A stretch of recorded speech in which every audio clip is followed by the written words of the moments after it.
dominating Hollywood starting with Scarlett. This video is purely for entertainment and does not infringe on copyrights or laws. The rights to the novel and image belong to the original author. We do not claim ownership. Don't like waiting and want to listen to this fanfic in full now? Subscribe to our Patreon, where you'll find the best fanfics. Chapter 251 Super Sec Worldview. So after Lucy finally absorbed all the CPH4, she turned into a spiritual substance existing in the world. Yes, Tang nodded, her body can no longer bear this kind of expansion of thinking. You can think of her as being upgraded.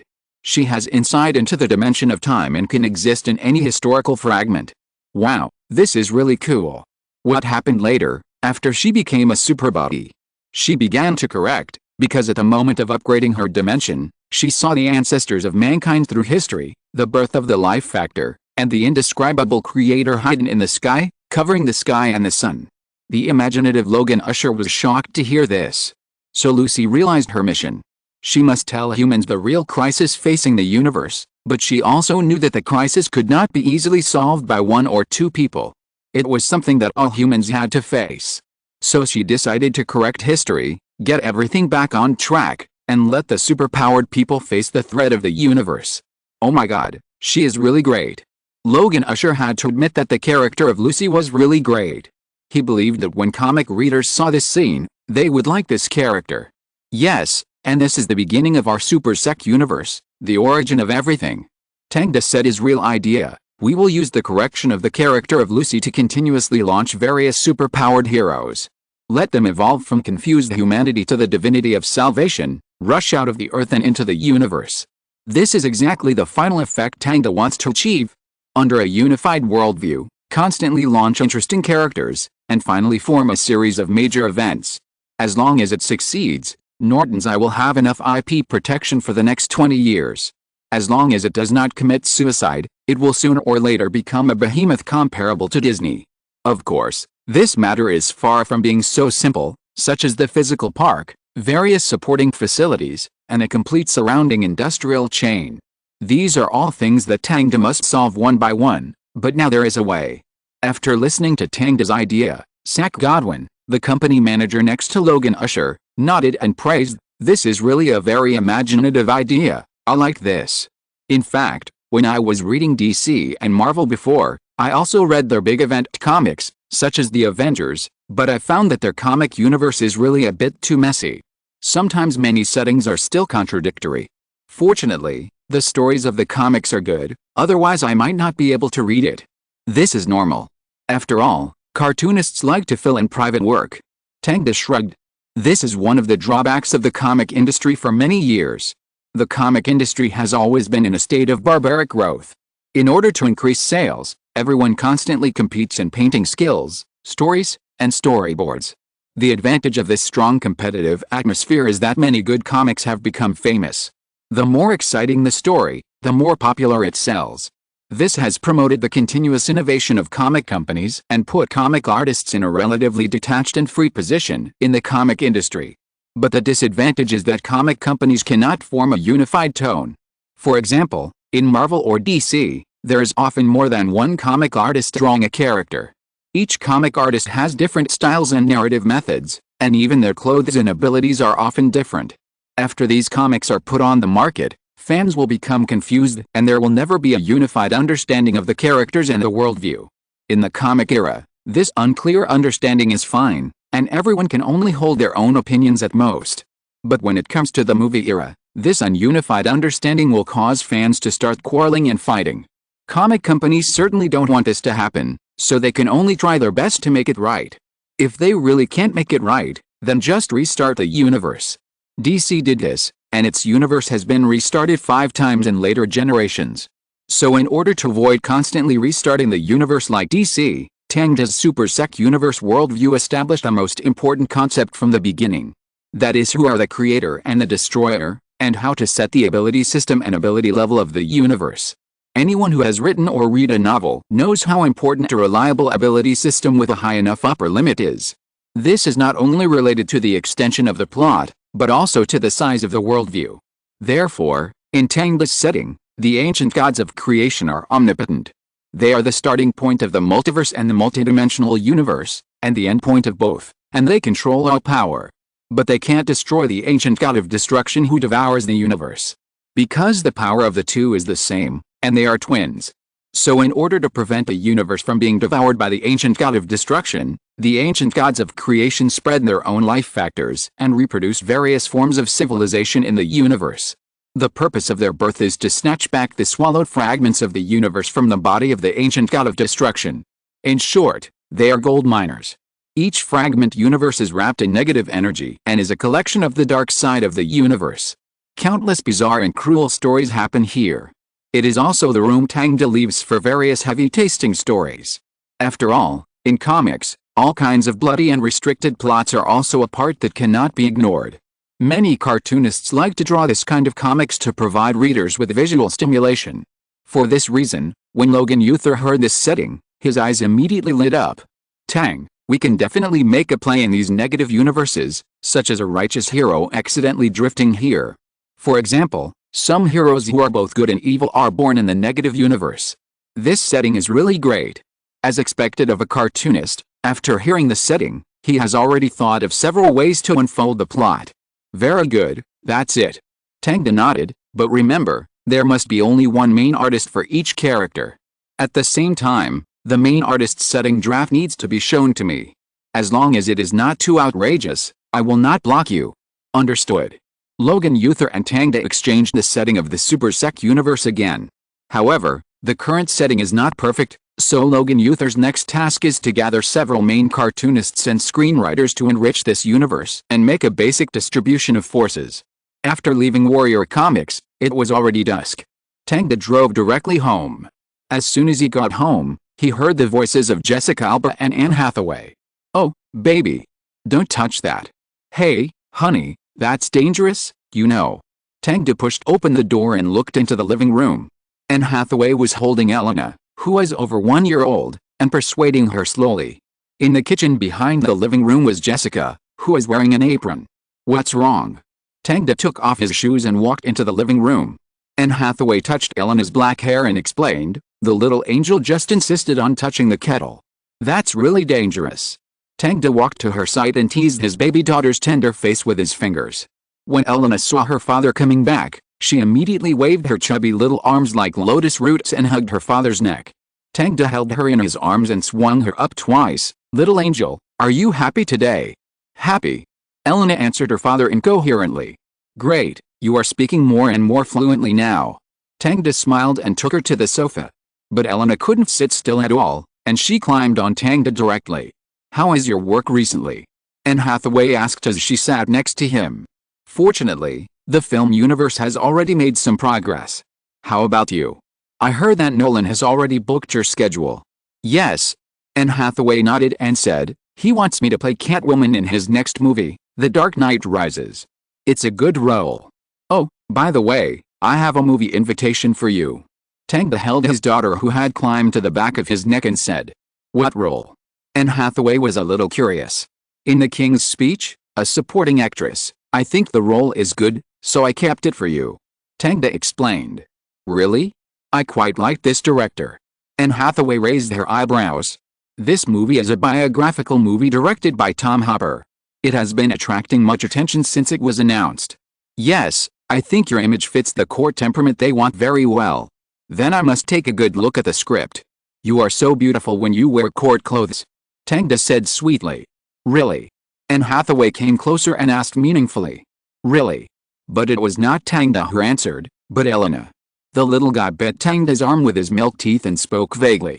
This cute look immediately made the two people laugh. "What's wrong? What happened?" Jessica walked out of the kitchen, came to her daughter, patted the little guy's butt gently, and picked him up. "Little rascal, you only know how to bite your father's hand." Tang said, "Thank you for your hard work, Jessica." "Nothing." Jessica sat on the sofa. "We'll eat when the soup is ready." Ever since she drank the chicken soup Tang made for her several times when she was pregnant, she fell in love with soup and now she is learning to make soup by herself. After sitting down, several people watched TV together, and the atmosphere was happy. A few days passed like this. In the second week, Tang did not go to the company early in the morning, but went to the digital field for a special effects meeting. But just after he finished the meeting, he suddenly received a call from Yufei. "What's wrong?" Tang picked up the phone. At this time, it was still a year before Apple released the new iPhone 4. But Tang had already arranged to buy Apple stocks in advance. For the keynotes that can make money clearly in his memory, Tang will definitely not let go. Yao Fei's voice rang out on the phone. "Boss, Victor publicly accused you of violating his rights to free creation in the newspaper, and accused you of being a dictator. He wants to ask the union to sue you." Tang's mind was full of question marks. What did he say? The rights to free creation. That's right. Yao Fei explained. He published it in the Hollywood Industry News. "This media has no cooperative relationship with us, so we can't do public relations. We can only find other newspapers to clarify. I have contacted 3 cooperative media and will publish a clarification tomorrow. Then clarify it." Tang frowned. "By the way, let the lawyer team prepare the materials. Since he wants to sue, then sue." "Okay." After Yao Fei hung up the phone, Tang asked his subordinates to buy him a copy of the Hollywood Industry News. After searching for a while, he soon found Victor's accusation against him on the second page of the newspaper. In this accusation, Victor said that Tang was an out-and-out dictator who threatened and attacked him many times while writing the script. Disrespecting his labor results and describing the script he wrote as a pile of shit, he suffered a lot of mental pressure that he shouldn't have to bear. And now he broke the contract at the last minute and laid him off ahead of schedule, which caused him to face huge financial pressure. And because of being laid off, many companies that had cooperated with Tang didn't dare to hire him at all, and even broke the contract for script writing that had been agreed upon. These actions undoubtedly destroyed his life. Every time he picked up a pen to write, he would think of Tang's mental intimidation and couldn't concentrate on writing. According to the hospital's diagnosis, he had already suffered from depression. So he wanted to accuse Tang of high-pressure management and mental control, and asked Tang to apologize to him publicly and compensate him for his reputation loss of $5 million. Tang was so angry that he laughed after reading this report. This guy is really shameless to the extreme. Although he made some dirty words against his script, he never targeted him as a person. He doesn't have the time to bully an ordinary screenwriter. Not to mention the outrageous rhetoric of mental control, it can only be said that he is worthy of being a screenwriter, knowing that the public now likes to watch this kind of plot where the weak challenge the authority. Although this matter is not big, it must be handled properly. After all, the Writers Guild just ended the strike last year and is in a state of supervision. If Norton's eye runs into the gun, the Writers Guild may take some measures to demonstrate the ability of the union. So Yufei's attention is correct. After reading the report, Tang put this matter aside. The current Norton's Eye is no longer the small company it used to be. If you want to throw dirty water on him, you must be prepared to be targeted by the lawyer team. Tang doesn't mind suing him until he goes bankrupt. As expected, the next day, several major media outlets promptly issued a statement from Norton's Eye. In the statement, several facts were announced. First, the sudden dismissal was because Victor did not respect Tang's basic settings and made random changes. Tang was patient for many times and ended the contract in vain. Secondly, Victor has a tense relationship with other screenwriters in the workplace, and often quarrels over trivial matters, and often uses some terrorist words, such as bombing buildings. Finally, the Norton's Eye's legal team will countersue Victor and is now collecting evidence. Many people thought it was no big deal after seeing the news. It was just a normal fight between the screenwriter and the company. However, at this moment, a company suddenly publicly supported Victor's remarks and said it would fight the lawsuit with Norton Eye to the end. Who is it? Tang was sitting in his office when he learned the news. It's Miramax. Yufei answered across from him. Hearing this answer, Tang raised his eyebrows, a little confused. Chapter 252 Intrigue. Why is Miramax joining in the fun? Tang was very surprised. This company and himself were not completely unconnected. The first movie he shot, Chicago, was produced by this company. However, after Weinstein left, Tang did not show mercy to this old friend and directly poached a lot of talents. But the intersection between the two sides was only this. It was impossible that the new president would hold a grudge against Tang's previous behavior and deliberately seek revenge. This reason was obviously untenable. In business, Tang did not use any despicable means to mess with Miramax. It is better to say that Miramax must hate the Weinstein brothers more. So there must be a deeper reason. Tang closed his eyes and thought for a moment, then opened his eyes and looked at Yao Fei, who was serious. Contact Miramax and ask them why they did this and ask them to give an explanation. Then notify Tom and contact the private detectives we cooperate with to investigate Victor's situation, family situation, financial transactions, itinerary in the past few days, who he met, etc. I want to see a detailed investigation. Okay. Yao Fei nodded. Then, let the lawyers delay time with him. No matter who is behind Victor, his ultimate goal is definitely not to simply throw dirty water, so the longer it takes, the better it is for us. After a year of behind-the-scenes competition, Tang is now very vigilant and will not take any small matter lightly. Because no one knows whether there are some more powerful killers behind it. After explaining this matter, Yao Fei immediately went to make arrangements. Tang began to recall in his heart that Miramax had been bought by Disney since 1993 and became its film company. However, since the Wayne brothers left the company in 2006, it has fallen into a period of decline, fragmented, and all the core employees have left. Now it even lacks the ability to produce films. So it is definitely not the company's own idea to suddenly attack the Eye of Norton. This operation is more like Disney targeting the Eye of Norton. But this is even more bizarre. Does Disney know that Tang's Super Saiyan universe will threaten their Avengers universe in the future and plan to take action in advance? Even Tang himself was not sure about this matter. How could they come to target the Eye of Norton just because of a movie? Tang thought about it carefully for a long time, and vaguely remembered one thing. That is, in 2010, Disney seemed to have sold Miramax. Tang did not pay attention to who it was sold to, and could not remember, but he was sure that Miramax was indeed sold. So could it be that the company that acquired Miramax was targeting him? But in any case, since he knew about this matter, he could prevent it in advance. No matter who wanted to throw dirty water on him, it would face his revenge. After letting go of this matter, Tang continued to prepare for the filming of Lucy. At present, the film is tentatively scheduled to be filmed in 3 places: Seoul, New York and Hong Kong. At the same time, in order to produce post-production special effects, a super-large studio must be set up on the set to shoot the plot in the laboratory. However, because Tang had a lot of experience in the previous filming of Inception, these things can be arranged smoothly. Then there's the actor aspect. Scarlett Johansson is undoubtedly the heroine. The supporting actor, Professor Norman, is still played by Morgan Freeman. As for the other supporting actor policeman in the movie, Tang did not use the original Amor Wackold. He did not like the guy's appearance and it did not look like a match for Scarlett. So he directly invited Chris Hemsworth, the future Thor. This guy will become famous for Thor in 2 years, and now he is still in the stage of being good value for money. As for the villain, Tang thinks that the original Choi Min-sik is quite suitable. He can be said to be a perfect match in playing some cruel and perverted roles. For example, in I Saw the Devil and Old Boy, Choi Min-sik's acting skills in these 2 movies are really superb, especially the murderous maniac in I Saw the Devil. Many people even left a lot of psychological shadows after watching it. But because Tang changed the plot, the extra villain, this role was handed over to the casting director by Tang, who asked him to choose a suitable mixed-race actor in Hollywood. After all, it is a multinational organization, so it is normal for Choi Min-sik to have some foreign subordinates. By the time Tang confirmed this series of actors, it had been 3 days since Victor published a report. At this time, Tom had returned from home. Tang. In the past year, his hair has grown a lot longer, and he even has some bangs. He looks a lot softer than the cold-faced tough guy back then. Well, how is the family? It's settled. They have divorced. Tom was a little helpless when talking about this matter.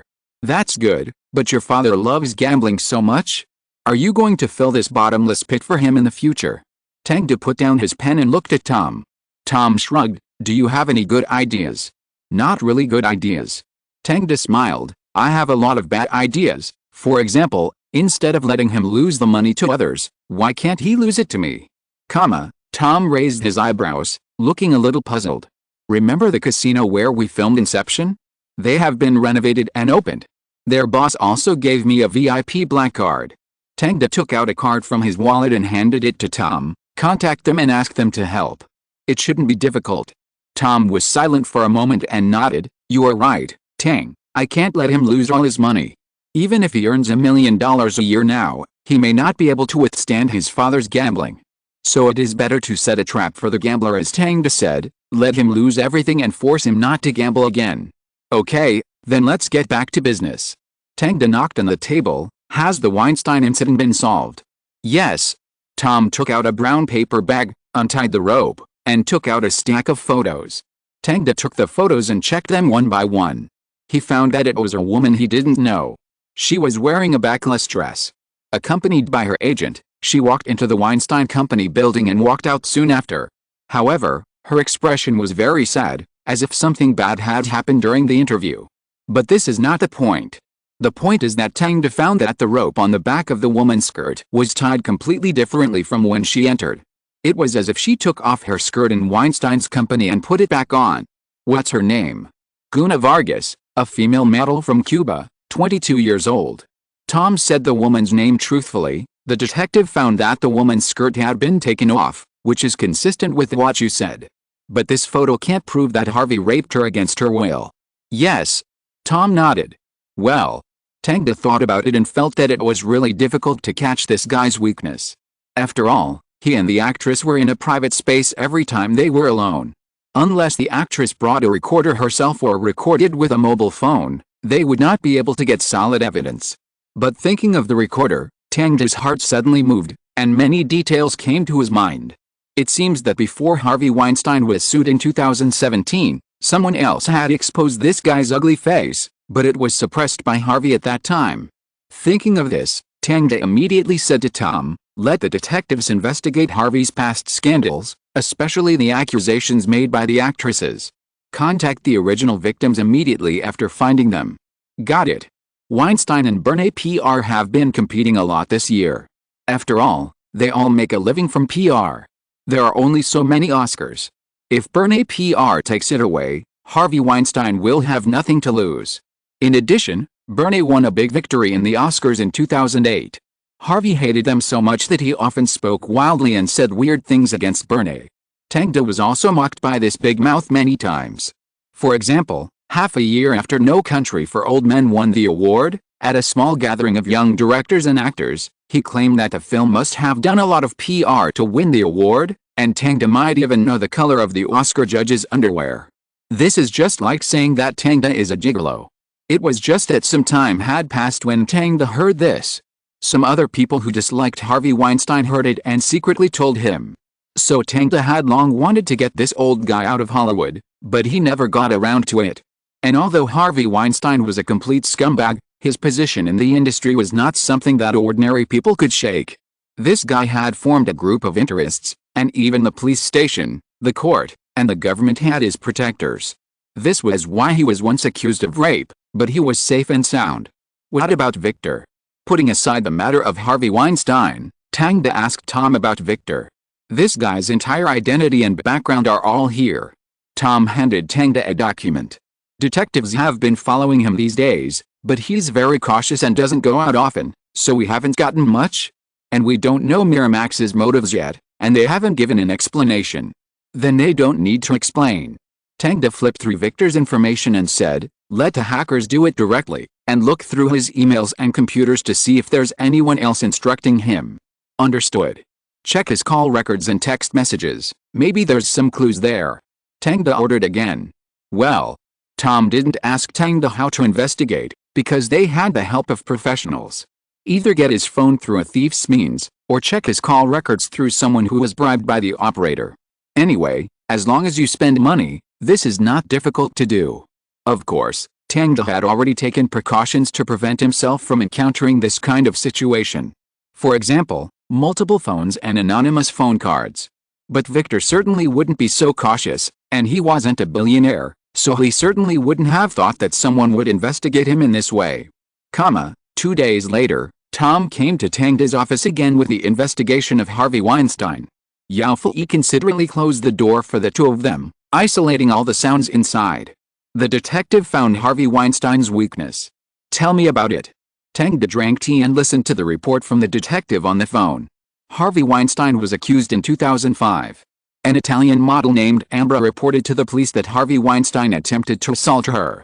With the help of plainclothes police, She recorded her conversation with Weinstein, but the recording file is no longer available.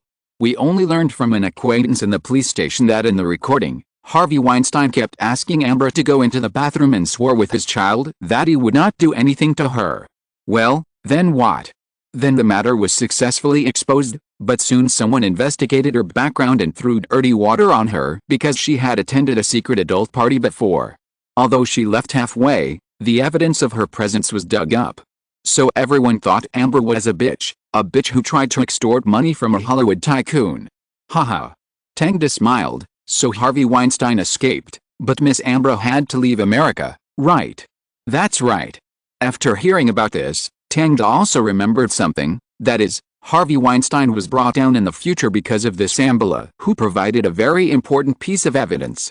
Although he couldn't remember what it was, there was no doubt that as long as this woman was found, Harvey Weinstein would be ruined. Tang is no ordinary person without a foundation now. As long as he wants, he can easily call on dozens of big stars to stand up and boycott Harvey. This is where his confidence lies. The only thing missing is the hammer. Can we find this woman now? Tang asked on the phone. I have tried my best to find her, but she is really not famous and has no friends in America. It is difficult for us to figure out her movements for a while. But I think she will definitely go home. Her home is in Italy, so I have been investigating her family.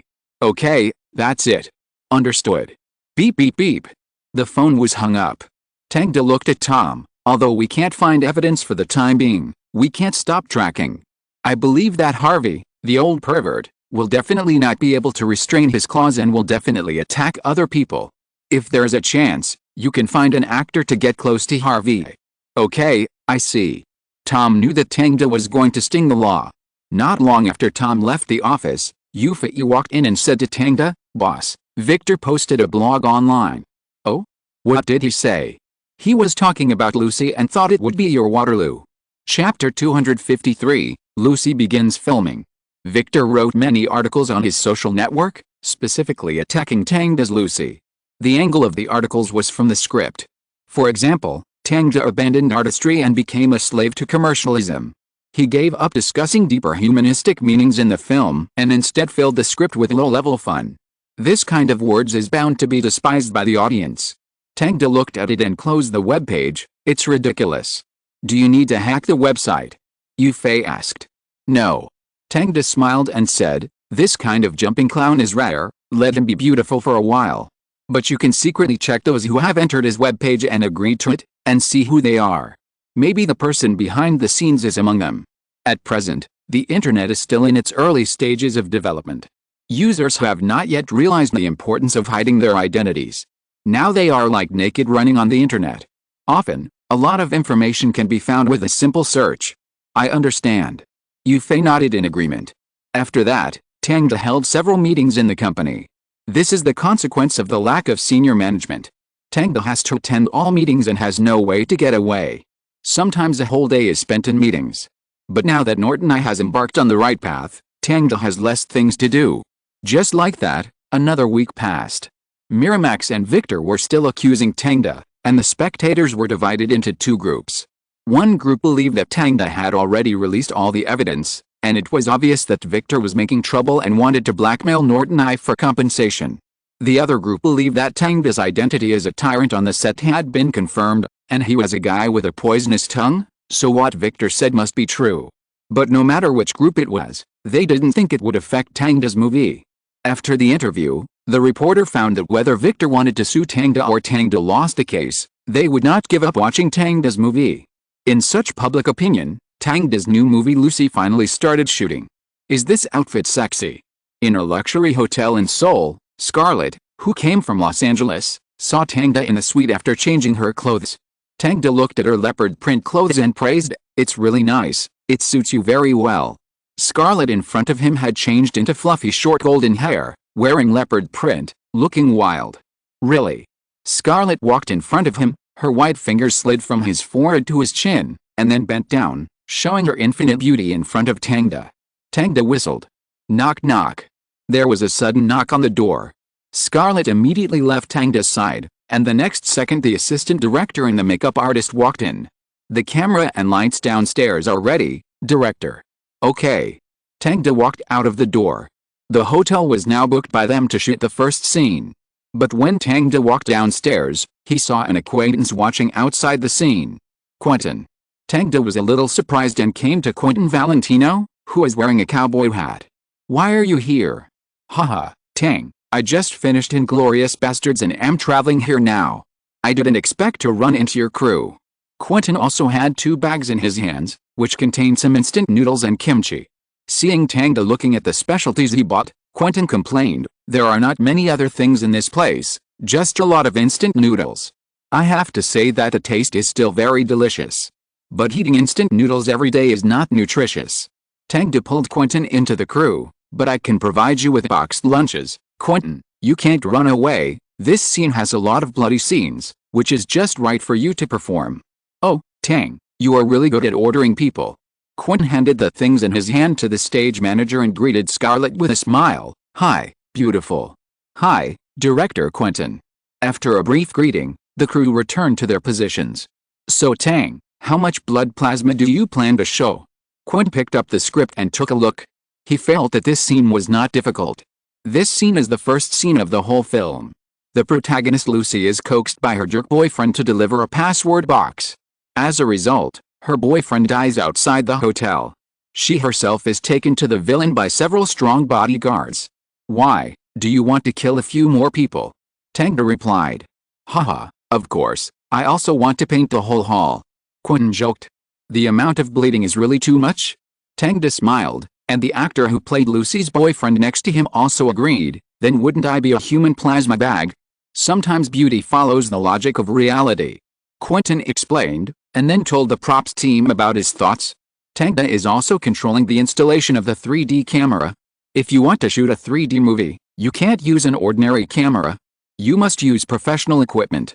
And the 2 cameras must be located on a special gimbal and keep a certain distance to create parallax, so that the audience can see the 3D effect clearly when watching the movie. All the scene movement techniques used in ordinary film shooting can be applied to 3D movies, but the difficulty of camera movement has increased a lot. After all, it is very demanding for the photographer to maintain the scheduling of 2 cameras. So on the scene, Tang Da specially found the photographer of Avatar from Cameron and let him control the filming of the film. After Quentin was ready, Tang Da announced the start of filming. Outside the hotel, Lucy had a conversation with her bastard boyfriend. Her boyfriend wanted Lucy to help him deliver a password box, but Lucy disagreed. This bastard actually handcuffed a password box to Lucy's hands. Lucy had no choice but to enter the hotel. But just as she was anxiously waiting for the contact person to take the box away, an accident happened. Her boyfriend was shot to death, and the bright red blood splashed on the glass to form a gorgeous pattern. The contact person did not show up, but sent a few bodyguards to take Lucy away forcefully. Behind them, a gunfight was about to break out, and blood could be seen splattering continuously. Cut. Tang Da stopped filming. How is it? Quentin and he looked back. We need to make a special effect of a bullet shattering glass and passing by Lucy in this place. Tang Da pointed to the screen and said to the props and special effects team, so your bullet marks should be bigger. Understood. Why do you do this? Quentin was a little confused. Because we are shooting a 3D movie. Tang Da explained, at the beginning of the film, I need to let the audience immediately feel the charm of 3D movies. For example, bullets shot at them, such as blades or stones. This kind of weapon coercion can effectively increase the audience's sense of substitution. I see. Now that Avatar has not been released, many filmmakers have a very limited understanding of 3D movies. Quentin thought for a while and said, it sounds good, but I probably won't choose this method when I shoot. So you are a fundamentalist? Haha, not really, it's purely because I'm used to flat movies, and the investment in 3D movies is too large. Quentin is very self-aware. The movies he shoots are never the type that explodes at the box office. So the investment must be spent on the cutting edge, such as giving actors and scenes. Okay, do it again. The crew quickly got everything done and repeated the filming. Tang Da liked it very much this time and passed it directly. After the transition, they came to the room. Here, Choi Min-sik, who played the villain Mr. Zhang, was wearing a suit and holding a wine glass to entertain himself. He clinked his glasses with the sculptures in the room and danced a little. When he turned around and found that Tang Da and Scarlett were looking at him, He couldn't help laughing. It looks like you are enjoying it. Tang doesn't speak Korean, so he has a translator with him. In fact, there are 3 translators in the entire crew. In addition to the Korean translator, there are also French translators and Italian translators. Because the crew members come from different regions, there are French people who can't speak English, and there are Americans who can't understand French. This is mainly because this is a 3D movie, which involves many technical issues, so Tang has been looking for suitable crew members for a long time. Yes. Choi Min-sik nodded. I like this room, it's very artistic and fits the style of a villain. Unlike the perverted killer shown in the movie, Choi Min-sik looks quite kind in his daily life and likes to joke. A few people chatted for a while, and then saw Rob Sari, the actor who played the villain, walked out of the room with a slightly heavy step. Because he has now been equipped with various cyber prostheses. He saw that his eyes were covered with gray contact lenses, his right arm showed a red and silver metallic color, and his palm became a mechanical hand that could eject claws. At the same time, half of his body also showed a silver-gray metallic texture, and his legs below the knees showed hollow mechanical prostheses. The whole person looks very mechanical and very cool. Wow! Seeing this scene, everyone couldn't help but exclaimed. Choi Min-sik and Scarlett also came to Rob Sari and asked, "How do you feel now?" "I feel very good." Rob Sari replied in a muffled voice, and deliberately imitated the robot's accent. "You don't need this kind of accent when filming," Tang reminded him. "Understood, director." Rob Sari nodded vigorously. He was very grateful to Tang for giving this unknown stuntman such an opportunity. He could imagine how many exclamations this cool mechanical prosthesis would receive after he appeared on the screen. That would be the peak of his acting career. In fact, Rob Sari was not a famous actor, and he had no so-called highlights in Hollywood. Before starring in Lucy, he was an unknown person, at most an unknown dwarf. Because of his height, he had been playing some special villain roles before. That is, the kind of small supporting roles who can't say a word in the movie and are killed as soon as they appear, or say a few low IQ words to make the audience laugh. Although he can make a living by relying on these roles, he always has the dream of becoming famous, so he has never given up and is thinking about his acting skills every day. Because of this, his acting skills in the aspect of ferocity have always been good. When Lucy announced the recruitment of short actors, he thought that he would just play a small role that died or made people laugh, just like before. He never expected that when he was selected, he found that his role was so important and was an important villain with a length of half an hour. This undoubtedly made him very excited. For this role, he turned down other work and cooperated with a props group in the studio for a long time in advance. So now he walks vigorously on the mechanical prosthesis, and there is no sense of awkwardness at all. Tang is very satisfied with this effect, because only by making movements as smooth as his own body can the difference between cyber prosthesis and mechanical prosthesis be expressed. And after the shooting started, Rob Sari did not disappoint him. He flexibly used the flick knife of his fingers to force Scarlett, and every movement was no different from that of a normal person. He even used his cyber prosthesis to do some clever little movements, such as holding a wine glass, such as opening a wine bottle. It makes people feel that he seems to be born like this, and there is no incoordination in his body. Therefore, after the filming, Tang clapped for him, which was rare. "Very good, Rob. Great." The members of the props team were also very excited. They were proud to see the props they made show their style on the actors. Thank you everyone." Rob Sari excitedly bowed to thank him. Scarlett opposite him said, "You don't have to do this, Rob, you deserve it." "Yet." Rob Sari nodded vigorously, thinking that the happiest moment of his life should be now. Oh no. The happiest moment should be when the movie is released and recognized by the audience. Thinking that his family will see his handsome movements and those fierce lines on the screen, his body can't help but tremble. "Come on, let's continue filming." After encouraging Rob Sari, Tang continued filming. Quentin watched and admired Tang's wonderful ideas. The setting of this cybernetics is really interesting. It looks both trendy and practical.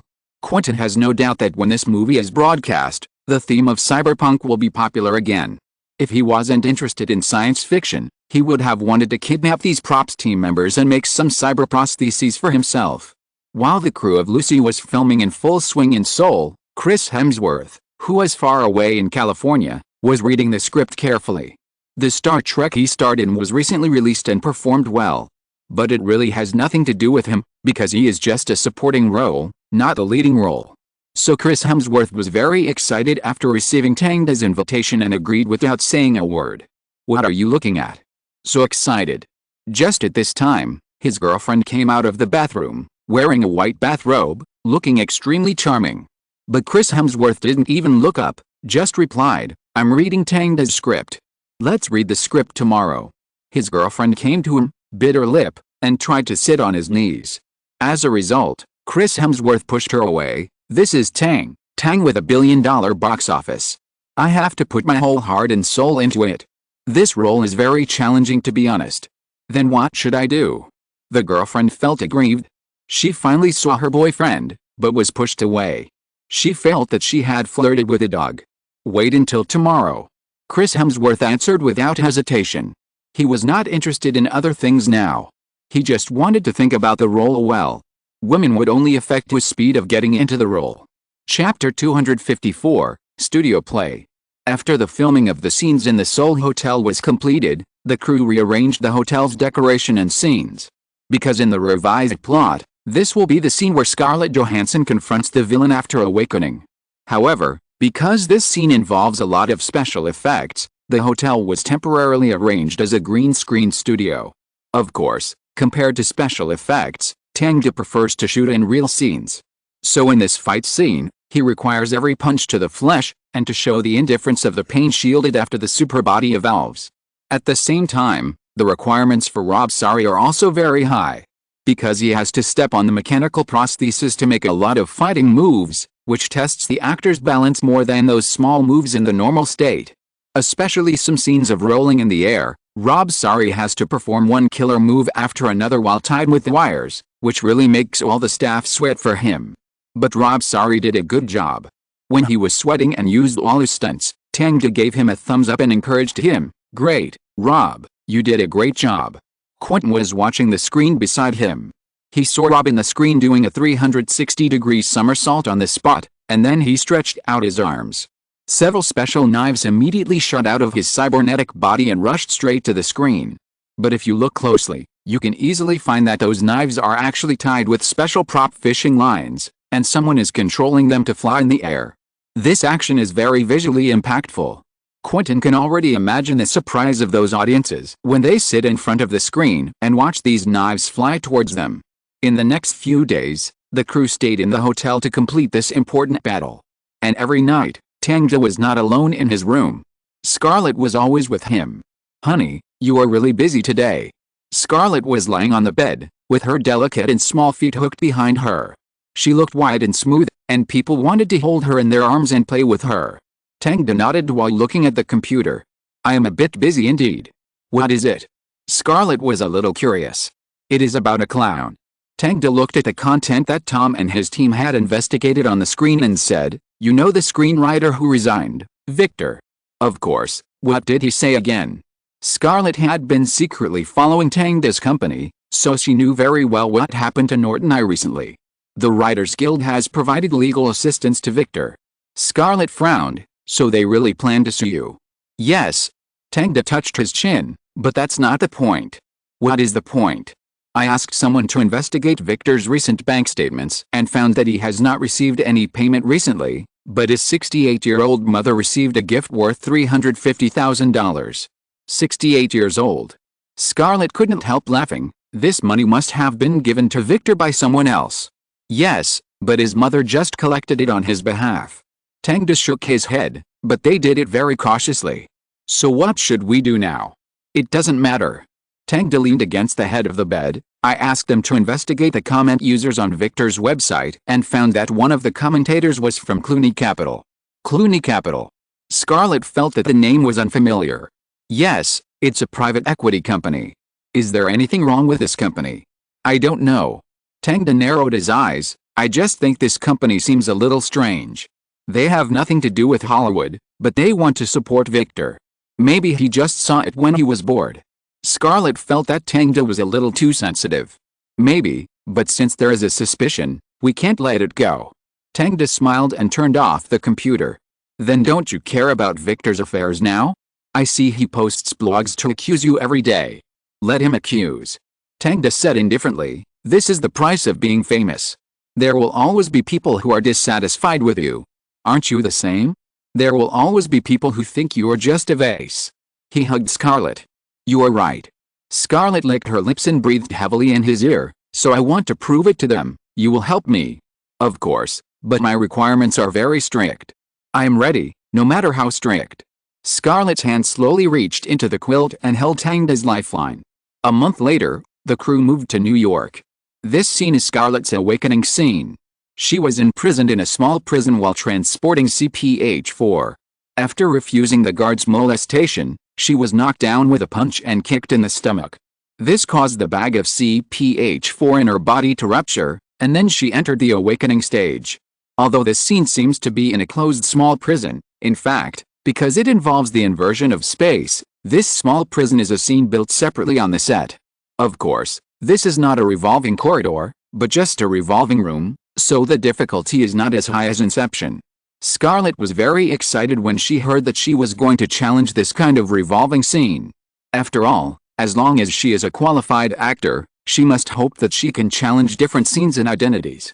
When Quentin was shooting this scene, he seemed to have found something more interesting than traveling, so he simply followed Tang as a consultant and made a movie together. Just looking at this small room makes me feel very tired. Quentin sighed in front of the scene of the rotating prison. I really don't know how you filmed that rotating corridor. Everything is difficult at the beginning. Tang said a proverb. Is this also from China? Yes. No wonder it sounds so concise and philosophical. Quentin shook his head and looked at Scarlett hanging on the iron chain with the help of the prop team. She had an iron ring on her arm, and the iron chain connected to the iron ring was fixed to the wall. And there was a wire fixed to the iron chain behind her, which was to prevent her from being thrown out when she rotated. Unlike the situation that Heath Ledger faced at the beginning, Tang did not need Scarlett to run back and forth in the prison.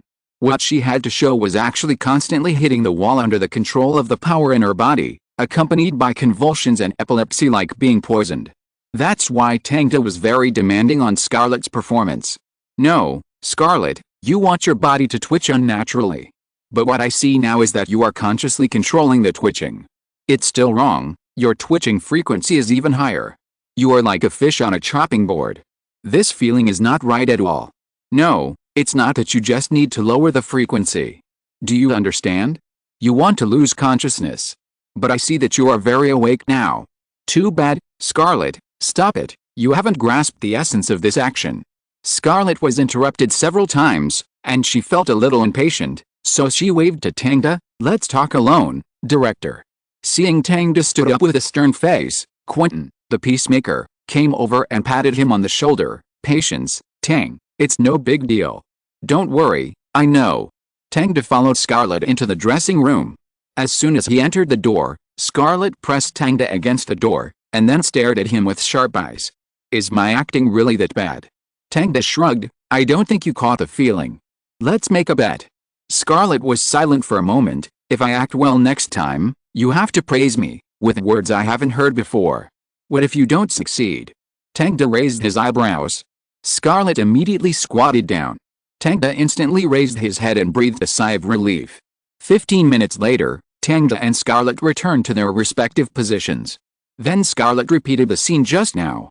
But when she looked at Tang, she found that Tang shook his head. This feeling is still wrong. Scarlett walked into the dressing room without saying a word. Her resolute action made others think that Scarlett was angry immediately after seeing it. Tang followed closely behind, and Quentin also persuaded, Tang, persuade her well. Don't worry. After the two people went in, there was no movement. Seeing this, everyone did not dare to disturb the director and the leading actor, and could only wait patiently. It was just that this time it took longer. After the two came out, their expressions almost returned to normal. Scarlett hung herself on the chain again after communicating with the prop master. This time, Scarlett seemed to have grasped the essence. She rolled back and forth in the rotating prison, twisting and shaking uncontrollably, just like the feeling of taking an overdose of drugs. After the performance, Quentin clapped his hands softly. This is really good, Tang, what do you think? The other staff also applauded. Everyone saw Scarlett's efforts and strength in this performance. At least in their eyes, This performance was impeccable. But Tang frowned, thought for a while and said, very good, but it still lacks a little feeling. What feeling? Scarlett looked at Tang. Your expression and posture are correct now, but you lack a sense of pleasure.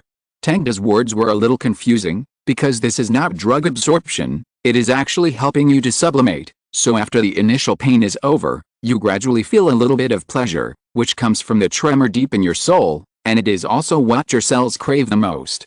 Evolution at all costs. When you encounter CPH4, your whole body begins to crave evolution. Tang spoke more and more smoothly. This is the bottom line of all your behaviors.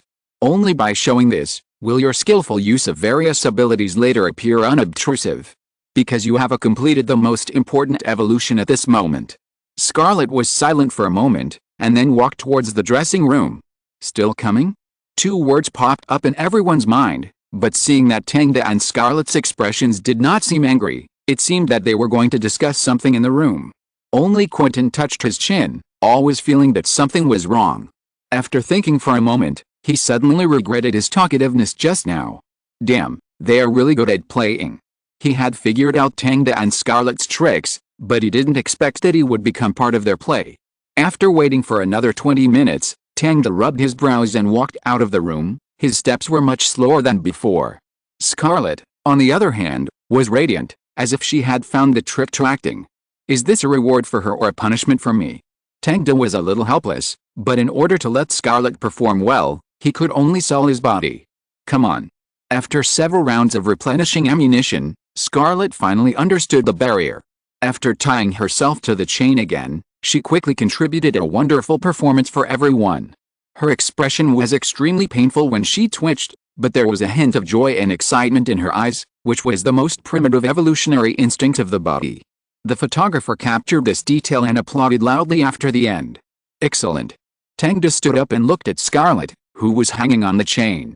You are the most talented actress I have ever seen, baby.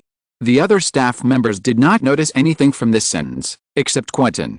Scarlett smiled after hearing Tang's praise, and the people who had been worried about the falling out between the leading actress and the director could not help but breathe a sigh of relief. Okay, shoot the next scene. Tang clapped his hands, reminding everyone to return to their attention. The shooting of Lucy was not too slow. After the scenes on the set were shot, they booked a whole section of the road to shoot the car chase scene. In this scene, Chris Hemsworth finally had a chance to show up. He was wearing a leather jacket, his hair was neatly combed, and his chin had a stubble. With the help of the makeup artist, he looked several years older and looked like a frustrated middle-aged man. But he was exposed as soon as he opened his mouth. Director, what should I do? He looked lively and full of energy. Tang looked at him like this, thought for a moment and said, you run 2 laps along the street first. Huh? Chris Hemsworth was a little confused and asked, what is this going to show? Is it an extra scene, director? You will know after running 2 laps. Tang did not give a direct answer, but just asked him to exercise. Okay. Chris Hemsworth did not hesitate and sprinted out directly. Quentin came over and said, I don't think there is such a scene in the script. Oh, it's not in the script. Tang shrugged his shoulders. I just think he is too active now, let him use up his vigorous energy. Ha ha ha, Tang, you are so mean. Quentin looked at Chris Hemsworth running around the crew and sighed, young people are still the best. What's wrong, are you not strong enough at night? Tang looked at Quentin. Ahem. Of course not. How could Quentin admit that? He patted his stomach and said, I'm still strong at an old age. I ordered 3 yesterday. Tisk. Tang teased, then you better be careful, don't let yourself be drained. What are you talking about? Scarlett came over as he was talking. She was wearing a black outfit, and her eyes were painted with black eyeshadow. We're talking about the next plot. How about it, are you ready? Of course, no problem. Scarlett's words revealed confidence. Later, she will contribute one of the future famous scenes of this movie in the car, that is, the scene of swiping the thread of fate on the glass to find the target. Chapter 255 Advertising Creativity. Although it is called a famous scene, it is not because of Scarlett's performance. It is because this scene is very different after combining with special effects. Think about it, when your eyes can see the codes of the whole world and everyone's life data, what a shocking feeling it will be. However, This scene was very simple to shoot. The staff used a green screen to block the car window, and Scarlett's hands kept making movements. Then the green screen was removed and Scarlett's reaction was filmed again. Sometimes shooting is so simple and boring. Compared with the finished film seen by the audience, the staff only saw various lights and props. The scenes on the street were also shot quickly. Then entered the scene that was really difficult to shoot. Lucy and Mr. Zhang's villain confrontation. Because this scene is not available in later movies, it is all original from Tang and the screenwriter. In order to shoot this scene, they first found the military, hoping that the military could provide aircraft and armored vehicles. Because Mr. Zhang, played by Choi Min-sik, has become the drug trafficking boss of a multinational company in the setting, coupled with a background of cyberpunk big companies in charge of everything. So it is no problem for him to have a group of troops under his command. In the plot, after the villain was killed, Mr. Zhang realized that Lucy was out of control and became a superpower. And he learned about Lucy's abilities through various means. In order to obtain this power, he directly sent his special forces and planes to eliminate Lucy. The plane bombed the school, but Lucy was unharmed. At this time, her brain development has reached 90%. She has various superpowers such as invisibility, crossing, mind control, remote control, etc. It is not an exaggeration to say that she is a Superman.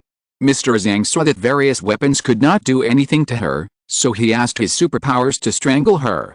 Of course, the final result is that these superpowers are not Lucy's opponents at all.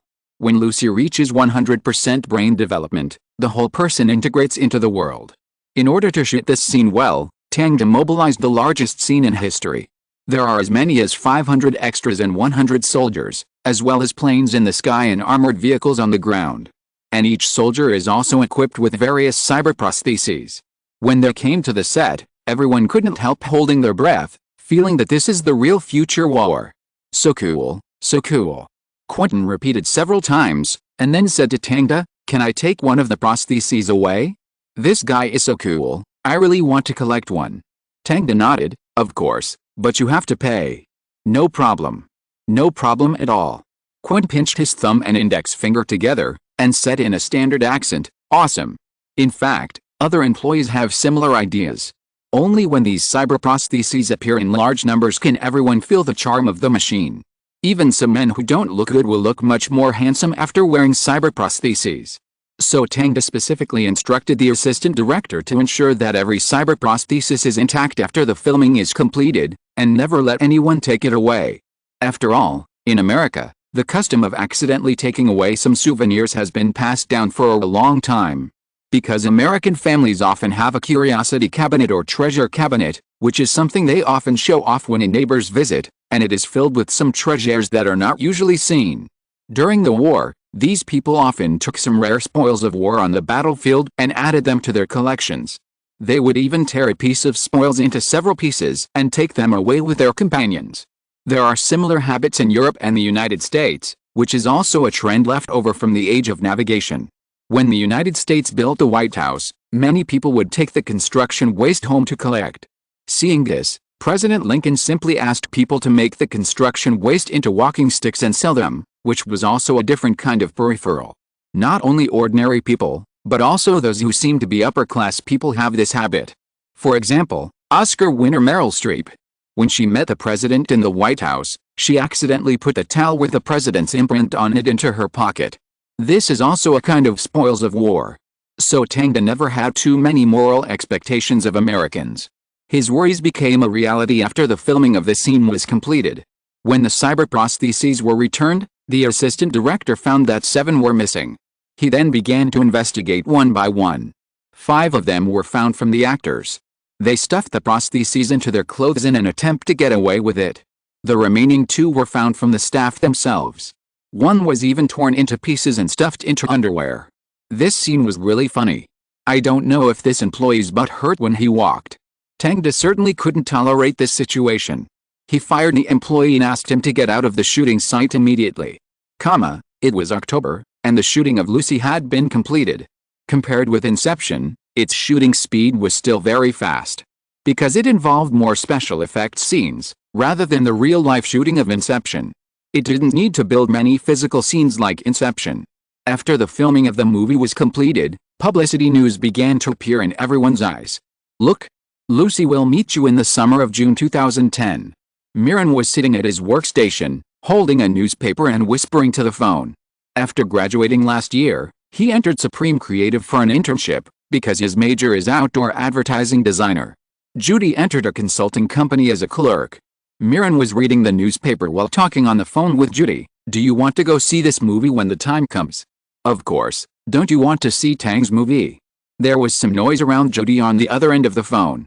It's not that I don't want to see it.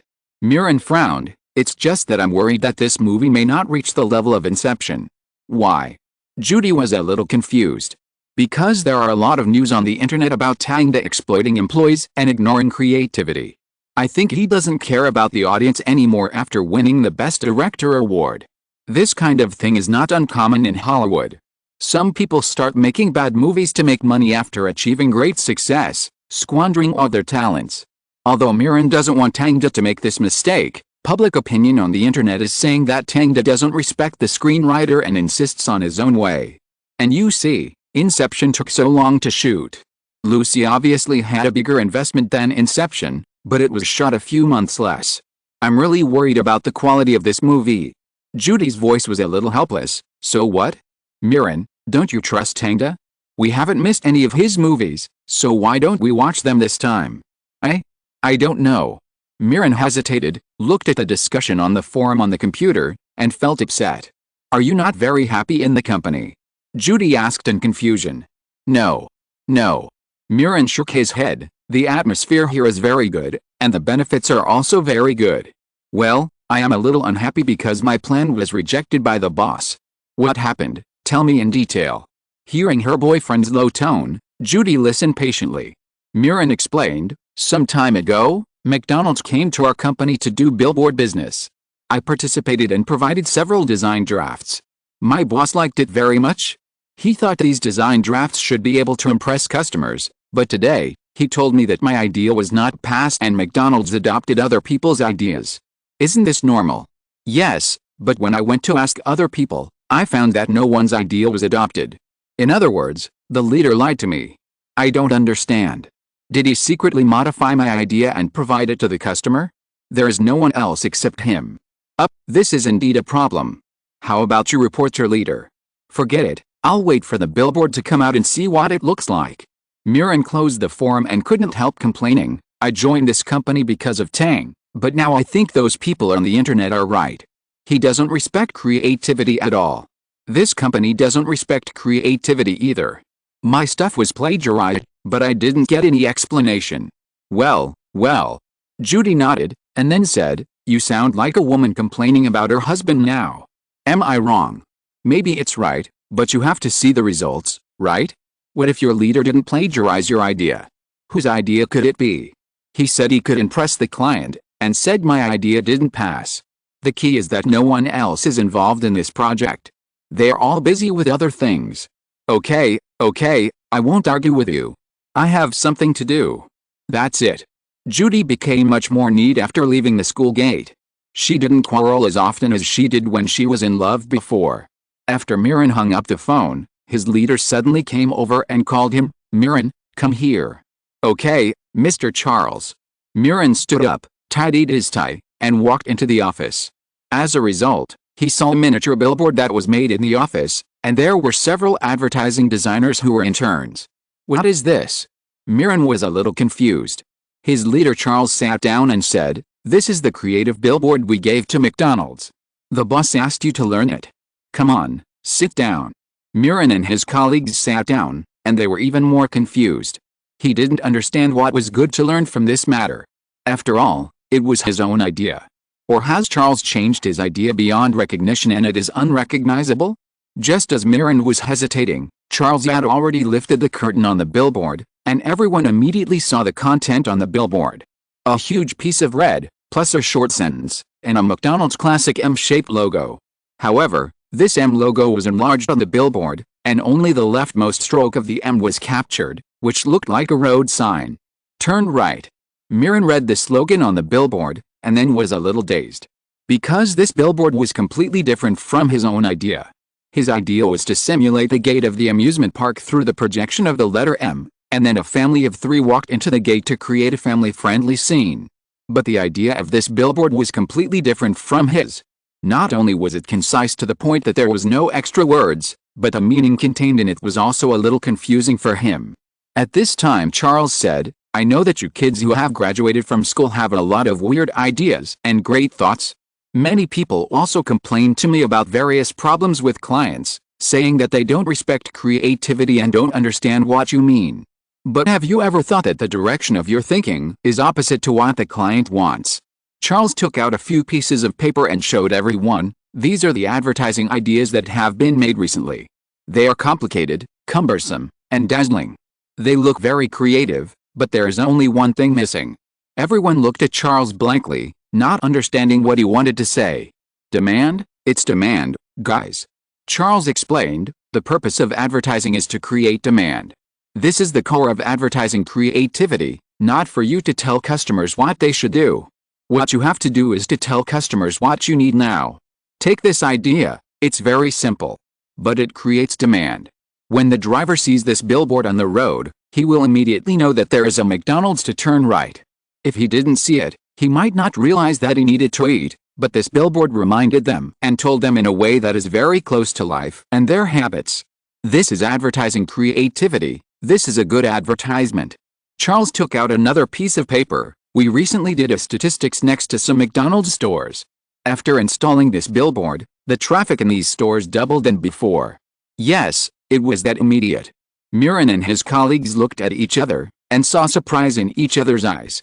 "We are the most creative, the most interesting, and the most demand-generating advertisements.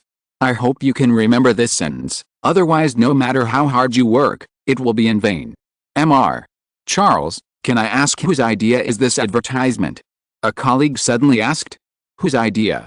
Charles smiled and said, "It's the boss's." Mr. Jimmy. Ha, no comment, don't ask, go back to work." Mirren returned to his workstation thoughtfully, thought about it, and replied to the post discussing Tang in the forum, "I don't think things are necessarily as Victor said. Maybe it was simply because of his own lack of ability that he was fired by Tang. After all, Tang also filmed many classics before he was gone. Let's wait until Lucy is released before we can talk about everything." Chapter 256 Attack and Defense Transition. We have basically investigated the situation of Gloomy Capital. In the quiet office, Tang put his feet on the table, looking at the sunset outside the window, and listening to the voice of the detective on the phone. "Tell me. They are related to Ronald Tuttle, a profit group. Is it the Los Angeles billionaire Ronald Tuttle that I know?" "Yes, it's them." Tang was silent for a moment and said, "So they set their sights on Norton I." The detective was a little surprised. "Your sense of smell is really sharp. According to our investigation, after Victor announced that he would sue you, the stock of Norton I had a small drop. During this period, they bought a lot of stocks. But what is their relationship with Miramax? Because Disney is about to announce that they will sell Miramax to Ronald Tuttle and the investment group behind him." Tang nodded. After learning about this, everything became clear. Ronald Tuttle and his team should have negotiated with Disney to buy Miramax last year, but they seemed not satisfied with just one film company and set their sights on Tang's Norton's I. Whether they just wanted to become shareholders or wanted to take the initiative, they were secretly helping Victor to discredit Norton's I and try to lower the share price of Norton's I. Fortunately, Tang and his team responded properly, and the share price only fluctuated slightly, not giving them too many opportunities. But they must not give up, and who knows how many shares of Norton's I they have absorbed during this period. However, if they really think that Norton's I will be so easily controlled, they are wrong, because Tang has already made preparations in advance to cross-hold Norton's I shares with a company he established in the Cayman Islands. This strategy can prevent someone from directly controlling the board of directors by acquiring a large number of shares. Not to mention the conventional means of preventing acquisitions, such as poison pill plans, white knights, etc. Of course, other shareholders are not vegetarians either. Everyone knows that Norton's I has been on the rise, so how can they easily give up their shares? Therefore, even if Ronald Tuttle and his team tried their best to acquire shares, it would be impossible for them to directly control the company. At most, they could become a small shareholder, which was not a big threat to Tang. It was just that their methods were a bit despicable, which made Tang very disgusted. Have you caught any evidence on Victor? We have filmed his meeting with Clooney Investment Company, but I don't think the evidence is enough. Yes, it would be best if we could get a recording. I allow you to alert the enemy. Understood. After hanging up the phone, Tang depressed the bell on the table, and Yu Fei walked in and stood beside him. Boss. She looked at Tang's face covered by shadows, his expression was obscure, and the scene projected by dusk was threatening behind him, like the incarnation of the devil in the world. Contact the shareholders of the company, I want to hold a meeting. In addition, contact Disney and tell them that we also want to acquire Miramax. Although Tang couldn't remember how much Miramax was acquired by Ronald Tuttle, according to Miramax's current size, it should not exceed $800 million. Of course, he didn't have so much money, but the interest groups represented by his shareholders had sufficient cash flow. As long as they were persuaded to agree to the acquisition plan of the Norton Eye, Miramax could be snatched from Ronald Tuttle. In the interest field, only money is eternal. Even if Ronald Tuttle talked with Disney for a long time, it would be useless. Since he used Victor to disgust Tangda would make his plan fail. Moreover, it was not a loss to acquire Miramax.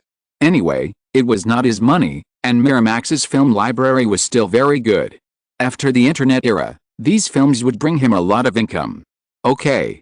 Yu Fei nodded, turned around and turned on the vinyl record player in the office and started playing songs. Tangda closed his eyes and waved his fingers gently, like a conductor, enjoying the music. The next day, after the board meeting, he formally submitted the acquisition request to Disney. Disney responded quickly. They had no intention of saving Miramax. However, after bidding for more than a year, only a few companies were interested in Miramax. Now that Norton Eye was interested, it was great. If they could raise the price, it would be even better. But compared to Disney's offer of $700 million, Norton Eye only offered $660 million. Although it was more than what Ronald Tuttle and his team offered, it still did not meet Disney's psychological expectations. However, Clooney Group soon heard the news and raised its offer to $662 million. Norton Eye mentioned it again to $663 million. This price made Ronald Tuttle and his team very uncomfortable, because their psychological price was here. They couldn't really spend $700 million to buy Miramax. They were unwilling to just hand it over, so they could only raise their offer to $665 million. Norton Eye raised it to $666 million. The tables in the Clooney Group suffered during those days, because they found that Norton's Eye seemed to be monitoring them, always offering only $1 million more than them, as if humiliating them. Although the amount was not large, it was extremely insulting. They could only follow up and raised it to $667 million. They also learned to raise the price by $1 million at a time. But Norton's Eye seemed to be tired of this routine, and actually raised the offer directly to $670 million. Then, before the Clooney Group could make another offer, Disney suddenly made a move and announced that it had sold Miramax to Norton's Eye. WTF. Ronald Tuttle, with curly hair, lost his temper in the office and slammed the documents on the table in a very angry manner. How could this happen? He questioned his investment partner Tracy. Tracy, dressed in a suit and a colorful tie, shrugged, I don't know, I obviously wanted to raise the offer, but Disney announced it on their own. Damn, are they kidding us? The important thing is, what did Donald and Disney talk about? How could they agree to sell immediately? Ronald Tuttle pounded the table, isn't Disney afraid of cultivating a rival? Tracy rubbed his temple, it's no use for you to yell at me now. The key is what to do next. We wanted to enter Hollywood, but Miramax is gone. Are we going to acquire MGM? MGM? That's not something that can be done with $600 million. Ronald Tuttle rejected the proposal. What should we do? Norton Eye's stock has risen again, and those who were originally willing to sell their stocks have also agreed. I heard that Tang held a shareholders meeting for them, saying that Norton Eye promised to become a Hollywood movie company like Universal within 5 years. Tangda, fuck, it's him again. Ronald Tuttle sighed helplessly, is there nothing new from Victor? He has now found a few people who were badly treated by Tangda in the past, and they are openly opposing Tangda's movies in the media, but I don't think it will be very effective. Of course not, they are just a group of rabble, and even if they are tied together, they are not as famous as Scarlett. Recently, after the filming of Lucy was completed, Scarlett spoke well of Tangda again, and was about to praise the movie to the sky. Seeing that the leading actors were so confident, the fans were naturally full of expectations and would not pay attention to the barking of those losers. After all, they couldn't make a movie for the audience. What should we do? Tracy was also helpless. Even if they had money, they had to spend it, otherwise the money would be wasted paper. Moreover, their restrictions were much greater than Tang's. Those investment groups were very shrewd. Before they proved their outstanding investment vision, they would not be given too much authority. This led to the fact that if the budget exceeded the estimate of their actuaries, their acquisition would most likely be terminated. In the final analysis, their investment group just wanted to rely on Hollywood to avoid the crazy depreciation of the financial crisis. Stable money-making is what they need most at the moment. If we can't gain an advantage in public, we can only do it in secret. Ronald Tuttle thought for a while and said, "Can we buy people off and destroy the film of Lucy? I think it's quite difficult." Tracy did not question why she had to do this, but began to consider the feasibility. "But there's still a chance. Let's do it. As long as Lucy encounters an accident and cannot be released on time, the share price of Norton I will definitely fall. I have some personal evidence of Tangda in my hand. When the time comes, I will release it together, which will definitely cause the stock price to collapse." That couldn't be better. Tracy saw that there was still hope, and her expression returned to normal. "Then let Victor announce it. It's better for him to announce it." "Okay, then I'll go talk to him." Tracy walked out of the office and went all the way to the public telephone booth downstairs. After looking around and finding no strange people, he dialed the number. "Victor. Contact the reporters and tell them that some explosive news will be announced in the near future, of course, about Tang. So keep a low profile recently, understand?" "That's it, hang up." Tracy walked out of the public telephone booth, packed up her clothes on the spot, glanced around again, and then went upstairs. But just as he walked into the hall, a girl in a business suit walked into the public telephone booth and took out a small eavesdropping device from the bottom of the phone while pretending to make a phone call. The girl put it in her bag, replaced it with a new one, hung up the phone, and walked out of the phone booth. Not long after, Tang received the detective's report. "It's really interesting. They actually have explosive news about me." Tang's mouth corners slightly raised, his eyes narrowed, as if he was thinking about what explosive news he had that was worth reporting. "We will continue to investigate." "That's not necessary, because I roughly know what the news is." Tang pulled himself away from his thoughts and said, "I'm more curious about why they are still so persistent." "What do you mean?" The detective on the phone was a little confused.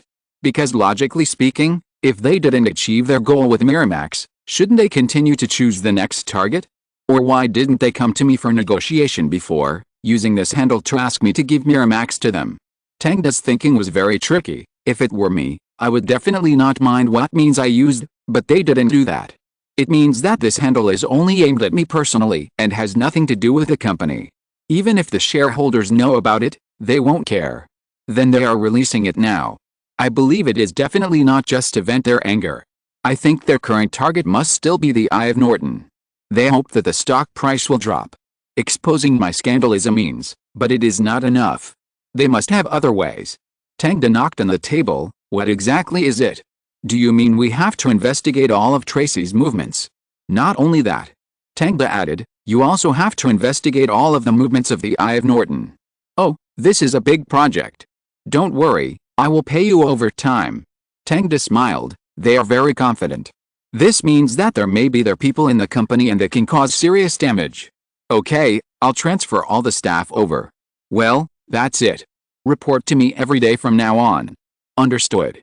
Ding ding ding. Tang listened to the sound of the phone, thought about it, and called Jessica again. "Hello. Baby, I'll be back tonight." "Really? That's great. Elena has been calling Dad for several days."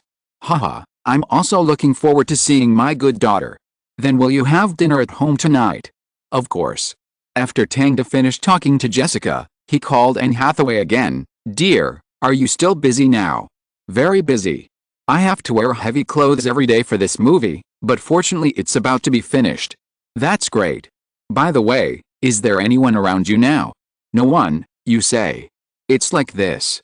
10 minutes later, Tang called Avril. "Avril, how was the concert?" "Great.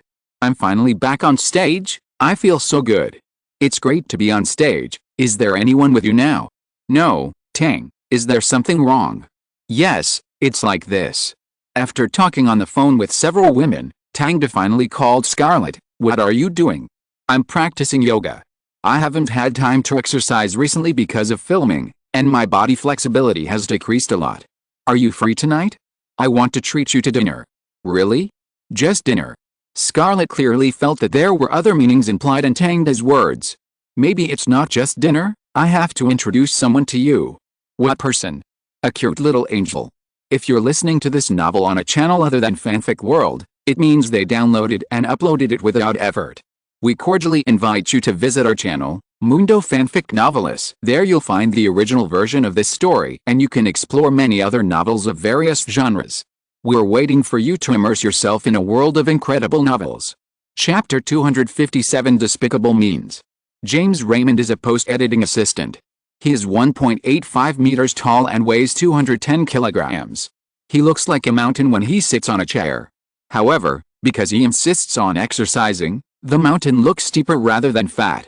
When he carried his briefcase and opened the editing room with a key, there was no one inside.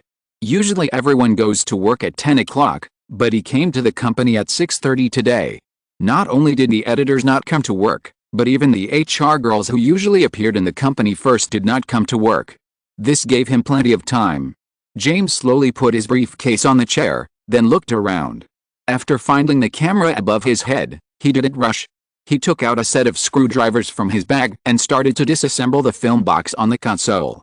Because at this time he had made the worst plan. He had no wife, no children, and his parents were not on the United States.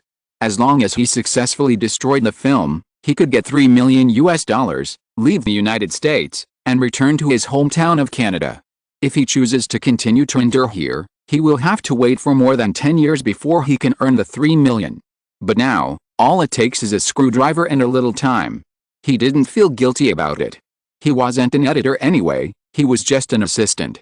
Why should he stick to the so-called professional ethics for the company? He quickly removed the film box, opened the box, and immediately saw the black film inside. Although he couldn't see the content clearly and couldn't be sure whether it was Lucy. But they had been editing all this time, and he didn't think anyone would replace the film of Lucy. So facing the film, James took out a bottle of diluted sulfuric acid and poured it into the box. Sizzle. The film gave off an unpleasant smell, which made James wrinkle his nose. It should have been ruined. James didn't think that the film that was splashed with sulfuric acid could still be used, so he didn't look at it carefully, and threw the bottle into his briefcase and left the editing room with it. After leaving the door, James immediately picked up his phone and called an unfamiliar number. How is it? Very smooth, it's done. Okay, you can go directly to the airport. James imitated the agents in the movies, threw his phone into the trash can on the roadside, got in his car, and drove straight to the airport. At the same time, Tracy, who learned that the film had been destroyed, was also waiting for the next news. Because he wanted to confirm that the film of Lucy really could not be edited. The news came very quickly. Just 2 hours later, he learned about the panic of Norton I and the angry questioning of Tangda. Tracy kindly called a police car for Norton I, and then went to the public telephone booth to tell Victor that the news could be announced in the afternoon. Everything is ready. Tracy came to the office and said to Ronald Tuttle, Victor is ready to break the news, but I can't believe that Avril, Jessica Alba and Anne Hathaway are all tagged as exclusive love. In Hollywood, how could a big director like Tang not have a lover? Ronald Tuttle was not surprised. That's right, but think about how these women who appear to be pure saints on the screen look like under Tang's crotch. It's really enviable. Ha ha ha, when our acquisition is successful, we will be considered big shots in Hollywood, and we can just put a red sofa in the office. That's right. Although the two of them are also big shots in the investment field, the people they have unspoken rules with are interns or secretaries in the company. It's different from the circle of celebrities. Of course, it's not difficult for them to find a female star as a girlfriend, but it's hard to change female stars like other directors do. After talking about adult topics, Tracy continued to ask, is the funding ready? I'm ready here. When the news breaks out, I will start to buy a large amount of Norton I's stocks. Well, it should be okay, right? Tracy felt that everything was going smoothly, as if Norton I had not noticed what they were doing at all. Of course it's going smoothly. Although Tangda has reached the top in the film industry, he is just a child in business wars. Ronald Tuttle laughed happily. Tracy also laughed. Just as the two laughed, there was a knock on the door. What's wrong? Tracy called someone in and found that it was her personal secretary, who was holding a newspaper with a frown on her face. Boss, it's news about Tang. The secretary handed him the newspaper. Strange, I just called Victor, he was too fast, wasn't he? Tracy felt something was wrong. When she opened it, she found that the headline of the Hollywood Reporter was about Tangda. It was just different from what they wanted to expose. The content of the newspaper was as follows: shocking. Many well-known female stars admitted to dating Tangda, including Anne Hathaway, Avril Lavigne, Scarlett Johansson, Caden Cross, Cindy Shay.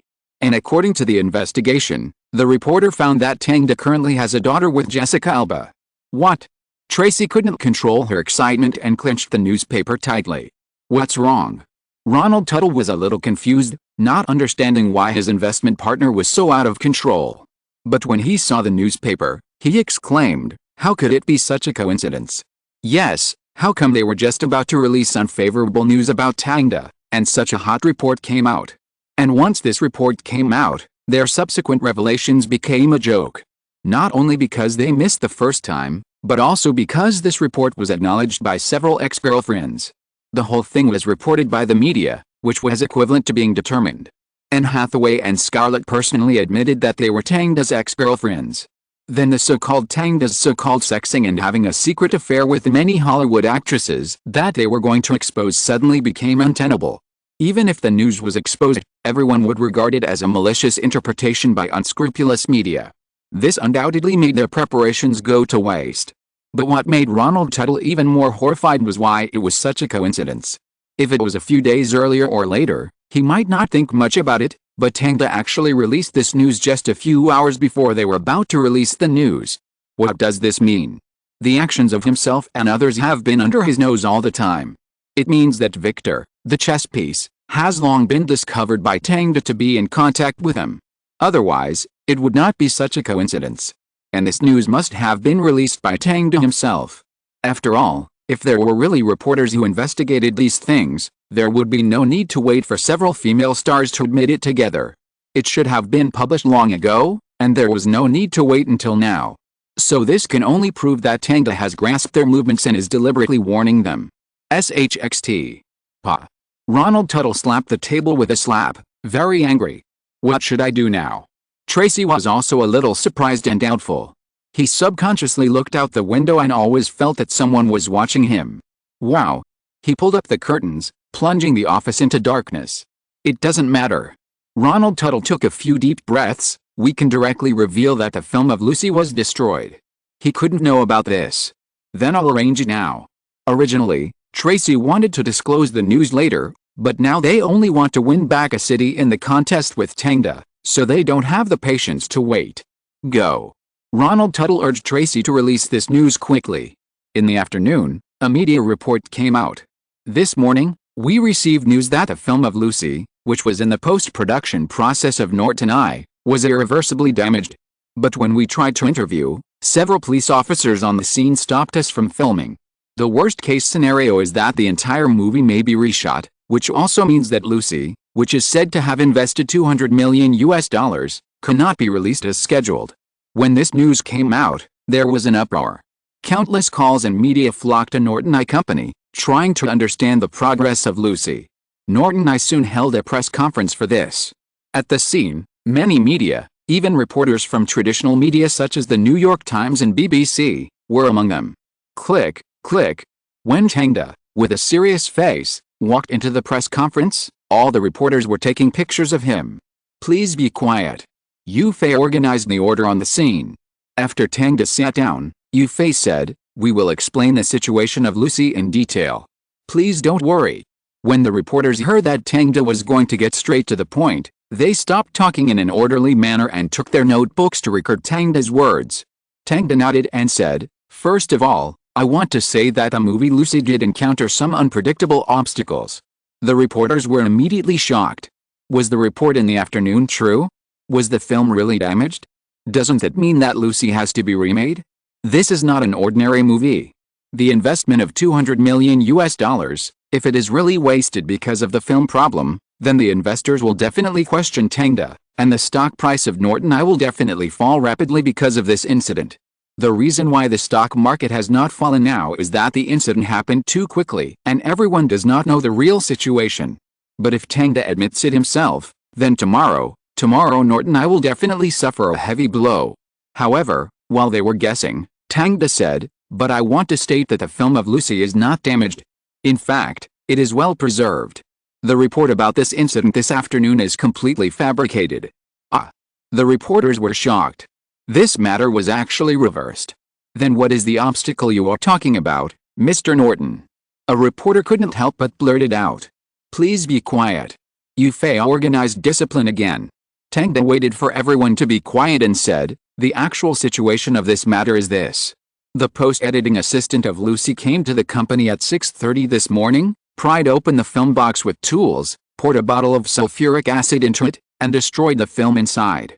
Then this is no different from the previous report? There is indeed film damage." The reporters were a little confused, and then suddenly realized, could it be that this film is not from Lucy? But the film he destroyed does not belong to Lucy. It is just an experimental film we use to practice 3D movies. What Tang said was the same as what they thought.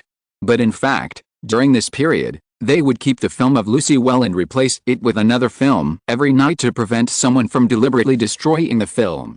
Tang keenly realized from the clues provided by the detective that the mastermind behind the Clooney group was targeting him, and immediately ordered strict protection of the film. He was even on the scene every night. Except for him, Yuffie and the main post-production editor, no one knew where the film was. All preparations were for this moment. So that's it. The reporters exclaimed, thinking that Tang was really lucky. Such a premeditated action would fail. They couldn't help but think of the title of Lucky Tang in Hollywood. Things that happened in the past few years seemed to prove this point. However, the next moment, Tang spoke again, attracting everyone's attention. "The reason why the police showed up this morning is because we caught the escaped post-editing assistant, James Raymond. He is now being interrogated at the New York Police Department. I just came back from the police station. The reason why I held this press conference in the evening is because some news shocked me." Tang said seriously, "I didn't expect that some companies could use such despicable means to achieve their goals." The reporters focused their attention and felt that the key point was coming. Clooney Investment Group and Los Angeles tycoon Ronald Tuttle, they contacted James Roman privately and bribed him to destroy the film for $3 million. The whole audience was in an uproar. This is absolutely explosive news. Although it is not uncommon for Hollywood companies to use means to fight each other, it is very rare for people to disclose it directly. I didn't expect Tang to say it directly at the press conference. This is a rare big news. The reporters were like vultures smelling rotten meat, showing excited expressions. Tang did not disappoint them, and dropped another bombshell. And after the police investigation, Victor, the incompetent screenwriter I fired before, was also secretly connected with this group. His wife received a large amount of transfers from unknown sources within 3 months. But transfers cannot be used as evidence. A reporter reminded. Yes. Tang crossed his hands in front of his chest, but I have a recording of Tracy, the head of the Clooney Group, and Victor. Suddenly, the reporters were boiling again, and the flames in their hearts were completely strong. Good guy, this is going to kill the opponent directly. Chapter 258, Lucy Preview. Please be quiet. Under the influence of many chaotic voices, Yuffie had to stand up and continue to organize discipline. The reporters shut up one after another, and Tang continued, "Although I don't know what hatred Clooney Investment Group has with me, in the face of such despicable means, I must take up the weapon of law to protect myself. So I have filed an application for prosecution with the court, and the charges are." After talking about various commercial crimes, Tang continued, "I am very angry now. I didn't expect that in the free and democratic America, there are still people using such shameful means. If they succeed, then they will not destroy Lucy, but the future of Hollywood. So I hope that all Hollywood companies will join me in boycotting Clooney Investment Group and make their conspiracy bankrupt." Next is the question time. After Tang finished speaking, Yuffie reminded. The reporters immediately raised their hands. That night, not long after Tang ended the press conference, Tracy and Ronald Tuttle sat in the office with livid faces. How could this happen? Ronald Tuttle slammed the table heavily, his palms turned red, and his tone was full of gnashing teeth. How could he have been prepared in advance and caught Raymond? Ronald Tuttle stared at Tracy, his pupils full of bloodshot, like a beast devouring people. I don't know. Tracy was also in disbelief. They had done things so neatly, but they still failed. And they were caught by Tang's weakness, which implicated them. I don't care, Tracy, you are responsible for solving this matter. Ronald Tuttle ordered, clear our relationship, and then find the best law firm in New York to countersue Tangda. I want to win the case, understand? Understood, I'll do it right away. Tracy had a headache, but Ronald Tuttle was the head of their investment group, and she could only follow orders. But the development of the situation the next day was beyond their control. Because Norton I had already found the best law firm in New York in advance, and formed a luxurious team of lawyers, all of whom were experts in the business field and had never lost. This luxurious team of lawyers filed a lawsuit in the criminal court, and while pursuing the crime, they also demanded that the Clooney Group pay $80 million in compensation. The amount of compensation is undoubtedly very staggering, so the case of Norton I has been on the front page of various media. The name of the movie Lucy has gradually become well known. At this time, Norton I released the first trailer of Lucy. Vincenzo is an ordinary movie fan, but he doesn't like to watch those stories with deep plots. He only likes to watch popcorn movies. And he has recently been posting movie reviews in his blog, trying to comment on the current superhero movies. However, there are very few people who watch it. Even if he keeps promoting himself in the forum, no one will read his movie reviews. Because the movies you mentioned are all old, and the views are not much different from others. Why should I watch them? This is a comment left by a tourist, which directly pierced Vincenzo's defense and made him depressed for several days. But just when he was about to give up his film review career, he saw the promotional poster of Lucy on the street.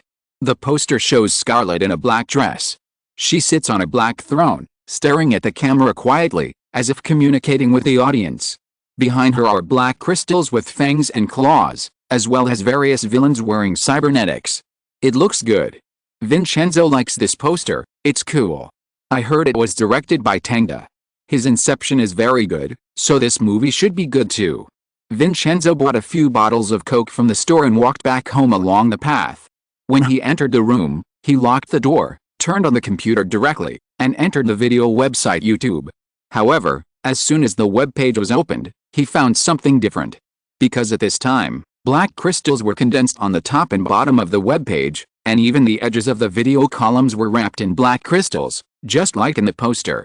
This cold visual style immediately attracted Vincenzo's attention, and then he found that the top of the web page was fixed with a promotional trailer and poster of Lucy. Wow, so cool.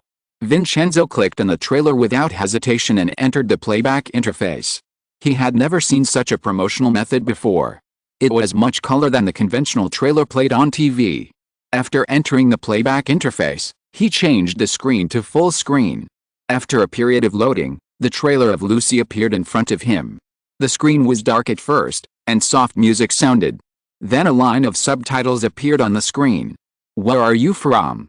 It seemed that the movie was asking the audience a question, but before Vincenzo could figure out the meaning of this sentence, he saw the screen light up, and a series of animal videos appeared one after another. These animals behaved savagely, running and chasing, fighting and killing, and gnawing on debris, as if they were from the barbaric era. After the animal clips disappeared, new subtitles appeared. Where are you going? The subtitles were followed by a collection of various clips, including medieval scenes, high-rise buildings, and interstellar voyages. Compared with the animal scenes, these scenes were more magnificent and grand, and they made people excited. Who are you? New subtitles appeared. Vincenzo's breathing stagnated, and he felt as if something in his heart was touched. These three questions made him think about it and he didn't know how to answer. But the trailer answered his question for him. Babies, crying, laughter, sadness, love, weddings, overtime, middle age, funerals, tombstones. These images flashed before Vincenzo's eyes like a revolving lantern of life. When everything disappeared, only a faint sadness remained in his mind. And the voice that took over all this was an old man's voice. It was Morgan Freeman. He stood on the podium and preached his research to the crowd. According to statistics, The degree of brain development in our human life is only 15% at most. In fact, most people only have 10%. So we will be confused, at a loss, disturbed by various emotions, and don't know the meaning of our lives. The man was suddenly interrupted by the audience. I'm sorry, Professor, do you mean that when our brains are developed to more than 15%, we will not be troubled by emotions? That's right. Morgan Freeman nodded and said, when the brain is developed to more than 20%, you will find that the world is so clear in front of you, as if there are no secrets. The screen flashed Scarlett's calm face. She was stained with blood, but she didn't show any pain, as if the scars had no effect on her. All confusion will disappear. When you develop to 40%, you will have all kinds of wonderful abilities, such as fast memory. The voice of the supporting character flashed across the screen. When did you learn to write Chinese? Scarlett's calm answer followed, an hour ago. What if the development level reaches 100%? Someone in the conference hall asked the professor. Morgan Freeman shrugged, I don't know, but I guess 100% will be out of the scope of human beings. Are you saying that you will become a god? It's possible. After saying this, the screen flashed black, and when it lit up again, it had turned to a hotel room. The upper body of Scarlett was on the TV. She said to Morgan Freeman in front of the TV, I have read all your research reports on the brain. It is not mature yet, but the research direction is right. Thank you. The scene turned again, and Scarlett was demonstrating her abilities to the scientists in the laboratory. My brain has been developed by 42%. I can sense anyone's thoughts and perform some unusual manipulations. Then if her brain development reaches 100%, will it really be good for us? Chris Hemsworth asked Morgan Freeman. I don't know. As soon as the voice fell, the picture instantly cut to the surface of the Earth. With Morgan Freeman's narration, void data streams, cybernetics, and helicopter bombings appeared one after another. With so much knowledge, you can solve the mystery of the Earth and understand the real universe. I don't even know if humans are ready for this. Finally, Scarlett's voice sounded, this feeling, it's as if everything makes me feel. Ah. In the picture, the villain was stabbed in the hand by Scarlett with 2 knives, and screamed. Then, Scarlett put her hand on his forehead. Suddenly, endless brain cells appeared on the screen. Vincenzo's eyes reflected the name of the movie Lucy, and he couldn't help but exclaimed, it's amazing, this trailer is amazing. Although he only watched it once, his brain was already filled with the information in the trailer. He felt that every picture and every line should have a meaning, which made him excited. He picked up a pen and wrote down everything he thought about. The question at the beginning represents the movie's question to the audience, and also represents the question to the characters in the movie. Vincenzo thought and wrote, and the degree of brain development mentioned by Freeman corresponds to the heroine Lucy in the movie. Although we don't know what she encountered, it is obvious that her brain is constantly developing. Is our brain really only developed by 15%? Thinking of this, Vincenzo couldn't help but search the internet, and found that current scientific experiments have proved that the human brain is indeed less developed. So if humans can really develop their brains, can they really have all kinds of abilities? That would be too cool. After Vincenzo finished writing his guess, he watched the movie trailer again. Then he added some details, such as what the mechanical arm on the villain's body was, and why Scarlett was injured but felt no pain. After writing these, he felt a little hungry, and it was already night. Time flies. Vincenzo turned around and posted this speculation on his blog, then drank Coke while browsing the forum. Then he found that it seemed that no one had posted an interpretation of the movie yet. At most there were some discussions about the movie. For example, this post, have you seen the trailer of Lucy? I think it's a bit interesting. After Vincenzo clicked in and saw that everyone's discussion was still on Scarlett's appearance and superpowers, he couldn't help but feel a little superior, so he immediately sent out his blog link and commented, I summarized some plots based on the trailer, you can take a look. Then he went to eat. When he went upstairs and returned to his room again, he opened the blog and saw more than a dozen comments. Wow! Vincenzo felt the joy of writing a movie review for the first time. And these comments were all about the content. Some people praised him for his good writing, and some people refuted the ideas in his article. For example, Vincenzo believes that Scarlett must have been tortured to successfully develop her brain, which can be seen from the bloody scene. But others think that it could be someone else's blood, and Scarlett must be a scientific researcher, So she went to find the professor played by Morgan Freeman. Vincenzo and him had a discussion on the blog. At the same time, Mirren and Judy were also paying attention to the trailer of the movie. Do you want to see it now? Judy asked him in the car. Of course, you must see it. Mirren nodded. That's not what you said before. Mirren shrugged. I changed my mind. But what exactly does this trailer mean? I still don't quite understand it. Judy kept thinking after watching the trailer. I think it might want to explore what will happen after the human brain is developed more than 100%. Mirren guessed. Tang does Inception discuss dreams before, and this one looks like another science fiction film. Really? Why do I feel that this time it doesn't have that sense of reality compared to Inception, especially those mechanical arms, which don't look like modern times, but more like the future. That's called cyberprosthetics, a product of the cyberpunk worldview. To be honest, I was quite surprised to see this element in the movie. Mirren explained, but I don't think we should worry, the future will be great too. I think the only thing missing from Inception is the worldview. This time it's finally made up for it. Yet, Judy nodded thoughtfully. Let's go. What do you want to eat today? She started her father's car and drove out of the garage. I want pizza. Come on, Mirren, we've been eating pizza for 3 days, I want steak. Okay, as you say. Sit tight and fasten your seat belt. Mirren couldn't help but say, you're becoming more and more like my mother, Judy. Back when she was in school, the girl still had a youthful and bright attitude, but after going to work, she gradually became a little stable. You're becoming more and more nagging, Mirren. Judy smiled, turned on the radio, and tuned to Avril's new song. Suddenly, the passionate and unruly style of the song resounded throughout the car. But I still like Avril. I like her too. Chapter 259, Restructuring MGM. How are the data? Tang was sitting in the office, and Yufei was reporting to him about many things that happened today.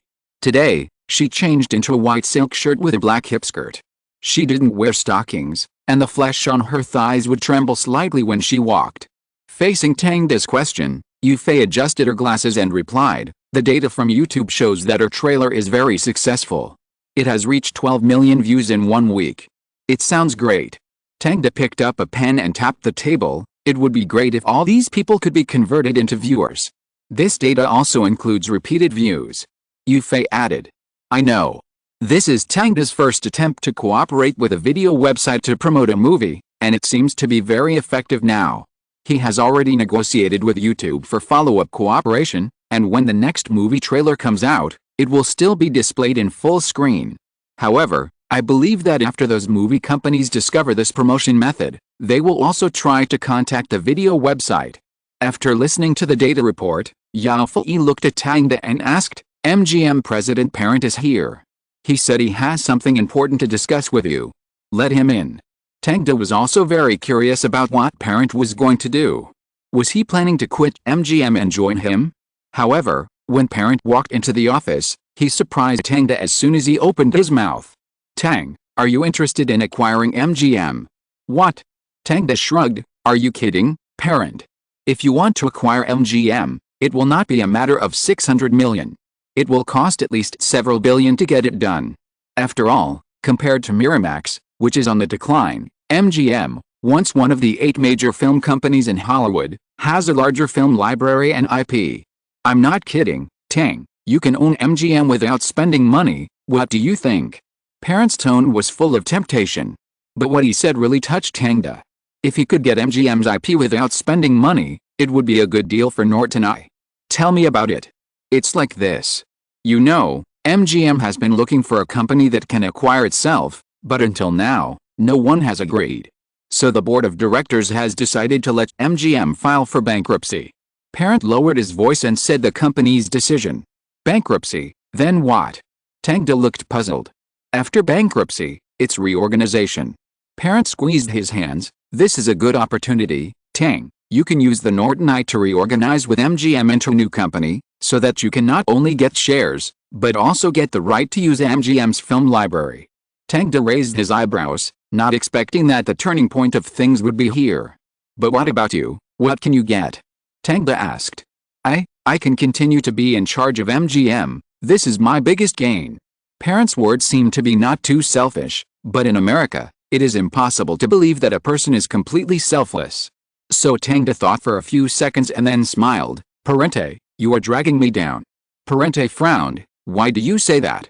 Because once Norton I and MGM reorganize, then MGM's debt will become my debt, right? Hearing Tang's question, Parente was slightly stunned, and then said awkwardly, you are right, but you also got the film library and IP, right? The most important thing is the shares. Then how much can it be? 3%, 5%. Oh, Parente didn't know how to answer. And the real controlling shareholder of MGM is Sony, Providence Equity Partners and Texas Pacific Capital Fund. Tang paused for a moment. In addition, even if I really reorganize with MGM, when MGM finds a suitable buyer, the film library and IP will not belong to me, right? Yes. Then why should I spend time helping MGM out of the quagmire? Is it because my head looks big? In Tang's questioning, Parente seemed a little guilty. He did have similar thoughts in mind, so he came to Tangda. But he thought Tangda would be interested in MGM. After all, it was one of the 8 major Hollywood companies, not an ordinary film company. With MGM, Tangda would instantly break away from the upstarts and become a real Hollywood old school. This is indeed a good thing for his status. But correspondingly, Tangda also needs to bear and pay a lot. But just when Parent thought that the negotiation would end in failure, Tangda suddenly said, I can agree to the reorganization. Huh? Parent was shocked by this 180-degree turn and asked hurriedly, really? Yes. Tangda crossed his legs and crossed his hands on his chest, but I won't use Norton I to reorganize with MGM. What do you mean? I will reorganize with MGM in the name of a subsidiary of Norton I. I will serve as the CEO of this company to help MGM get out of the quagmire. I'm afraid. Parent hesitated. If it was just a branch of Norton I, then once MGM was not doing well, Tangda could withdraw at any time without taking any risks. Doing so is like giving it away for free. However, Tangda said bluntly, no, Parent, now MGM is begging me. Let me put it this way, in the whole Hollywood, only I have the confidence to lead MGM out of the quagmire, because my vision has never been wrong. Let me be responsible for MGM's film investment. I can guarantee to make money and pay off the debt. But if you find someone else, you will probably only get uneasiness and worry. If the investment fails one after another, then MGM will be further and further away from the goal of paying off the debt. Although Tangda said it very directly, Parent did not refute it, because he thought so in his heart. In his heart, he only thought that Tangda had the ability to keep his position and make money. He watched Tangda continue to move forward and become a top director in Hollywood. The reason for finding Tangda was not without the idea of letting Tangda direct the movie. After all, the assassination of Hitler did make a lot of money, but the subsequent movies were rejected by Tangda and could not be reproduced again. I know you can't make the decision on this matter. Tangda saw Parente's face was in suspense, so he said, go to the board of directors and explain my request to them. First, I want to obtain the right to operate the subsidiary of Norton I and MGM after the reorganization.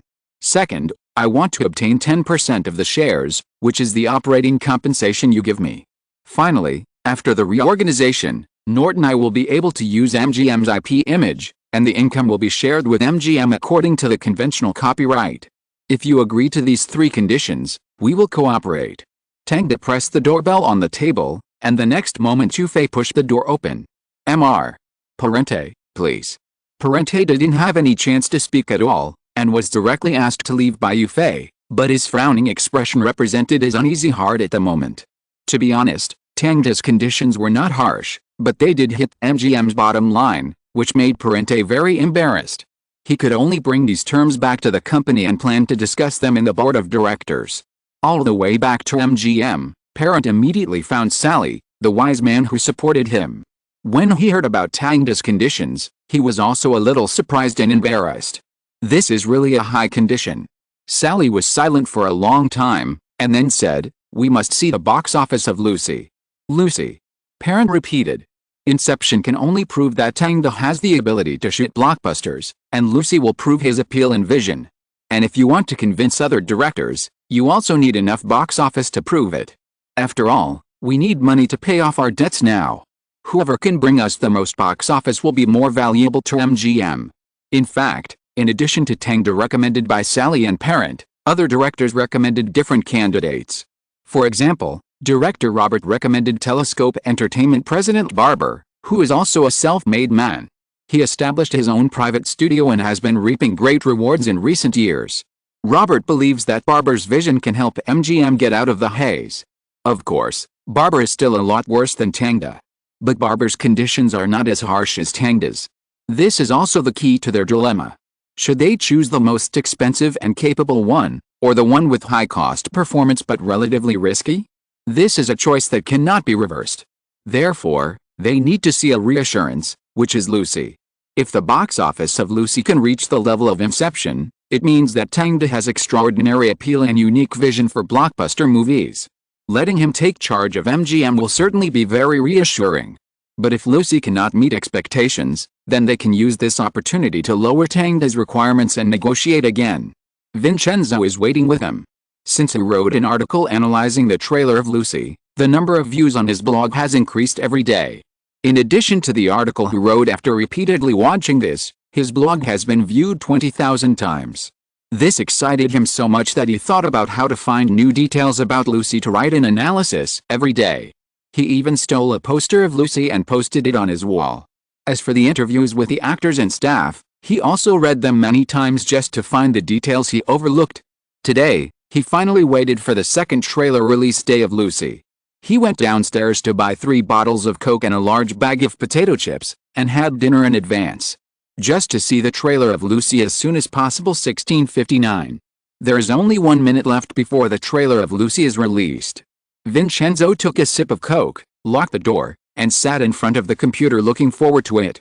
10, 9, 8. He stared at the numbers on the watch, counting down continuously, and when the minute hand moved, he immediately clicked a mouse. Click. The web page refreshed, and the black crystals attacked again in an instant, covering the entire page, and then a line of words appeared on the screen. Brain development. 0%. What? What is this? Vincenzo didn't understand what this was. He clicked the screen with some doubts and immediately jumped to an exclusive page. He got the answer from the text above. It turned out that this was an activity produced by the Lucy film crew. This brain development progress represents the number of users who played. As long as the number of users who played reached a certain number, new materials and videos can be unlocked. The nodes are 20%, 40%, 60%, 80%, and 100%. This is actually equivalent to an interactive game, but Tangda used it on the movie. Vincenzo thought this format was very interesting and beneficial to his writing of movie analysis, because he could get more materials and learn more details in the movie. So he couldn't wait to open the video and contributed his own number of views. The video started with Scarlett's embarrassed look. She was squeezed in the elevator by several big men, her face panicked. "I'm just an ordinary person. Please don't do this." The elevator door slowly closed with her shouting. Ling. When the elevator opened again, Scarlett was the only one left, with blood on her face and an unusually cold look in her eyes. The narration sounded, "This world is the law of the jungle. We need your help with something." The scene turned to the outside of the hotel. "What?" Scarlett looked at her boyfriend in a cowboy hat and was a little confused. "Why do you want me to deliver it?" "I won't." "No, no, no, sweetheart. I've delivered it several times, there's no danger." The next second, Scarlett saw the scene of her boyfriend being shot in the hotel with a box. The scene returned to Scarlett being taken into the hotel room. In panic, she was tied to a chair. She had a hot body, like a sexy wild leopard. Then, a heavy sound of footsteps and mechanical sounds came. She raised her head and looked at the man walking across the street in surprise. Vincenzo on the screen also held his breath, wanting to get a glimpse of the villain's true face. Unfortunately, the scene flashed immediately afterwards, and there was no figure of the villain at all. The car chase, gun battle and fighting scenes started directly.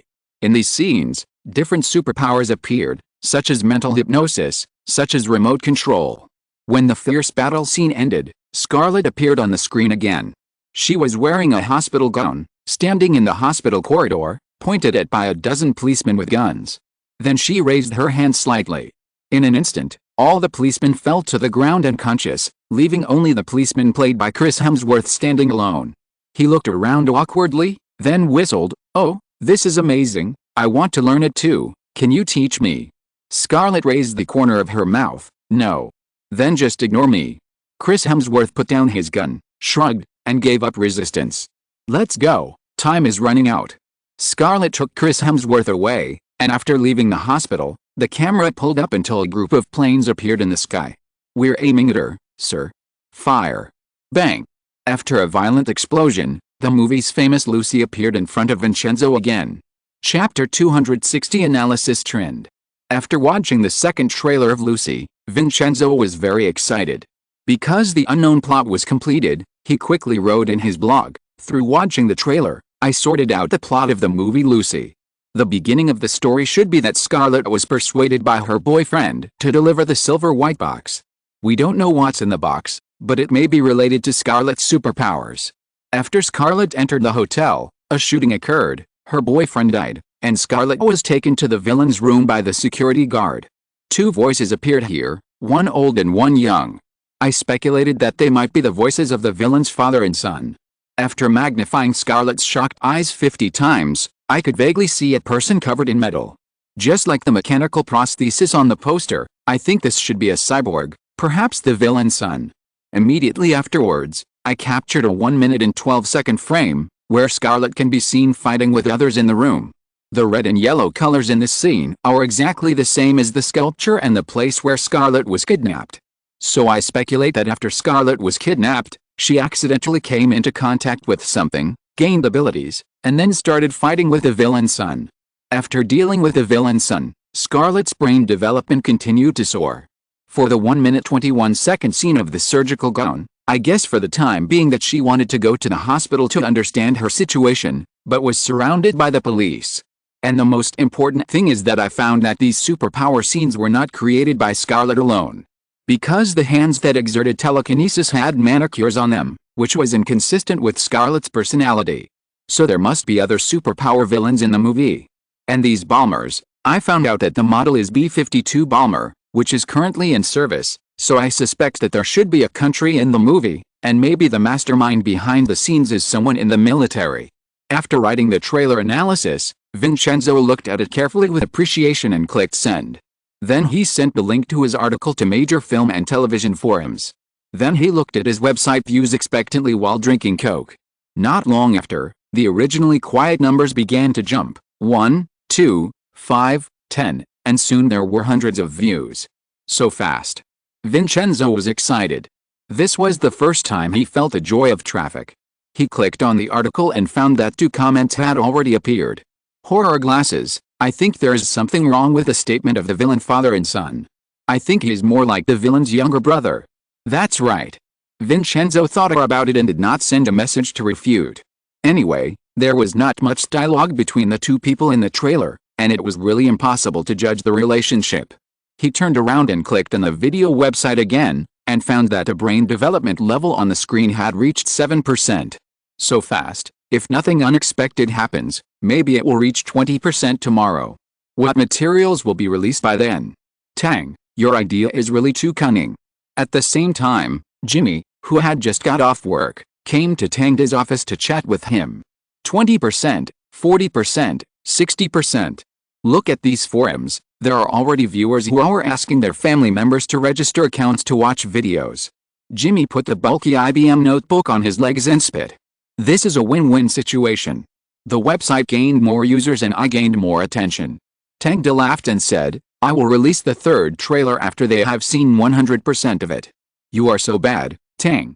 The audience is just like a fish that has taken a bite of the hook. They have all been hooked into a croaker.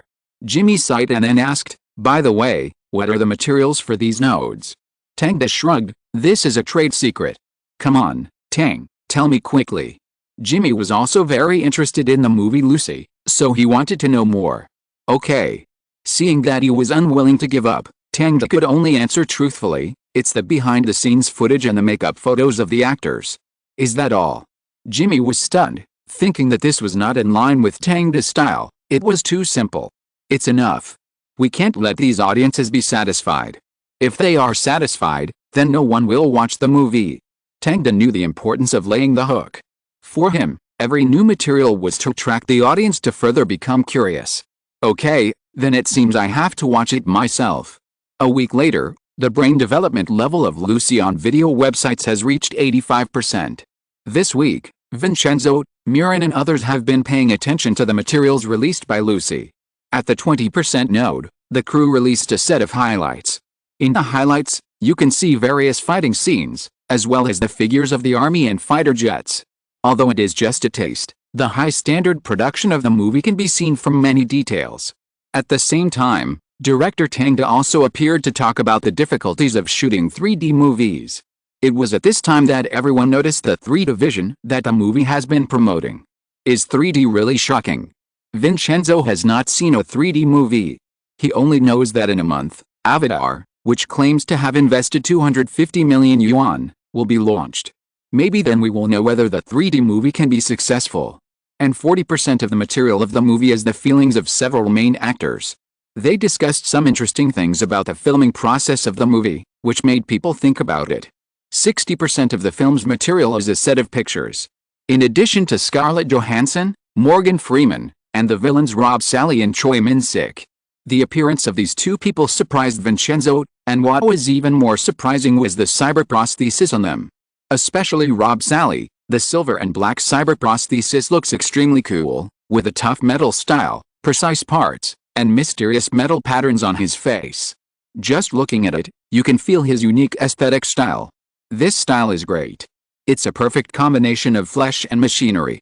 Vincenzo was itching to see it, and felt that he could also paint silver-white metal patterns on his face and pretend to be a villain in the movie. And from this set of photos, there are more things that can be interpreted. Especially the structure of the worldview, which suddenly became clear. It turned out to be cyberpunk. After searching for related styles, Vincenzo finally knew the source of the movie's worldview. He began to be interested in this style and began to look for related works of cyberpunk. Miran didn't have much feeling for the cyberpunk style. Although it was cool, it was not enough to motivate him to take action. He and Judy were now watching the materials released by the 80% node. It was a video of a speech by an unfamiliar brain scientist. The screen was shot from a candid angle, and many people could be seen listening to the brain scientist's lecture. And what he was talking about was the subject of brain development. The human brain is actually an infinite treasure. The brain scientist briefly explained his speculation on brain development and the current scientific progress of mankind. At the same time, he also showed everyone various real cases and projects that the United States is researching. At the end, he also brought out Area 51, aliens, and the experiments of the former Soviet Union as evidence. In the United States, Area 51 is a well-known military base, and whether there are real alien corpses in it is also something that everyone has been discussing. But now that the brain scientist has combined aliens and brain development, it is very self-consistent. Miran and Judy were fascinated by the video. After the video ended, Judy asked Miran, "Is brain development really that powerful? IQ increased by 500%? Supermemory? And all kinds of special abilities? I don't know, but I think what the experts said is right. Maybe aliens are humans whose brains have been developed to more than 50%. Miran replied. Then why did they die?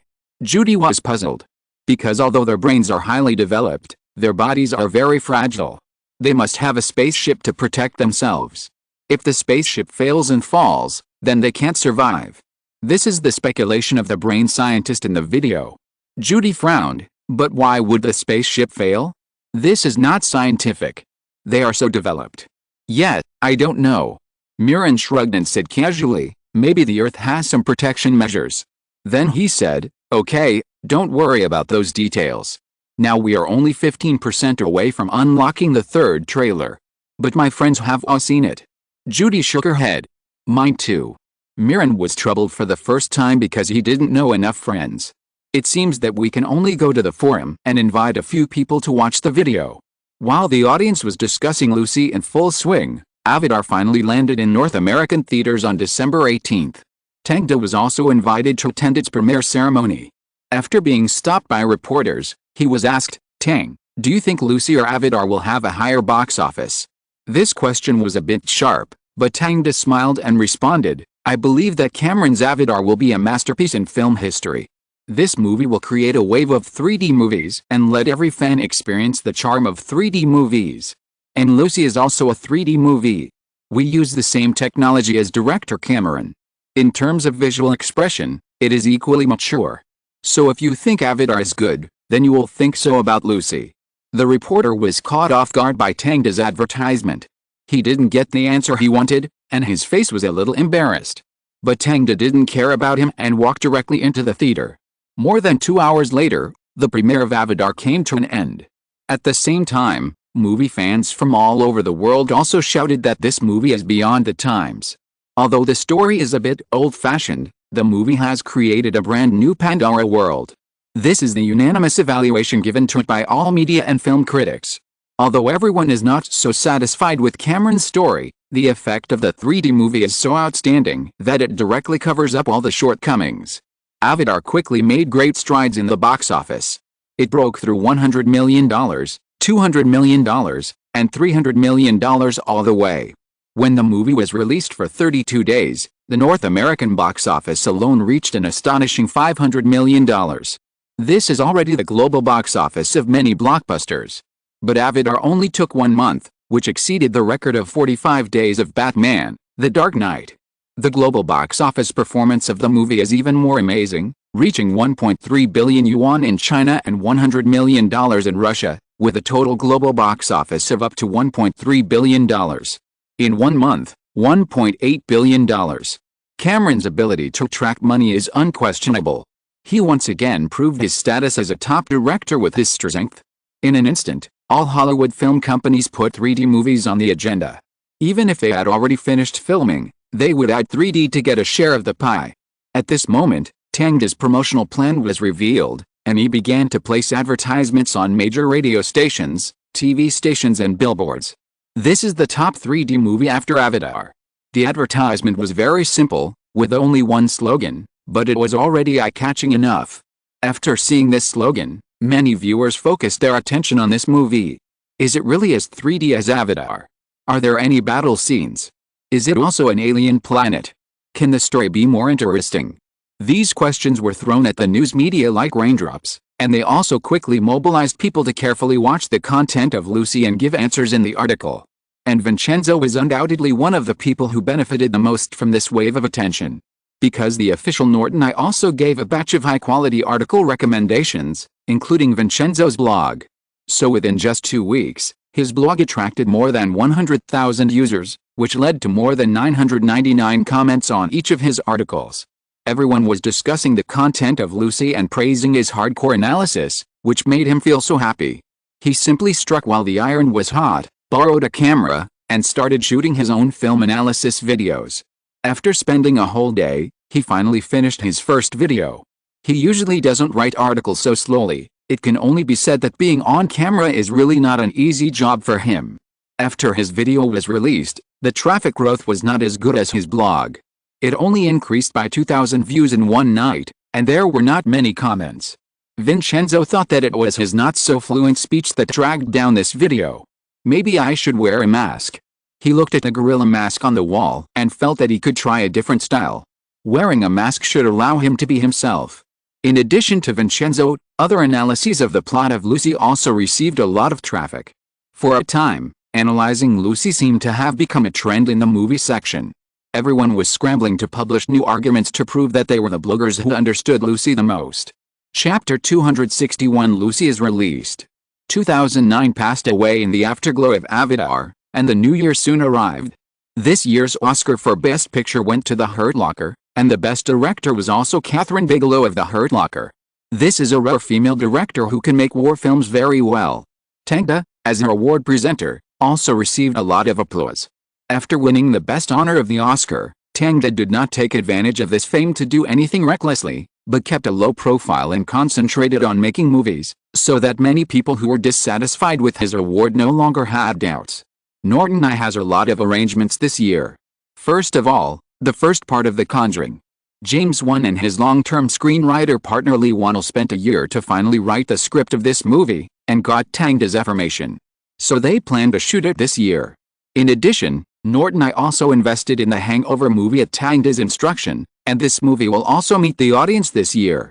As for Illumination Entertainment, Despicable Me has entered the promotion period, and if nothing unexpected happens, it will be released in September. Coupled with Tangda's own Lucy, this year is destined to be a year for Nortonite to show its strength and gain a lot. Of course, there are also some people waiting to see Tangda embarrassed. They hope that Tangda will lose money on every movie and make Nortonite lose everything. For example, Ronald Tuttle and Tracy, their investment group's original plan to enter Hollywood failed and they were sued, all thanks to Tangda. So they wanted to hire a few thugs to beat Tangda up. However, Tangda's security work was very good. Even if they just approached Tangda, they would have to spend a lot of effort and might not succeed. In addition, doing so was too conspicuous and arrogant, so they gave up the idea. But the idea they didn't realize was realized by someone. In the parking lot, in a black luxury MPV, Taylor Swift was biting Tangda's arm hard. Her teeth gradually exerted force on Tangda's skin, but Tangda didn't resist at all. This made her a little discouraged and frustrated, so she raised her fist and hit Tangda's chest hard. "Have you calmed down?" Tangda treated her like a child. Taylor Swift looked up at his handsome face and felt very unhappy. "No." She punched Tangda on the shoulder again. "You promised me, but you actually have a child." "Sorry." Tangda raised his hands. "I never said I didn't." "Yes, you never said there were no other women around you. I was just being sentimental." Taylor Swift folded her arms and sat next to Tangda angrily. Tangda turned his head to look at her. In just over a year, she had grown into a big girl, with smooth and fair skin, iconic eyeliner and red lips on her face, and her increasingly prominent figure, making her charm much stronger than before. Seeing Tangda looking over, Taylor Swift turned her head away and avoided his gaze. "My mother is right. A man like you will never lack women around him." Taylor Swift's tone was a little disappointed. "So what?" Tangda put his hand on hers, without any extra movements, as if he was comforting her. But after feeling the heat of Tangda's skin, Taylor Swift suddenly paused and complained in a low voice, "So I have no chance, Tang." Tangda took Taylor Swift into his arms without saying a word, as if he was using his body movements to replace his words. "You don't need me now, right?" Taylor Swift asked. "No." Tangda held her hand. "I always remember the scene when we went camping together and you whispered in my ear. To be honest, I was very moved." "Then why?" "Because I can't." Tangda explained, "There is a big difference in our ages. This kind of relationship should not happen. It's just a few years old. I'm not a child." Taylor Swift was like an angry kitten, her fur standing up in Tangda's arms. Yes, I didn't realize this until I watched you sing on the Grammy stage." Tangda sighed. "Sometimes I also want to escape from this place, go to a jungle where no one can find me, or a snowy field, and stay there quietly for a while, so that no one can find me." "You can do it now," Taylor Swift retorted. "Now? With whom? You. If you want, I will go with you." Taylor Swift broke free from Tangda's arms, with doubt in her eyes. "Are you serious? Escaping from all this, not caring about anything?" "Yes." Tangda nodded. "Then let's go to the North Pole, find a place where no one can see us." Taylor Swift directly proposed the location, intending to see if Tangda dared to agree. As a result, something she didn't expect happened. Tangda immediately took out her mobile phone and called Tom to ask him to book a ticket. Instantly, all the unhappiness in Taylor Swift's heart turned into surprise and joy. She hugged Tangda's neck and laughed. "You really agreed. Oh my God, you really agreed." "I said, I will fulfill your wish." Tangda also hugged Taylor Swift. The two hugged each other intimately in the car until Tom called to book the plane ticket. While Tangda and Taylor Swift were traveling to the Arctic, Jessica was taking Elena and her parents to Russia. They will spend a quiet vacation in Tangda's arrangement, although he will not come. As for the company, Yuffie, Jimmy and others will take care of it. Anyway, there is basically not much to worry about except during the filming. At the same time, with the efforts of the audience, the brain development of Lucy has reached 100%, and the third promotional trailer has also entered the public's field of vision. This trailer focuses on the main thread of the movie, playing the clips of Scarlett being in prison and then killing, and answering some questions. But that's all. Vincenzo and the others still don't know how the big boss Mr. Zhang will appear, nor do they know what Scarlett's final fate will be. But this doesn't prevent them from being enthusiastic about the film, or it can be said that because it is not explained, they have room for interpretation and exploration. In this case, any speculation about the plot is reasonable and can be questioned. Therefore, the public has launched a series of discussions about Lucy on the internet. Coupled with the popularity of Avatar and the trend of watching 3D movies, Lucy has attracted widespread attention. Even in the world, it has aroused considerable expectations. What kind of movie will Tang come up with after Inception is what they are all thinking about. In this expectation, Lucy finally reached its release date. Tokyo, Japan. Kyoko, do you want to go to the movies with me? I heard that this Lucy is 3D like Avatar. On the set of the TV series that had just finished filming, the sexy Kyoko Fukada was approached by the actor who acted with her. She showed an impeccable smile on the surface. After all, according to seniority, the guy in front of her was her senior. In places like Japan, seniors would do something excessive to the juniors, and everyone would turn a blind eye. So Kyoko Fukada smiled, as if she was very surprised, and then suddenly reached out to cover her mouth. It's not good. What's wrong? The male actor asked with concern. Sorry, senior, although I really want to go to the movies with you, but I have made an appointment with my sister to watch her violin performance. I'm really sorry. The male actor looked disappointed, but he didn't give up and said, then I will go with you, and I can drive you. What should I do? Kyoko Fukada was embarrassed. This violin performance is an internal invitation system, and it is held by the school itself. Sorry, senior. Is that so? Then there is nothing I can do. Seeing this, the male actor didn't know how to force it. He originally wanted to take advantage of the movie to get this sexy beauty. It must be said that even a seasoned lover could not resist Kyoko Fukada's charming figure and slightly sensual face, and they wanted to push her to the bed and feast on her. But Kyoko Fukada never had any interest in such a man. She could always think of the figure of America in her dreams at midnight. When he looked at her, he was never like a beast, but with alienated indifference and a just right smile. When he was fierce, he was wilder than a beast, and when he was a gentleman, he was more reserved than anyone. That was the style she liked. I really started to miss Tang Dejin.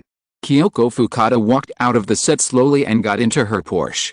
Then she took out a plane ticket from the glove box, which was the ticket to America.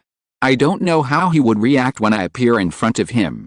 Kyoko Fukada squeezed her legs together, bit her lips, breathed heavily twice, and then drove straight to the airport. At the same time, at the premiere of Lucy, Tang, who was walking the red carpet with Scarlett, was surrounded by reporters. Tang, what is your expected box office for this movie? Tang, do you think this movie can surpass Inception? Tang, why did you choose Scarlett as the heroine? Tang responded patiently one by one. Scarlett, who was reduced to a vase beside him, did not feel uncomfortable. She just smiled at the camera. Tang and Taylor Swift's trip to the Arctic lasted only a week. Because Taylor Swift could not stand such cold weather, and the special landforms with nothing but penguins, seals, sea lions and ice. Although the scenery was beautiful and Taylor Swift took a lot of photos there, she still couldn't stay there for a long time. So later they went to Finland and spent a month there. It was not until Taylor Swift herself could not stand the urging of her family and her agent that she finally came back with Tang. From beginning to end, Tang never mentioned coming back. This finally put Taylor Swift's uneasy heart at ease. She knew that Tang loved her, and that was enough. Children? That was just Tang's constraint. She would snatch Tang away from that woman sooner or later. At worst, she could have a child of her own. That was Taylor's idea. However, when her parents asked her at home who she was traveling with, she answered truthfully, and the couple got angry with her. He is a married man, how could you do this? The mother seemed a little angry, and the father was much more open-minded, but he also tactfully persuaded Taylor to find a single man. Although he had thought about bringing the two together, the situation had changed. Tang had already made his wife public, so there should be no more entanglement. Otherwise, it would be too unpleasant to be known by others. But Taylor Swift insisted on herself. She said that Tang and herself were true love, and absolutely no one could separate them. Under her tough statement, her parents had to retreat and could only admonish her in daily life. However, Taylor couldn't listen anymore, so she simply ran to live in Tang's villa. As a result, the hot fire met dry wood, and the two people burst into strong passion and walked from the bedside to the living room every day, and then from the living room to the balcony. It can be said that they are proficient in all kinds of martial arts. Taylor Swift also came to the scene today to support Tang's movie. If she was not the heroine and could not steal the limelight, she would have gone up to pull Scarlett's hand away and asked her to stay away from Tang. Rob Sari, who played the villain, was also on the red carpet. He entered the venue with Choi Min-sik, and his palms were sweating. Until the moment before getting off the car, he kept hinting that he was fine and not to be nervous. After all, this was really his first time walking the red carpet under the attention of the public, and it was at the Chinese theater on the Hollywood Walk of Fame. It was really cool. Mom, Dad, brother, sister. Did you see me? When Rob Sari stepped onto the red carpet and was surrounded by cheers, his original trepidation immediately disappeared. While settling down, he thought of his family. They should all be waiting by the TV at this time, watching the live news. So excited. They must be proud of me. In order not to disappoint his family, Rob Sari's steps gradually became stronger. Although his height was much shorter than others, what's wrong with being short? Wasn't Napoleon also short? The red carpet activities went very quickly. When all the crew members entered the cinema, the premiere of Lucy finally kicked off. At this moment, there were long queues in front of cinemas in many countries such as the United States, Japan, China, Canada, Italy, Germany, Russia, and France. The audience held popcorn in their hands and came to the ticket office one by one to hand over their money. 2 tickets for Lucy, thank you. 1 ticket for Lucy, please. 3 tickets for Lucy. Give me 5 tickets. There were no other movies in this Friday schedule. Even if they were stubborn, they didn't dare to compete with Lucy on the first day. So there was no other sound in the cinema. Everyone was buying tickets for Lucy. The theater owners were sitting nervously in their offices, waiting for first-hand data. Reporters also rushed to the door of the cinema, ready to see if anyone would leave early and collect the audience's impressions after watching the movie. Tang and his friends, surrounded by many film critics, sat in the theater, watching the lights gradually dim, the screen light up, and the Norton's Eye logo appear. Chapter 262 Lucy Awakens. Vincenzo sat in a chair in the theater, next to a young couple. Finally, we've waited for it. Miran held Judy's hand, unable to hide his excitement. They had been looking forward to this movie for a long time. Now they can finally feast their eyes. Miran wanted to stick his eyes to the screen and appreciate it with all his heart. Vincenzo had the same idea, but he had no one to talk to, so he could only look at the screen with his fists clenched. Because it was a 3D movie, the audience all wore black glasses. Shortly after the Norton Eye logo appeared, a meteorite suddenly shattered it, and then a large number of fragments came from the screen to the audience outside the screen in the next second. Some audience members screamed and were startled. Although others did not scream, they were also a little surprised. This feels the same as Avatar. Sure enough, Tang did not lie. Vincenzo breathed a sigh of relief. As one of the beneficiaries of Lucy, he has always been afraid that the movie will have a water incident. Especially for 3D movies, this gimmick sounds good, but in actual viewing, it is really worth the money. The more expensive, the better. So after seeing these fragments flying over in their true form, Vincenzo immediately realized that the movie's promotion was not wrong. This is a 3D movie of the same level as Avatar. After the brief visual impact disappeared, the movie title Lucy appeared on the black background in a very plain and simple way. Billions of years ago, we were given life. How do we use it? The scene starts with a female gorilla drinking water. It has a human facial contour and looks different from other gorillas. Then the camera passes through the jungle and shakes all the way to the sky above the city of Seoul. A large number of fast clips flashed by, and people on the streets and in the shops turned on the speed, which immediately reflected the hurried life. Then Lucy, who had short golden hair and tilted her head to drink a drink, was interrupted by her boyfriend. Lucy, this is a piece of cake. It turned out that he wanted Lucy to help him deliver a safe suitcase, but Lucy didn't agree. The man wore a cowboy hat and his eyes were quite different. It looked more like a mechanical prosthetic eye, which looked very trendy.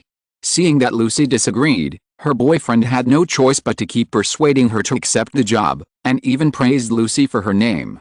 You know, I went to the museum one day, and guess what I saw there? What? Lucy looked puzzled. The first woman in the world is also called Lucy. After he said this, the screen directly gave the eyes of an orangutan, followed by a 3-segment camera pullback, showing that the orangutan was actually a collection of the museum. It looked particularly different in the orange-red museum. Is this the orangutan? Vincenzo suddenly remembered the one in the opening credits. The two were exactly the same, so it should be correct. However, Lucy in the movie still did not agree. Even if her boyfriend tempted her with money, she did not intend to help her boyfriend deliver the box. As a last resort, her boyfriend could only handcuff Lucy and the box together. How despicable. Lucy had to enter the hotel lobby and tell the front desk about her purpose. It was during the conversation between the two that clips of various animals flashed by.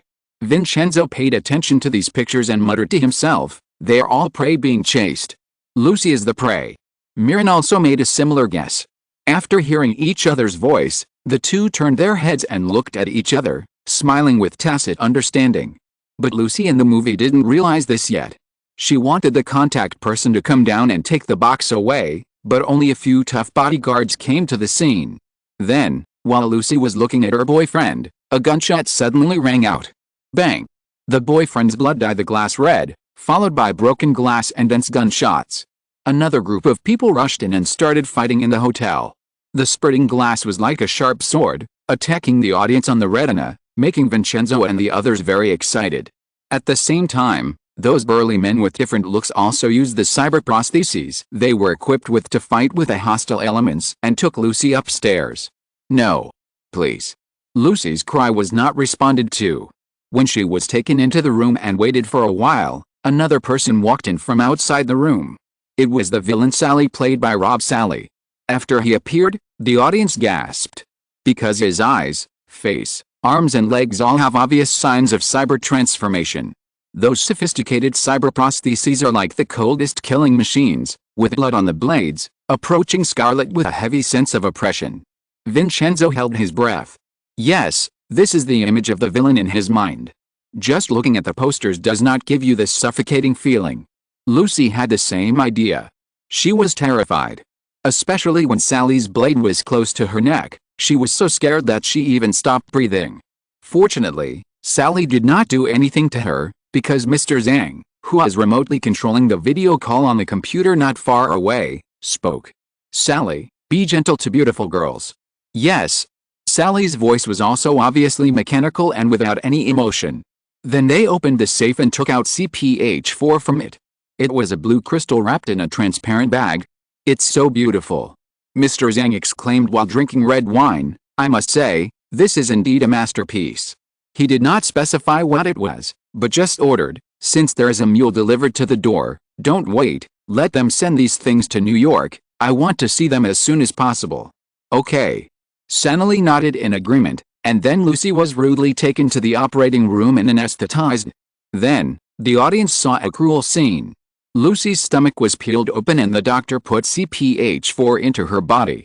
It turned out that the so-called mule refers to those who use drugs to transport goods. Of course, the audience did not see the bloodiest scene, because the next second, Professor Norman, played by Morgan Freeman, appeared on the screen. Now, let's discuss a special case. The only creature that is better than us in using the brain. Dolphin. He stood on the podium and began a speech on the degree of brain development, accompanied by pictures of various animals. After watching this speech, the audience also had a clearer understanding of the so-called brain development. On the other side, Lucy also woke up from the bed in the hotel. But her current condition is not good, because a circle of white cloth is wrapped around her belly, and there is a faint blood color. She is not stupid, and it is obvious what this means. After that, she was brought to Sally, along with several other mules. Sally threatened them with a mechanical voice, handed them tickets to New York, and put on hoods and sent them away. 10%. A subtitle suddenly appeared on the screen. Vincenzo thought that this should represent the development level of Lucy's brain. The screen cut to Professor Norman again. He was still talking about the development level of human brains, from inheritance to environment to reproduction, and finally cut back to Lucy's eyes. You look pretty good. After her hood was taken off, there was a fierce-looking Korean looking at her. The man tried to reach out to touch Lucy's chest, but she pushed him away. The man was so angry that he kicked Lucy down and punched and kicked her. Damn Korean. Vincenzo cursed, very dissatisfied with his goddess being beaten. After beating Lucy, the guards left the small prison, but Lucy felt her stomach churning, as if the bag of CPH-4 had broken. This made her mind and body gradually go crazy. She rolled back and forth in the prison, twitching, shaking, and a series of rotations made the audience dizzy. 20%. Just a moment later, Mirren saw this number again. So what happened? Judy was a little confused. It should be that the bag in the body broke, and CPH4 exploded in Lucy's body. Then what? You will know if you read on. Professor Norman was still giving a speech. Soon, when it was about to end, a questioner asked, "What if someone uses 100% of his brain power?" Professor Norman was silent for a moment and said, 100%? Sorry, I don't know. The next moment, Lucy suddenly opened her eyes in the small prison. Her pupils were particularly blue and strange. After waking up, she seemed to have lost her previous memory. She calmly moved the chair and sat on it. There was no pain or fluctuation in her expression, as if she had lost her emotions. After a short wait, she looked towards the door of the small prison, and then someone actually opened the door. It was another guard, who came to Lucy again with a lewd smile, obviously with ill intentions. Unfortunately, he was no longer facing the Lucy from before. After seducing the man over, Lucy directly clamped his arm with her legs, then pulled out the belt from his waist and knocked him out. At the same time, she threw out the belt, wrapped it around the table leg, pulled it over, and took the pistol on it. The set of actions was clean and neat, and instantly let Vincenzo vent his dissatisfaction. But this was just the beginning. Lucy walked out of the small prison and quickly came to the front desk of the detention site. When she found that several guards were eating, she quickly opened fire. Pa pa pa. After a few gunshots, all the guards were shot in the eyebrows and fell under the table. Great. Vincenzo felt that this killing was so satisfying. Even the vicious guard just now was powerless in Lucy's hands. After killing people, Lucy sat on the table and picked up the food they had not finished eating and ate it with relish. She ate quickly and neatly, and with a little impatience, as if she had been hungry for a long time. After eating, she threatened the taxi driver with a gun and took herself to the hospital. She walked along the corridor of the hospital into an operating room and shot the patient directly, and then said to the doctor, "You can't save him, so why not save me?" Seeing this, Vincenzo felt that Lucy had changed, as if she had transformed from the inside out after CPH4 was integrated into her body. This feeling made people feel a little uncomfortable. But then when Lucy was performing surgery and talking to her family on the phone, her red eyes made people feel her delicate emotions hidden under the cold touch. After hanging up the phone, Lucy said, "Time is running out." She seems to be fighting against a power in her body. Judy expressed her opinion. Mirren nodded, "It's possible. This should be a side effect of CPH4. After the operation, Lucy didn't look at the map, but went back to the hotel and came to the door of the villain Sally. At this moment, Sally was repairing his cybernetics. Bang, bang, bang. The gunshots rang out one after another, and Sally became alert. He slowly stood up, and the cybernetics of his legs spewed out steam. Then he saw Lucy. Lucy had killed all his men. What a surprise. Sally didn't feel too scared, but licked the corner of his mouth excitedly. The two of them started fighting immediately, and the whole process was very exciting. The glass, statues, and furniture in the room were shattered under Sally's blade prosthesis, and those fragments kept impacting the audience's vision. Lucy's action scenes were equally exciting. She made all kinds of incredible evasive moves under Sally's attack, and she seemed to have seen through Sally's prosthetic weaknesses, and every move could remove and damage his cybernetics. The audience held their breath and enjoyed the stunning visual experience brought by the 3D effect. However, in the end, the duel between Lucy and Sally ended with Lucy's victory. Although she was also injured, she still cut Sally into pieces, leaving only a weak body. Lucy picked up Sally's dagger, inserted it into his hands, and pressed his eyebrows with her fingers. After a special effect of shuttling blood vessels, she saw Sally's memory. All the plane tickets and the places where the mules were going. Lucy was not in a hurry to find them. She wanted to know what to do with her body now. Because after absorbing CPH4, she could feel that the cells in her body were constantly increasing, which would accelerate her life. So she had to find a way to save her life. Carrying the CPH4 found from Sally, she came to her friend's house and searched for a way to save herself on the computer. In the process, she found Professor Norman. After reading his research, she called Professor Norman directly through the business card on the website. "My name is Lucy. I just finished reading all your research on the human brain. We need to meet." "All my research?" At this time, Professor Norman, who was in the hotel, answered the phone and smiled. "I am flattered, young lady. But I find it hard to believe you. My works have at least 6,734 pages. I can recite them to you on the spot. Professor Norman was stunned. Then, the TV in front of him suddenly turned on, and a beautiful but calm face appeared in it. It was Lucy. Chapter 263 Shocking Ending. I read your theory about brain development. Although it is preliminary, it is in the right direction. Lucy explained, my cells now proliferate millions of times per second. I can't accurately predict when I will die, but I estimate that it will not exceed 1 day. What are you talking about? Professor Norman was not too panicked even in the face of such an unexpected situation, but just frowned. I want to say that your theory is not just a theory. Lucy explained what happened to him and said, I can control electromagnetic waves, although it is only the most basic, TV, phone. As she spoke, the TV in Professor Norman's room began to flicker, the phone rang, and even the mobile phone showed Lucy's video. I can't feel pain, desire, fear. It seems that human nature is disappearing little by little. This is the key reason why she is becoming more and more indifferent. After saying this, Lucy and the professor agreed to rush to the professor's side within 12 hours. The next day, Lucy changed into a black dress, matched with her long black hair, and walked inside the airport. As she walked, she called the NPCD terrorist action team in the next area.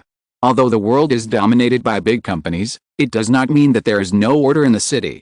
The terrorist action team is such a force, operating independently to protect the safety of people and property, and its force is super strong. Lucy reported the villain Mr. Zhang to the police officer Peel played by Chris Hemsworth.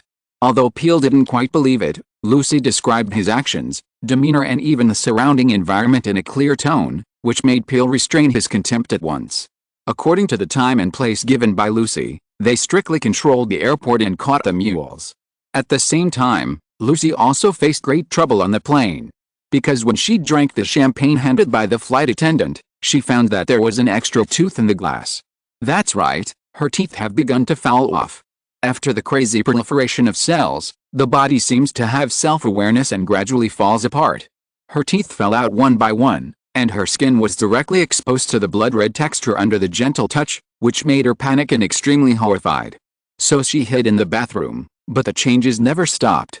Looking at herself in the mirror, all the facial features seemed to flow down on the drawing board like watercolors, becoming distorted and hateful. Judy was startled. This scene was even more shocking when she watched it through 3D glasses, as if she was looking at herself in the mirror. This made Judy a little unacceptable. Lucy was the same. Under this torture, she had the desire to swallow CPH4. She directly inhaled all the CPH4 in the bag into her body, which gave her a brief recovery, followed by an explosion like a gorgeous firework. Lucy's whole body exploded, and in the smoke and colorful streamers, she turned into ashes. WTF? Vincenzo was shocked. Did the protagonist die just like that? Are you kidding? The other audiences were also a little surprised, but everyone remained calm, because soon they saw Officer Pierre asking the doctor, "How is she?" "She's sleeping. The amount I gave her is enough for her to sleep for a day." The next second, Lucy's eyes opened, and in the continuous blinking, the pupils kept changing. Lizards, cheetahs, birds, fish, each pupil is beautiful, and then the screen goes black, and the number 50% appears on the screen. When they learned that Lucy had woken up, Officer Peel and the doctor opposite were a little confused. "She can't wake up so soon." Officer Peel brought the doctor and his men to the ward corridor. After seeing Lucy in a black dress, he took out his gun and warned her not to move. However, facing a large number of black muzzles, Lucy just raised her finger, and those people all fell to the ground and fell into coma. So cool. The audience was amazed at Lucy's superpowers. Officer Peel had no choice but to put down his gun. At the same time, the villain Mr. Zhang also learned about Sally's death and the capture of some CPH4 mules. He contacted many people and finally decided to send out his special ability people. Lucy on the other side was looking for other CPH4 carriers. She sat in the car and looked at the crowd in the distance. There was a straight blue line on each person leading to the sky, just like the string of fate. She plucked them gently on the glass and soon found the red string of fate. It didn't take Lucy and Pierre long to get to where they were, which was a hospital. These carriers would have their CPH4 removed here.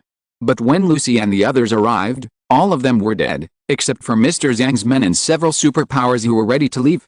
It was at this moment that Lucy finally faced off against other superpowers. In the lobby of the hospital, she faced a superpower who controlled electricity and another who controlled fire, and the battle between them was about to break out. Vincenzo and Mirren were all immersed in the visual effects brought by the 3D glasses. So cool. When the fire superpower wrapped in electricity and burst into a violent explosion, Vincenzo felt a little sweat on his back. But facing this superpower, Lucy just stretched out her hand and swept it heavily, using telekinesis to control the beam to stop it. The whole fight lasted for 7 minutes, and the various special effects and actions made the audience enjoy it. However, these two were obviously no match for Lucy.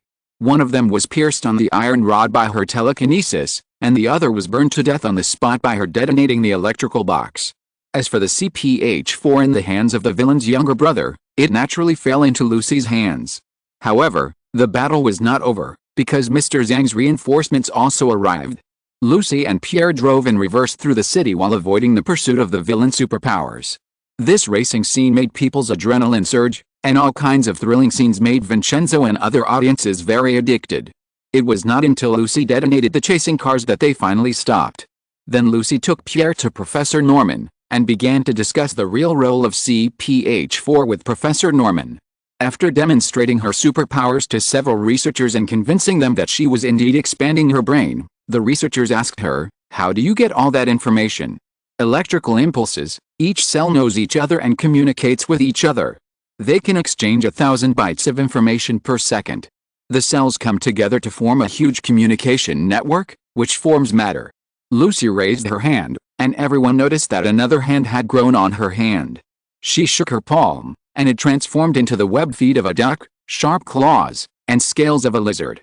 It was as if she had completed the transformation of her body and became an ultimate creature that could never change. Cells come together and take on a form, deforming and deforming again. There is no difference, the essence is the same. Humans think they are unique, so all theories about existence are based on this uniqueness. One is the unit they measure, but it is not true. All social systems implemented so far are just preliminary blueprints. 1 + 1 = 2. This is what we learn. But 1 + 1 never equals 2. There are no numbers or letters in this world. We encode our existence into the human framework so that we can understand it. We created weights and measures to forget that this is unmeasurable. If humans are not the unit of measurement and the world is not dominated by mathematical rules, then what is the master? Professor Norman asked everyone's question. Time. Lucy gave an affirmative answer. Time is the real unit of measurement. It proves the existence of matter. Without time, we do not exist. Bang! Suddenly, there was an explosion outside the house. Damn it! Officer Pierre stood guard at the door, and led his men to confront a group of soldiers equipped with special cybernetics. Who did that woman offend? Was it the military industry, or Arasaka? He actually has an army. This is not the business scope of our NPCD. What happened? Several researchers were a little flustered. But Lucy comforted them. It doesn't matter, everything will be solved, Professor, I just want to know how to survive now. She can know her own cells very well, but she can't study the specific composition of CPH-4, because CPH-4 does not exist in cells. Professor Norman looked at Lucy calmly. We have analyzed the composition of CPH-4. In short, it comes from a period much earlier than the Cambrian period, originating from the earliest stage of the Earth. In the story, Vincenzo and others also understood the purpose of CPH-4. In fact, this thing was accidentally discovered by human scientists, a special energy extracted from ore. At first, it could only provide an energy field to promote evolution for some ornamental fish tanks. Later, scientists studied it little by little, and it could promote a certain degree of evolution in humans. For example, superpowers. But Lucy is different from these people.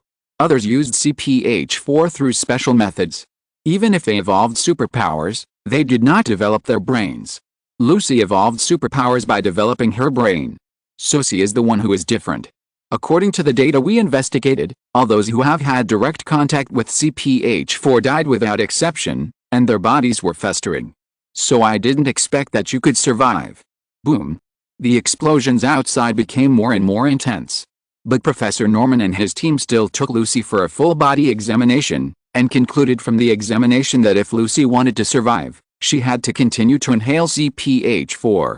This was tantamount to drinking poison to quench thirst, but Lucy had no other choice at this time. And in Professor Norman's oral statement, these CPH4 would accelerate the collapse of Lucy's body.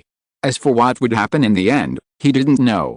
No one knows what Lucy will become with 100% brain development. Then let's get started. Don't worry, I will help you deal with things outside before human emotions are completely erased. Lucy's eyes flashed with struggle, but she finally agreed to the professor's plan. At the same time, the troops outside the house were repelled several times by the terrorist mobile team. Mr. Zhang, who arrived at the scene by helicopter, finally became angry and decided to bomb the whole area. He must not let Lucy leave alive, otherwise his business empire would be destroyed. Bomb the whole area. At his command, several bombers appeared above the clouds. With a roar, missiles were thrown out one by one. However, something unexpected happened. Those missiles were directly detonated in mid-air, and brilliant sparks were blasted in the air. And the bullets of those troops' armored vehicles also flew towards their own people. In the blooming blood flowers, all enemies died. Even those superpowers and cyber prostheses had unexplained malfunctions on their mechanical prostheses and exploded directly. Lucy seemed to be a real god, remotely controlling all the firepower and eliminating all the enemies. Only Officer Pierre and his men were left confused. He looked at the body of the superpower in front of him and kicked him away.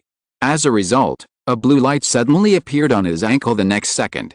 Of course, he didn't know. Only Lucy knew. But she didn't intervene, as if she had seen the future.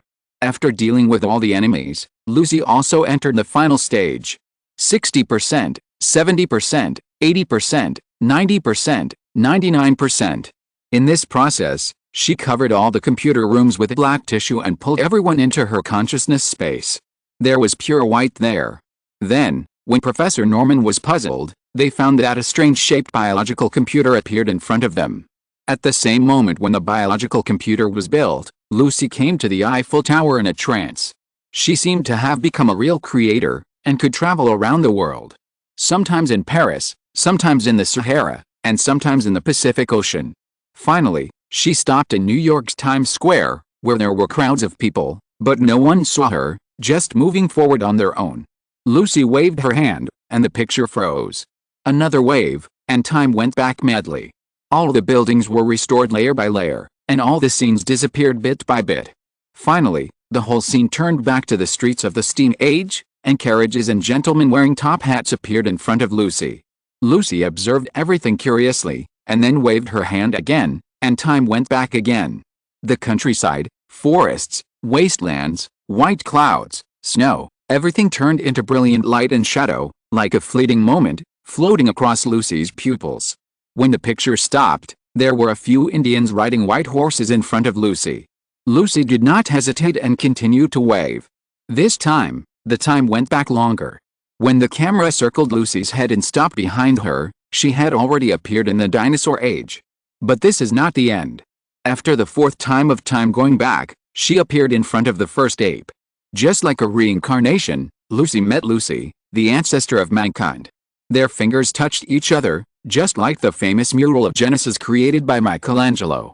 However, after the fingers of one person and one ape were touched together, Lucy found that the scene in front of her was actually moving back again.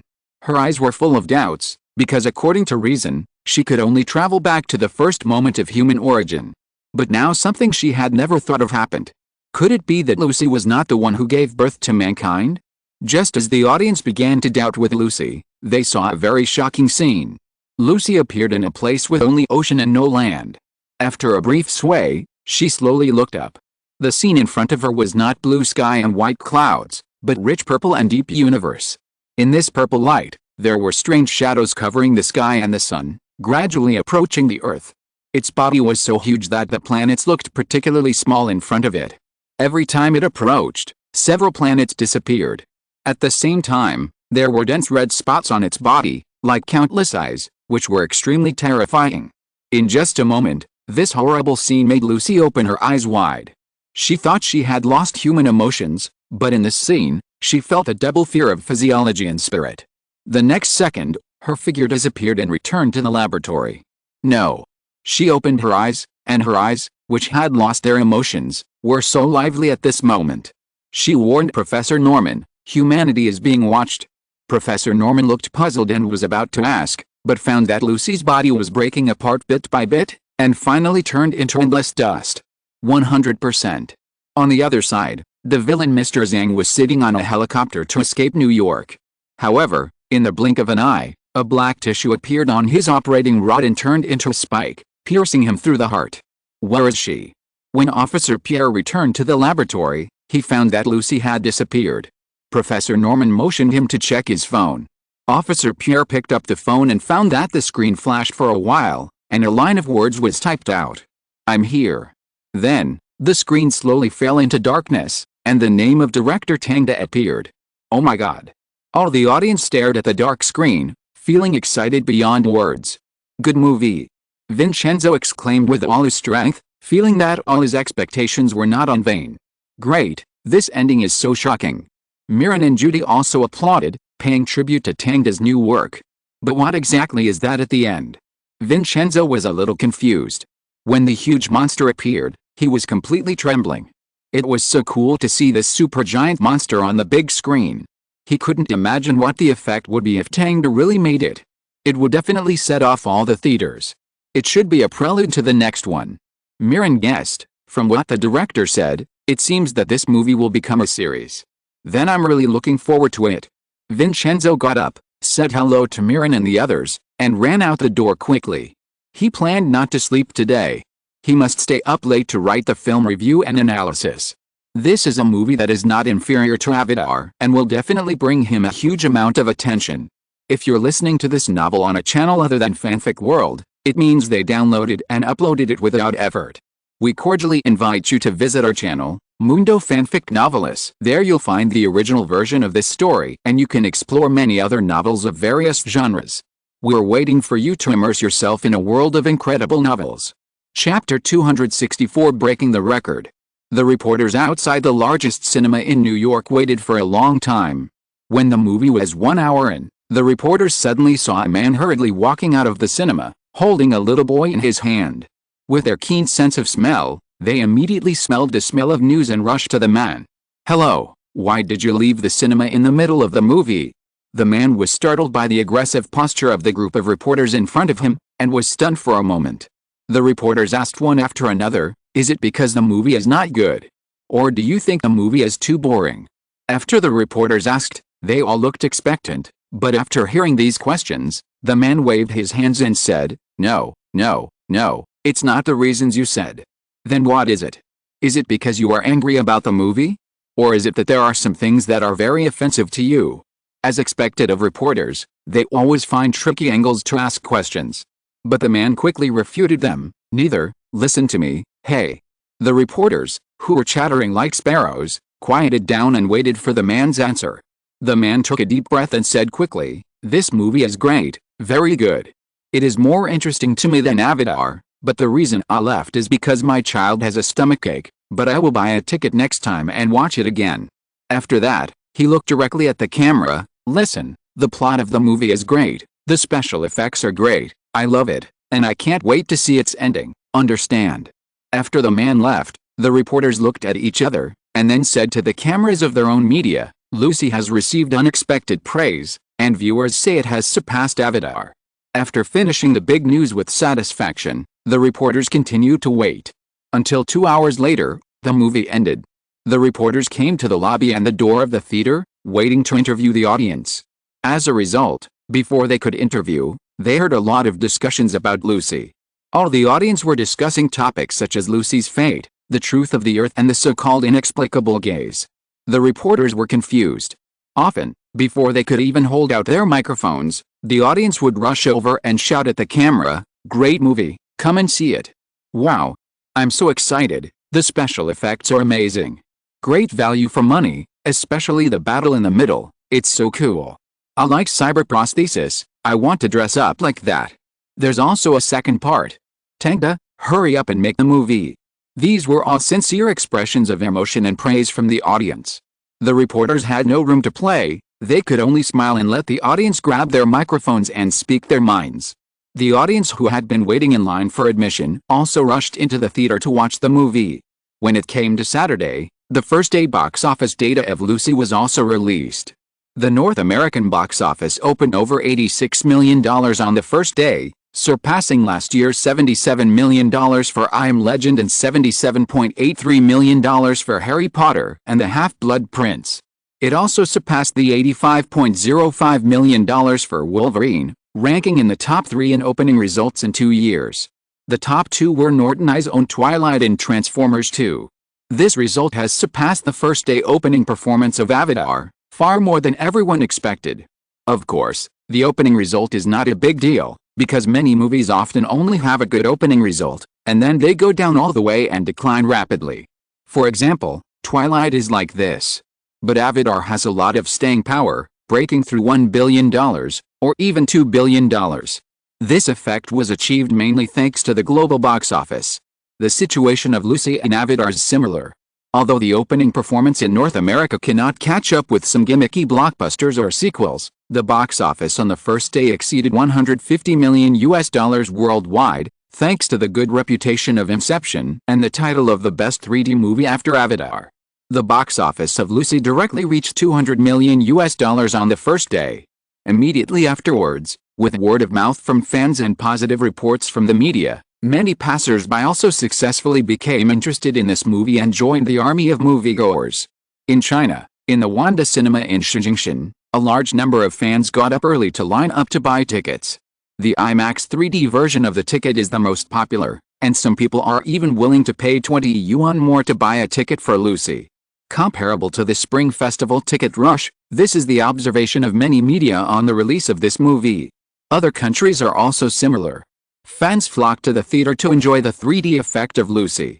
This also caused many people who watched the 2D version to go back to the theater and watch the IMAX version of the movie under the recommendation of others. Under such popularity, the first week box office of Lucy was soon released. The North American box office exceeded $300 million, and the global box office exceeded $800 million. Jimmy looked at Tang across from him and said excitedly, $1.1 billion, my God, it exceeded $1 billion in 1 week. This is so exciting. Sitting next to him was Paula Wagner, the largest investor of United Artists. This rich woman was also radiant and smiling, because Lucy was distributed by United Artists. Maybe it can exceed $2 billion. Paula Wagner speculated. The probability is relatively small. Tang's estimate of the situation was not as optimistic as theirs. Although Lucy had rushed to the forefront of the global box office with various titles, it was not a sequel after all, and it did not have the reputation of Cameron. Tang judged that the potential of this movie was about $1.8 billion, and it was estimated that the box office would shrink significantly starting from next week. But even so, this movie was enough to go down in film history. Not only did it break his own box office record, but it also made everyone realize that Norton's Eye has the ability to continue to produce blockbusters, which will give all investors a reassurance. As long as he announces that he will produce a movie with a super sec worldview in the next few years, no matter what happens to Norton's Eye, even if it is a loss, it will no longer affect its stock price. Because everyone knows that as long as the sequel appears, Norton's Eye will settle everything. Come on, cheers, and wish our movie a big hit. Paula Wagner raised her champagne, and Jimmy and Tang also raised theirs. After clinking glasses, everyone drank it all. Then Yufei pushed the door in and came to Tang's ear and said a few words. Sorry, I have something to deal with. Tang nodded to the two of them and turned to walk into the private meeting room. Inside, parent and director Sally were sitting. Done, congratulations. Sanali took the initiative to stand up and congratulate him. This is Sally Torev, the big director of MGM. Parent introduced Tangda. Tangda deliberately made an expression of being flattered. Welcome, you actually came in person. He knew that this person was the acting director of Pacific Capital Fund, the current largest shareholder of MGM.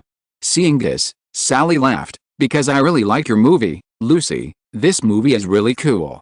In order to understand the Norton Eye, he also went to the theater to watch the movie. It must be said that the movie was shot very well. He already understood why Tangda had the confidence to ask for 10% of the shares. If every movie he makes in the future is like this, then soon, the title of the most profitable director in Hollywood will fall on his head. Thank you so much. Tang was very elegant and talked enthusiastically with Sally and Parent. Until they talked about the topic of interest. Tang, MGM needs you. Sally made no secret of his optimism for Tang. We need a genius like you to help MGM get out of the quagmire again. As for your previous request, after discussion, we basically agreed to your request, but only in terms of shares. Sally made a 7 gesture. This is the maximum authority I can do. Many shareholders disagree, but I think you are worth it. Tang knocked on the table, knowing that MGM really couldn't give out too many shares. So he could agree to this share, but MGM would have to make some concessions on other terms. 2 hours later, Sally and Parent walked out of the meeting room. Parent, who was walking behind Sally, even had a little sweat on his forehead, because the terms that Tang said during the meeting did hurt MGM's bottom line, such as the source of the film, such as the IP. Several people negotiated for a long time, until Sally gave in a step, and finally talked about this matter. In this way, MGM should be able to get out of the quagmire. Parent thought so. As for whether Tang's terms harmed the interests of MGM, he said it didn't matter. If he was the only one at the meeting today, he would have wanted to agree to all the terms. After all, once the board of directors chose Telescope Entertainment, he would also leave this position. The next day, MGM and Norton quickly signed various terms and announced to the public a week later. MGM will merge with Norton subsidiary in the near future to form a new MGM Entertainment Company, and Tang will lead this company to move forward. As soon as this news came out, the investment market immediately became optimistic about MGM, and even banks took the initiative to find MGM and said that they could temporarily postpone the repayment of part of the debt. The reason for this is that Lucy has officially broken through the $1.5 billion mark in the past half month and is sprinting towards the goal of $2 billion. On the internet, various analyses of Lucy have sprung up like mushrooms after rain, and there are simply too many to count. A large number of video bloggers and bloggers have expressed their views on the film. Film critics also have a positive evaluation of the film, believing that the film continues Tang's narrative ambitions and tells a brand new possibility. It is a rare science fiction blockbuster that also explores art. In contrast, Victor's previous bad-mouthing, although he himself has been imprisoned by the police for many problems such as taking bribes and deliberately smearing. But the articles he left behind have officially become a must-visit internet site for fans of Lucy. After watching Lucy, everyone will come to his blog, curse and leave. And in the midst of all this noise, some people's focus is not on the box office of the movie, but on the ending of the movie. Why did Lucy at the end of the movie say that humans have been watched? Is it because she saw the monster that devoured the planet in the flashback? Could it be that the monster has been eyeing the outside of the Earth? And Officer Peel was also infected with CPH4 during the battle, although only a little, but what will happen to him? Will he also face evolution? In addition, Lucy first turned into a super biological computer, and finally turned into a pile of loose sand and turned into a USB flash drive. What exactly is in this USB flash drive? Can she enter the online world through the USB device? Vincenzo listed these questions in his video and tried to solve them one by one, but unfortunately he did not get a very definite answer. While many viewers were confused, Norton suddenly announced with Warrior Comics that the first volume of the Lucy comics would be released soon. The comics will complete the setting of CPH4 and explain Lucy's entire life story. The first volume will draw to the end of the movie. The screenwriter Tang also left an Easter egg in the comic ending, which can help fans understand the worldview of Lucy. As soon as this news came out, the industry was boiling, and Vincenzo was immediately excited.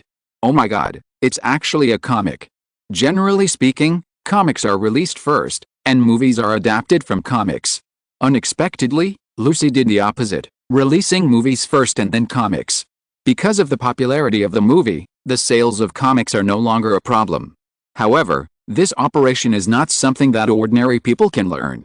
After all, not everyone is so confident in their work. If Lucy fails, then all the money invested in comics will be wasted. And comics are different from movies in terms of carriers, and the scale is larger than movies. If you want to conquer comic fans, you have to come up with exciting or novel stories and create a huge worldview. So when it was learned that Norton's was going to launch the Lucy comics, an industry insider immediately commented, although Tang's movie is great and has a lot of style, I am not optimistic about his entry into the field of superpower comics, because the two leading companies, Marvel and DC, have already monopolized more than 80% of the market. This means that comic fans will compare warrior comics with these two. Whether it is the hero's setting, worldview or ability, they are all the things that comic fans value most. And I don't think that with the ability of warrior comics, it can tell a grand worldview well and can continuously launch comic heroes that exceed expectations. This is also an objective reality. After all, good cartoonists will yearn for Marvel or DC. There are not many big hands in other comic companies, and there is a real gap in strength compared to the two giants. But Warrior Comics is full of confidence, because they are very confident in the Super Saiyan worldview. At least when the Earth Truth chapter is released, they will bring a real shock to the audience. Chapter 265 Future Planning. 1 month after its release, the final box office of Lucy was fixed at $1.872 billion. However, theaters around the world will continue to show it, so it is just around the corner to break through $2 billion. This time, Norton and Tang have truly proved their ability to shoot super blockbusters, and even United Artists and MGM have benefited from it. In addition, many film companies immediately sent their own film invitations. For example, Marvel's Iron Man series, Paramount's Transformers series, Sony's Spider-Man series, etc. And Digital Domain, which is responsible for the special effects of Lucy, has finally returned to the forefront of the Hollywood special effects industry, seized a lot of market share, and has re-entered the profit stage. However, Tang is not very interested in these superhero blockbusters. Instead, he announced that he will direct a new movie in the 007 series, 007, Skyfall. In the original world, this movie was established in 10 years, filmed in 11 years, and released at the end of 12 years. Because MGM was in a debt crisis, the movie was handed over to Sony for production, but it is no longer needed now. This movie, which has grossed over $1 billion worldwide, will be produced by Norton I, United Artists and MGM, and Tang will become the new director of this well-known series. When fans learned the news, they were very excited. This is Tang, who filmed Lucy at Inception. With him, this movie will definitely be able to inject new vitality into the movie. Soon after the news came out, the fan community listed Skyfall as a must-see for 007 fans, and they didn't even have to wait until it was released. Because Tang used his own strength in box office to prove that the movies he directed are indisputably good-looking. But compared to the 007 that fans are talking about, the current Tang has not made too many changes to it. He thinks the original version is already very good-looking. At most, he will modify some bugs and goofs, and make the shots and scenes more exciting. For Tang, the reason for directing 007 is just to make money and add another medal to his honor book. So he didn't put his mind on this movie. During this time, in addition to accompanying his children, he also accompanied Kyoko Fukada, who came from Japan. Her stay was short, so she did her best to provide Tang with pleasure. When she left America, she asked Tang for a supporting actress in 007. This was no problem. For Tang, the role was no big deal. As long as he asked, no one in Hollywood would ignore his suggestions.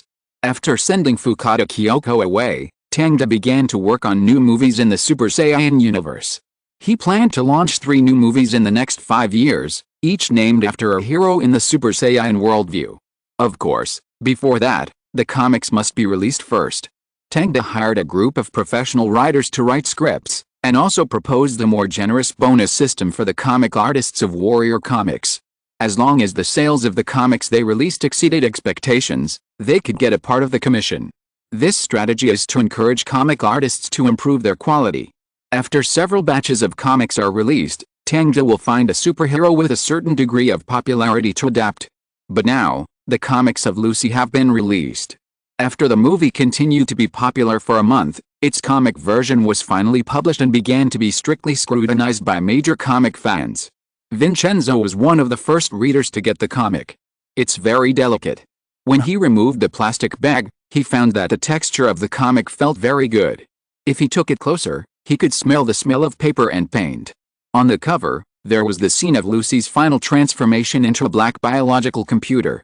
The large blocks of black, purple, and red were mixed together, and matched with simple and sharp lines, which looked very comfortable.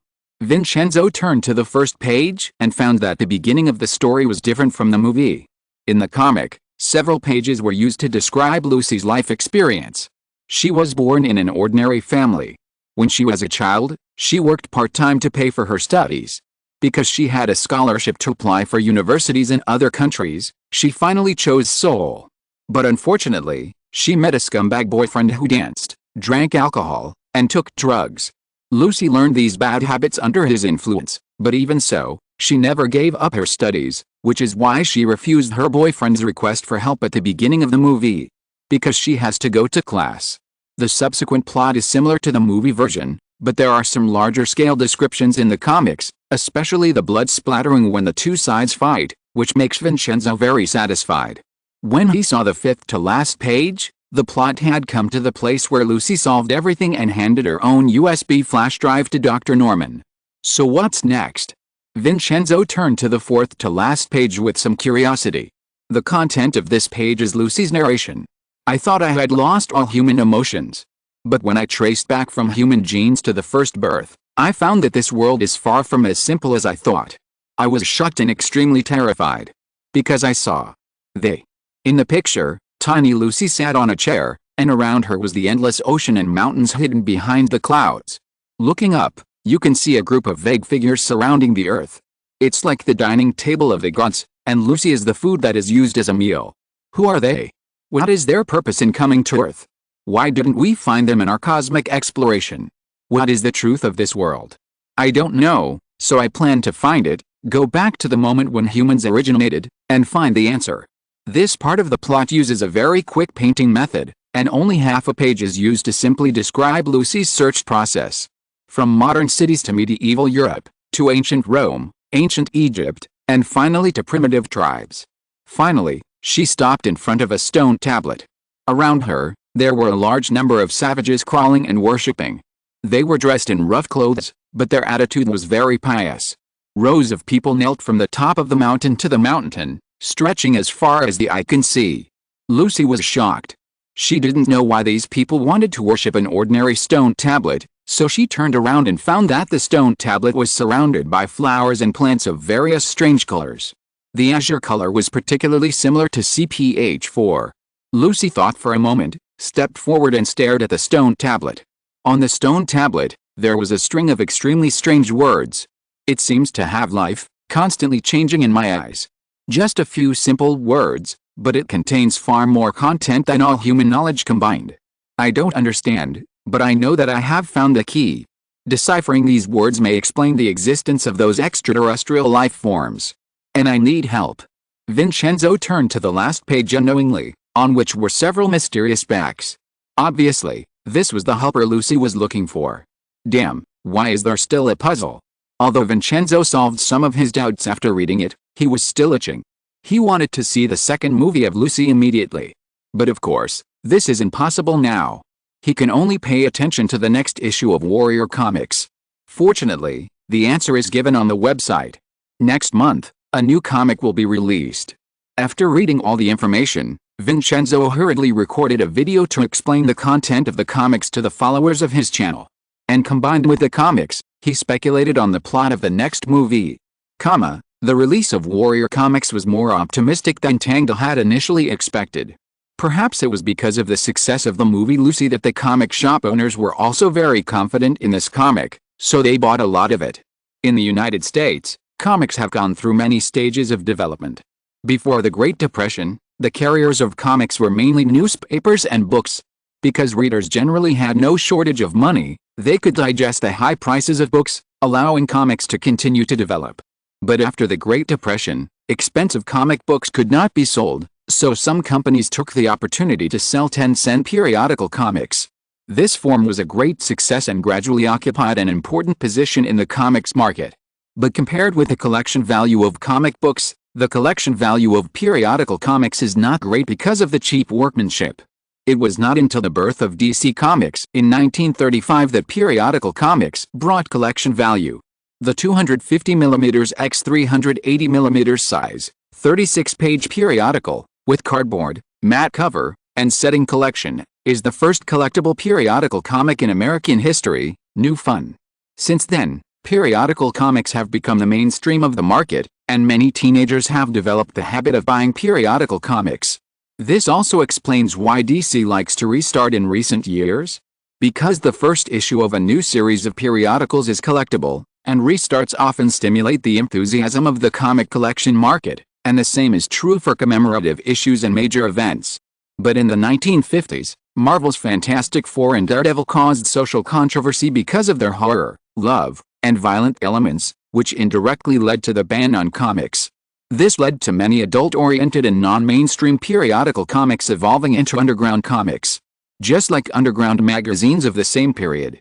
It was not until 1974 that the anti-paraphernalia law passed in the United States restricted the spread of underground comics. Therefore, American comics also entered a new era. That is, the era of comic shops. Distributors prohibit retailers from returning unsold comics for refunds. In exchange for more favorable ordering conditions, retailers and distributors must bet that they can accurately predict customer demand for products. In return, comic shops can usually get new issues a week earlier than newsstands, and comic shops can also provide better services. The key point is that comic shops can more effectively prevent minors from entering and selling adult comics than newsstands. This also led to a lot of popular comics being purchased in large quantities, and less famous comics are often not favored by comic shop owners.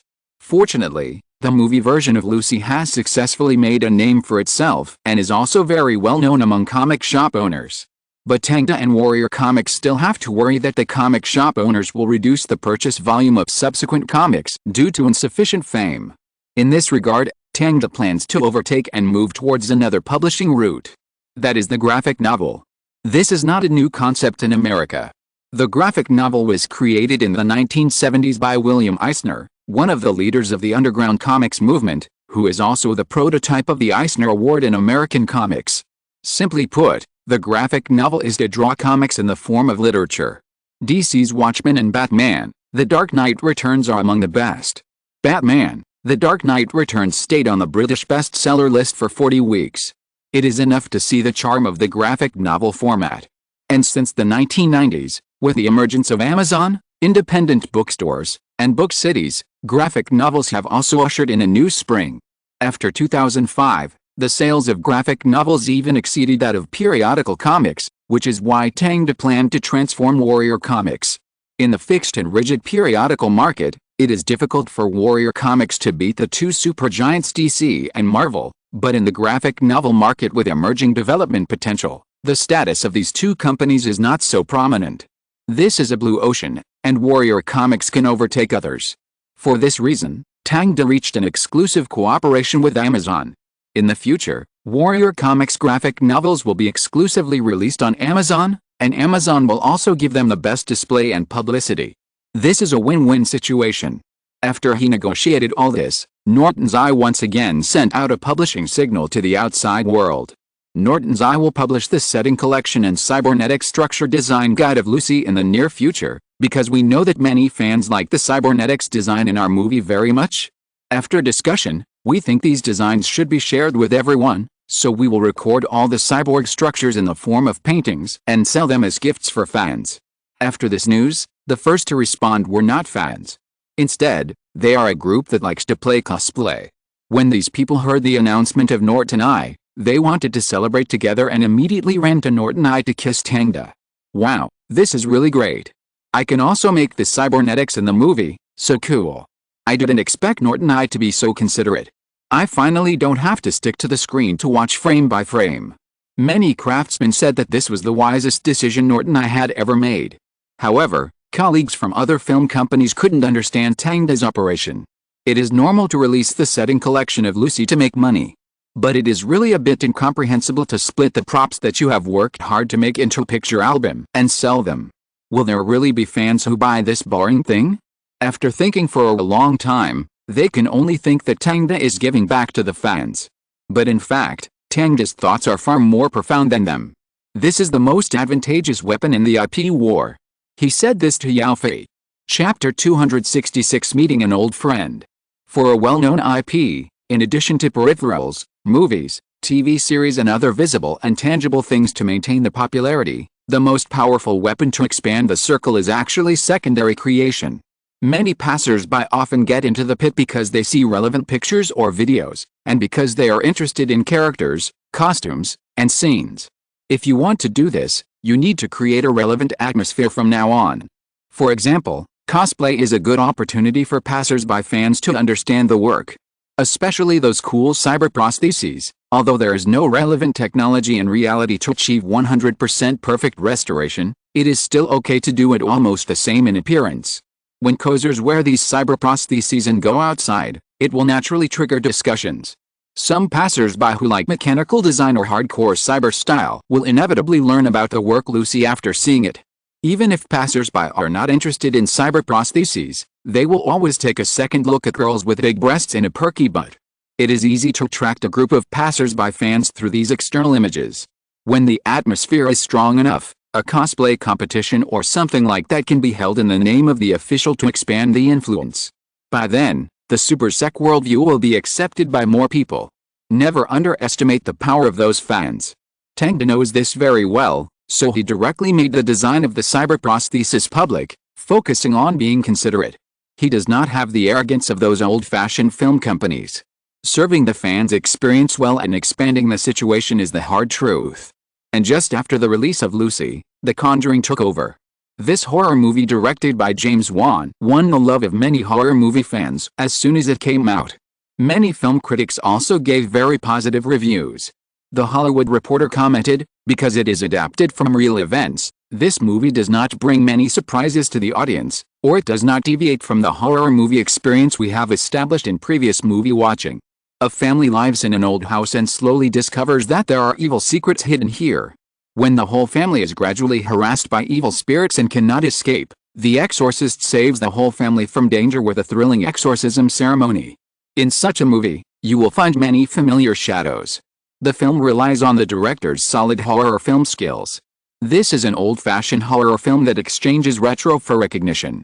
However, what the film touched me was not only the horror, but also the fact that the possessed mother finally defeated the evil spirit with her strong belief, and the belief that supported her was the love for her children.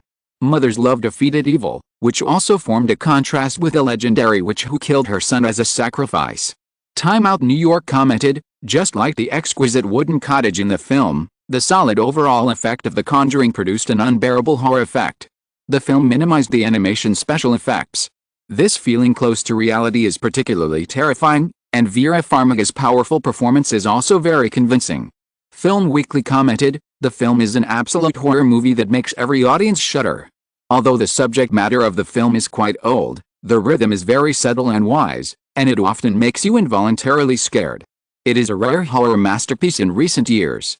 And the fans who watched the movie outside the theater also gave positive comments. "This is the scariest movie I've ever seen. It's not the kind that jumps in your face. It's very restrained, but the atmosphere is crazy. I have to admit that I'm scared. Oh my god, it's so scary. I almost scared my brains out. My wife pinched me 7 times, pinched my thigh 12 times, and bit my arm 3 times in the theater. Look at my bruises." An audience member showed his scars and said helplessly, "So now you know how scary this movie is. Are you okay? Are you sure?" The scars made the reporters a little scared and kept asking the old man if he was okay. However, the old man was emotionally stable and behaved very gracefully. As for his wife, she was eating popcorn as if nothing had happened. With all kinds of good reviews, The Conjuring successfully became James Wan's most popular horror movie. It also became the most popular horror movie in Norton's eye. The global box office is $300 million US. This number shocked many small-budget film companies and made them confused. Are the audiences tired of those bloodstained films? Have you started to like retro horror movies? They have contributed so much to the box office that these companies are so greedy that they want to help James Wan make a sequel immediately and make a lot of money. But for Norton Eye, this year is not over yet. Because the movie Despicable Me, also known as Despicable Me, produced by Illumination Entertainment under Norton Eye, was released in the summer. Needless to say, this movie has become a must-see for many families as soon as it was released. Even after the movie was released for only half a month, counterfeit peripheral dolls have been all over the streets. Illumination Entertainment had to send lawyers letters to each company one by one, and while demanding compensation, it cooperated with Hasbro to launch a series of genuine peripherals. Anyone with a discerning eye can see that this movie will also become a series and become an important work of Norton I that reaches the youth group. For a time, the stock of Norton I rose again. Tangda also took the opportunity to announce that Warrior Comics will enter the graphic novel market and Norton I's filming plan for the next 2 years. But unfortunately, Norton I does not intend to strike while the iron is hot and launch Lucy 2, which makes many fans feel disappointed. However, in contrast, they found that Norton's I announced a movie tentatively named Edge and an animation project of the same name. What kind of movie is this? Edge. From the name, Vincenzo couldn't guess what Norton's I was going to shoot. Is it related to Lucy the Super? Or do the two stories take place in the same universe? However, even if they were itching, Norton's I did not release more information, and Vincenzo and his friends could only guess the content of the story based on the name. But he was not without work, because Warrior Comics had updated 2 issues of comics during this period, one of which was the story of Pierre becoming a superpowered person, and the other was the story of a new hero, the Star Sensing. These 2 stories maintained a high level of painting as always, and at the story level, they also extended the plot of the Super. Pierre's story mainly tells what happened after Lucy the Super disappeared. The Star Sensing tells more about the plot of CPH4. After reading it, Vincenzo and many comic fans also had a better understanding and cognition of the Super Saiyan worldview. At the same time, in the company's meeting room, Tangda and Parent were also selecting roles for the 007 movie. Daniel Craig, let's choose him as the protagonist. Tangda took the actor's information and decided on the protagonist without much effort. Well, he was always very good in Quantum of Solace before. Parent nodded without objection. According to the agreement, after 007 was handed over to Tangda for filming, all matters would be decided by Tangda. Even if he said he wanted to change the lead actor, it would only take a word. So seeing that Tangda did not intend to replace the lead actor who had performed very well before, Parent was relieved. For the villain, let Javier Bardem play it. Tangda had several candidates for the villain, but he still chose his old acquaintance, Javier Bardem, who played the killer in No Country for Old Men. Every director has an actor who is easy to use, and for Tangda, Javier is such an actor. And Severin, this role should be given to Cindy Shea. No problem. Parent knew it well. Cindy was an actress under Norton I, and it was said that she had an ambiguous relationship with Tangda. Fortunately, Cindy had proved her acting skills in movies in the past 2 years, so there was no problem giving this role to her. After confirming the role, the two discussed the filming location of the movie. Because this movie involves many scenes, according to the options provided by the crew, it was finally decided to shoot in Turkey, the United Kingdom, Shanghai, Macau, Nagasaki and other places. With the increase in scenes, the cost of this film has also risen $200 million, the same as Lucy. MGM intends to take a big gamble and try to get $1 billion box office. After all, 10 movies with a box office of $50 million are not as good as a movie with a box office of $1 billion. And the name of the 007 series is also the confidence that they are willing to fight for it.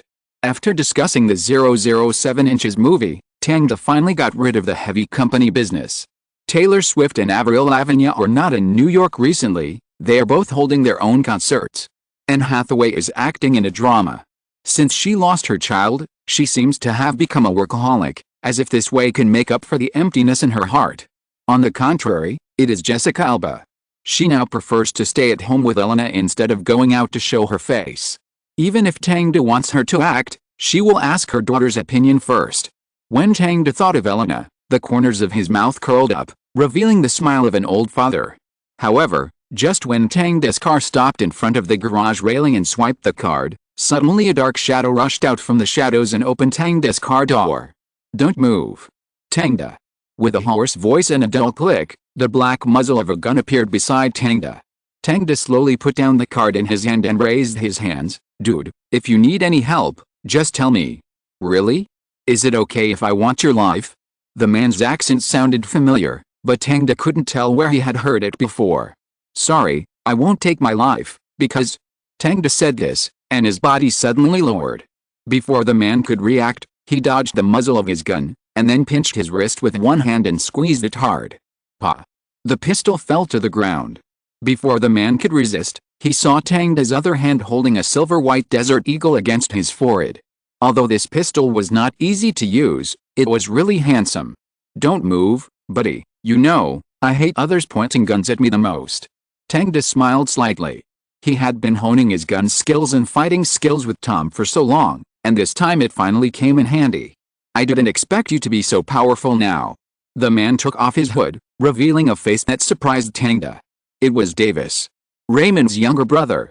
Tang had not had any contact with him for several years, and he did not expect to meet them again now. But looking at his face, it was clear that this guy had not had a good life in recent years. Davis's hair had been shaved off, and he was bald. There was a deep red scar at the corner of his eye, and his mouth was full of white dandruff, which seemed to be a bit malnourished. "So why did you come to me?" Tang let go of his hand, but the gun was always on his waist, never letting go.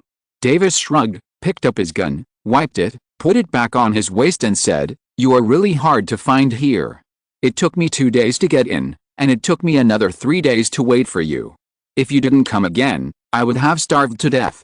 Then you should be glad that I didn't leave with a bodyguard today." If Tom was here, Davis would have been a corpse. Maybe, but death is not a bad thing. After Davis finished speaking, he searched Tang's glove box and took out a bag of biscuits and a bottle of mineral water from it.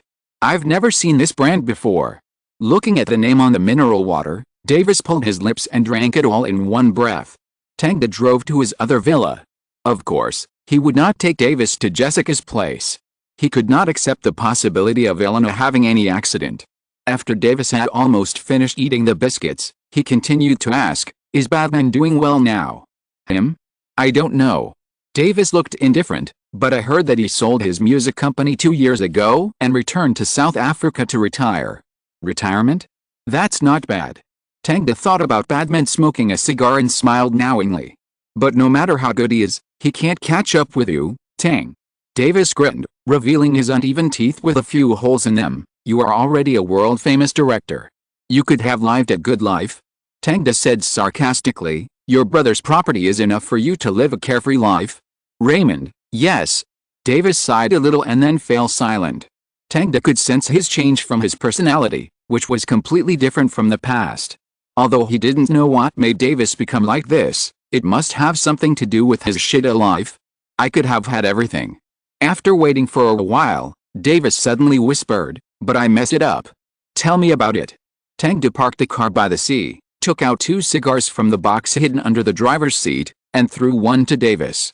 Davis picked up the cigar, held it in his mouth, took a deep breath, and told Tang about the shitty experiences in the past few years. Chapter 267 Smuggling Away.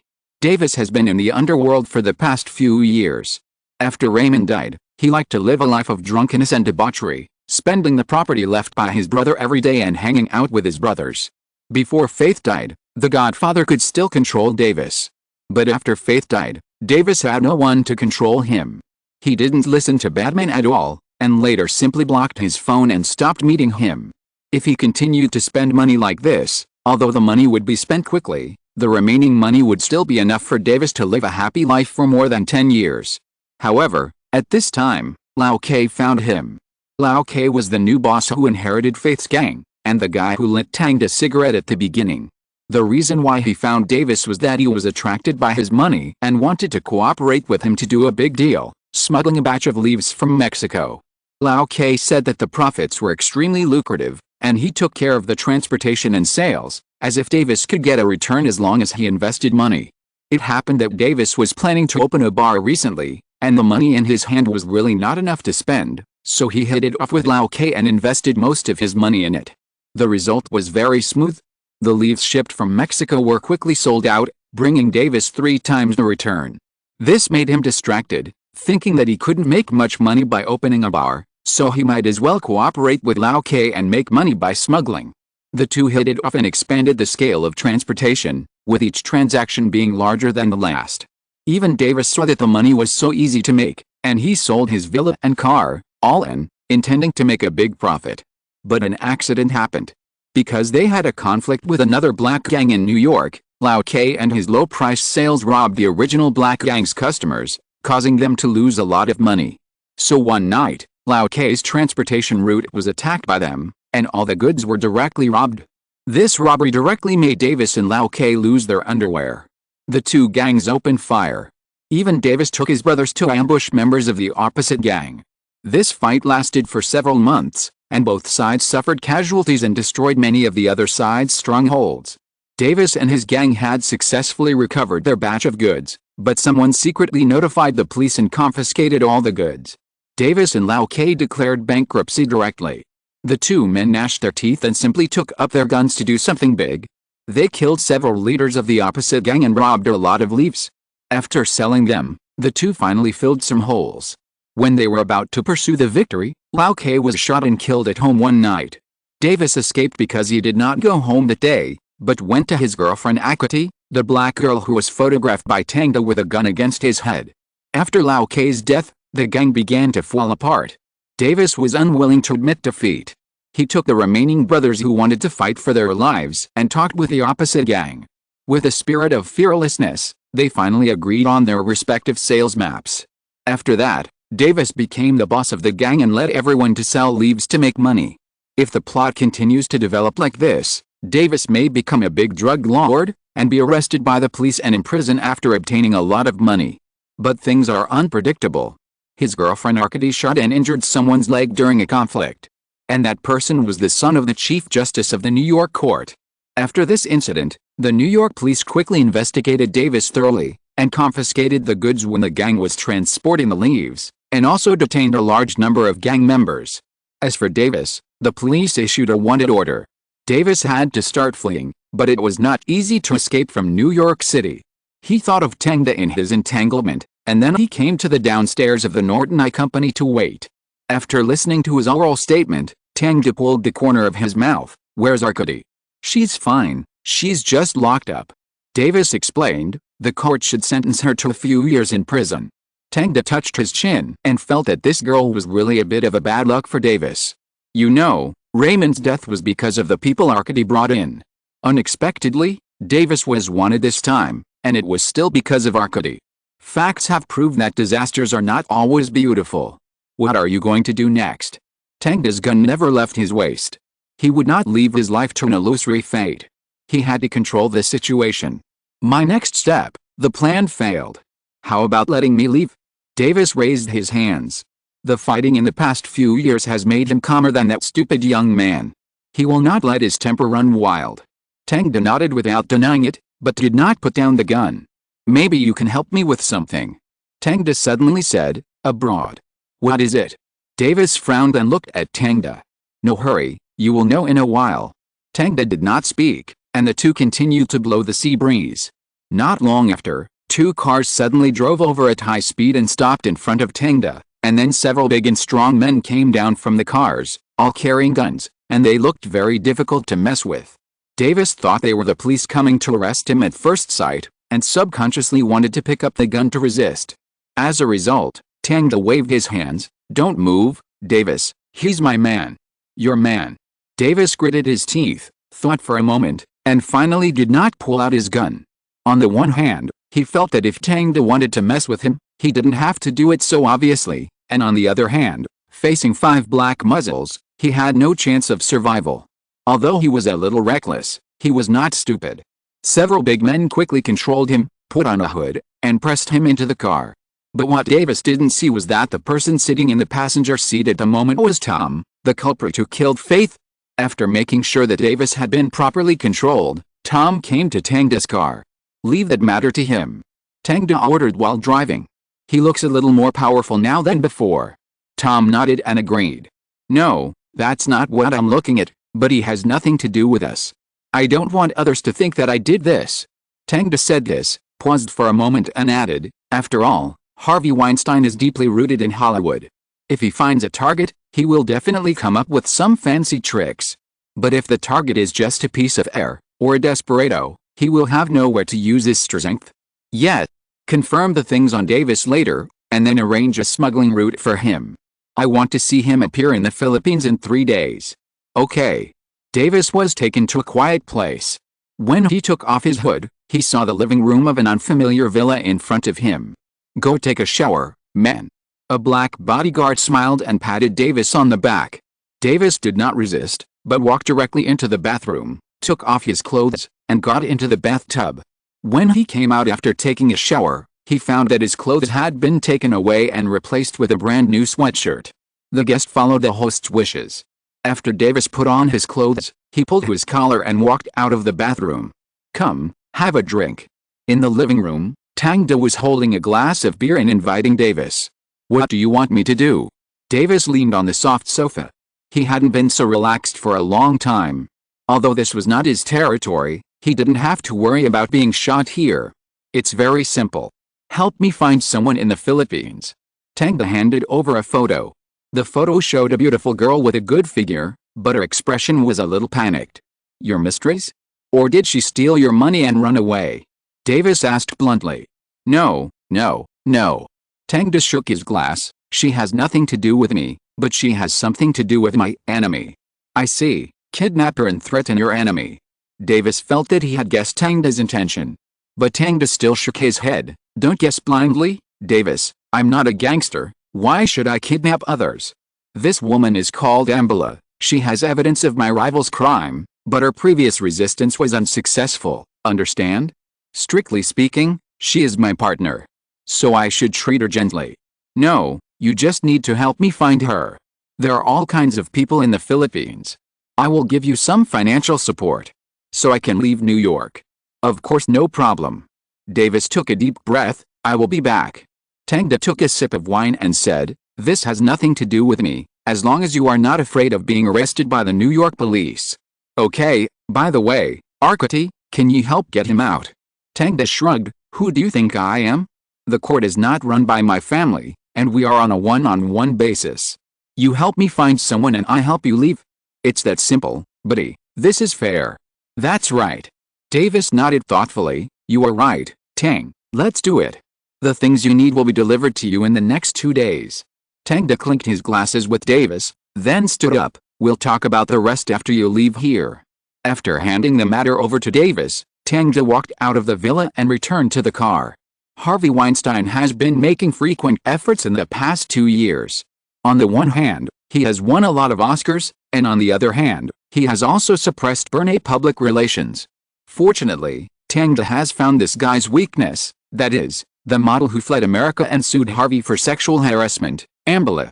As long as this woman is found, there should be the most advantageous weapon against Harvey. Tang knocked his knees and looked at the scenery outside the window and fell into deep thought. A week later, Davis left New York as he wished, and took a new passport and boarded a sightseeing cruise ship openly and left America. He will arrive in the Philippines in 2 days to investigate Ambula's whereabouts. As for Tang, everything is normal. On the surface, there is no conflict with Harvey, and he even attended his party in his new villa. "Hello, Tang. Wow, this is really a distinguished guest." When Tang arrived at Harvey's villa, Harvey, the host, immediately cheered enthusiastically. "Wow." The models and young stars around cheered. Tang smiled and greeted them, and shook Harvey's hand. "See, I told you." Harvey raised his glass with a blushing face. "In Hollywood, there is no one I can't invite." "That's right, Harvey, you are really amazing." The little girl next to him praised her sponsor desperately, hugged his arm, and wanted to rub her body into it. "Come on, Tang, drink." Harvey handed Tang a glass of red wine without saying anything, and then pulled him to the swimming pool. The swimming pool was full of bikini beauties. They were dressed sexy and wet, reflecting the blue light at the bottom of the swimming pool. Tang sat on the sofa and watched Harvey, the old pervert, pinch the butt of the woman next to him, and then whistled coquettishly, and couldn't help squinting his eyes. The heavily made-up girl next to him took Tang's arm and said, "Director, is there a role suitable for me? I can give everything for the role." "Give everything?" Tang raised his eyebrows. "Really?" The girl straightened her chest. "Of course, you can do whatever you want." "Well, let me think about it. Why don't you try to put your hands behind your waist? If you can touch your belly button, I will give you a role. How about it?" Tang suggested. The girl was stunned and looked at her plump figure. "I'll try." She put her hands around her back and tried to touch her belly button, but unfortunately, her limbs were not flexible and her waist was not too thin, so she failed decisively. "Tang, how about changing the posture? I can do splits and dance." The girl was very unwilling and wanted to persuade Tang to change the posture. As a result, the girls around her came over after seeing it. "Can I try, director?" "Of course, no problem." Tang smiled and agreed. The girls immediately put their hands behind their backs, and then they realized that this posture sounds simple, but it is not simple at all. The waist must be slender, and the arms must be long to touch the belly button. But some people can still do it. After a test, 3 girls successfully touched their belly buttons. "Congratulations, call this number directly when the time comes." Tang took out 3 business cards and handed them to the girls. The girls thought he was just joking, but they didn't expect that there would be a role, so they screamed immediately. This voice attracted Harvey, and he came over and said, "Look, the big director is really creative. Why don't we hold a competition to see whose hand can touch the other side of the belly button? I can also give you some roles if you win." "Okay." The girls with slender waists were very happy. "Oh my god, can you change the posture?" The girls with plump waists were very sad. But no matter what they said, Harvey didn't care and directly announced the start of the competition. Chapter 268 War Threat. At the end of the belly button touching competition, a white model from Bulgaria won. "Here's your business card. If you want to audition, I can help you arrange it." Tang handed her the business card. The female model was very excited and was a little bit unbelievable after receiving the business card. But Harvey Weinstein seemed to want to suppress Tang, and he also took out a business card and handed it to the female model. "Tang, you are too stingy, baby. I don't need an audition here, just come to me, I can help you arrange a absolutely outstanding role." Thank you." The female model hurriedly thanked, which made Harvey very happy. He couldn't help but look the girl up and down with greedy eyes. "Wow." The girl next to Harvey was surprised and said coquettishly, "Harvey, I want it too." "You? Look at your waist, it's like a bucket." "Ha ha ha." Harvey said hurtful words without caring. The girl's expression darkened, but she smiled reluctantly and agreed with Harvey. Tang watched this scene without saying anything. After the party was over, Tang drove all the way to the hidden street. After waiting for a while, a figure got into the car under the guidance of Tom. It was the Bulgarian female model. "Boss." The female model nodded and looked at Tang with awe. Tang was wearing sunglasses, and his face was not very clear in the rearview mirror, but it could be seen that he admired the female model's performance. "Liz, you did a great job today." "Thank you, boss. Harvey just talked to me alone." Model Liz told the truth about everything that happened at the party. "He told me not to look for you because you wouldn't give me any good roles. He also said that he has more say in this circle and can arrange many big movie opportunities for me. He even thinks I have a hope of winning an Oscar." Haha. Tang couldn't help laughing twice. He has always been very confident. "And then what?" "Then he wanted me to stay at the party today, but I said my mother was waiting for me at home, so I left. Before I left, he told me to go to the office tomorrow and talk to me in detail about the role. It seems our chance has come." Tang tapped his knees. "Put this on the sole of your high heels tomorrow." He handed over a light brown button-sized bag. Liz took it and carefully put it in her bag. "Remember, don't have any physical contact with Harvey. This guy likes to use force. Your bag will probably be taken away tomorrow, so be careful." "Don't worry, boss. I used to hang out on the streets." Liz smiled. She was not an ordinary girl next door. "That's good." Tang nodded. Tom opened the car door. After Liz got out, she got back to her car and drove away. Tang was also driven home by Tom. The next afternoon, Tang was handling company affairs when he received a message from his subordinates. Liz was beaten. "Is the injury serious?" When Yufei heard these words while pouring tea for Tang, she raised her eyebrows and glanced at Tang. "That's good. Soothe her emotions and tell her that someone will pay the price for this.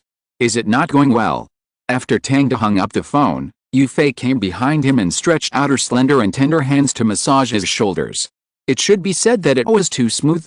Tang sneered. Harvey, the old pervert, couldn't wait to force Liz to submit after she entered the room. As a result, Liz kicked him when she resisted. He was angry and beat Liz.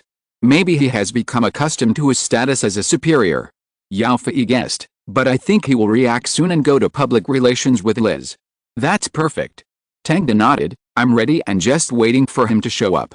At the same time, Liz, who was staying in a single room in the hospital, welcomed several lawyers and police officers. Ms. Liz, we are the lawyers appointed by Mr. Harvey Weinstein. We are here now to talk to you about your attack on Mr. Harvey. Looking at Liz with gauze wrapped on her head, the leading male lawyer said in an emotionless voice. But Liz immediately became angry after hearing this. Attack? You fucking said I attacked him? Damn it, he sexually harassed me and beat me up. Sorry, Miss Liz, I know you are very emotional, but don't get excited yet. The lawyer opened the laptop he carried with him. Look at this surveillance video. Liz frowned and found that in the video, Harvey rushed out of the office first, and then she chased him out of the office waving a vase. The male lawyer paused the video. The surveillance video shows that Miss Liz chased my employer Mr. Harvey and beat him. It is clearly visible. That was me resisting. Are you blind? Look at my head. Liz shouted, pointing at the gauze on her body. The male lawyer stretched out his hand to signal Liz to calm down. Don't be anxious, Miss Liz. These gauze and wounds can only prove that you had a physical conflict with my employer, but the reason, unfortunately, is not in Miss Liz's favor. The male lawyer paused, looked at Liz's angry expression, and slightly raised the corner of his mouth and said, but my employer, Mr. Harvey, sympathizes with Miss Liz's experience, so now I have given you two options.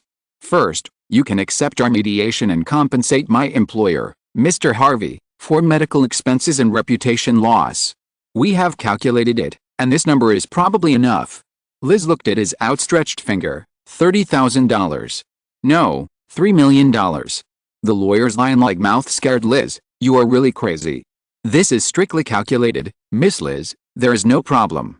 Of course, you can also choose another way, that is, we will sue you for intentional injury and let these police gentlemen take you to the police station for detention.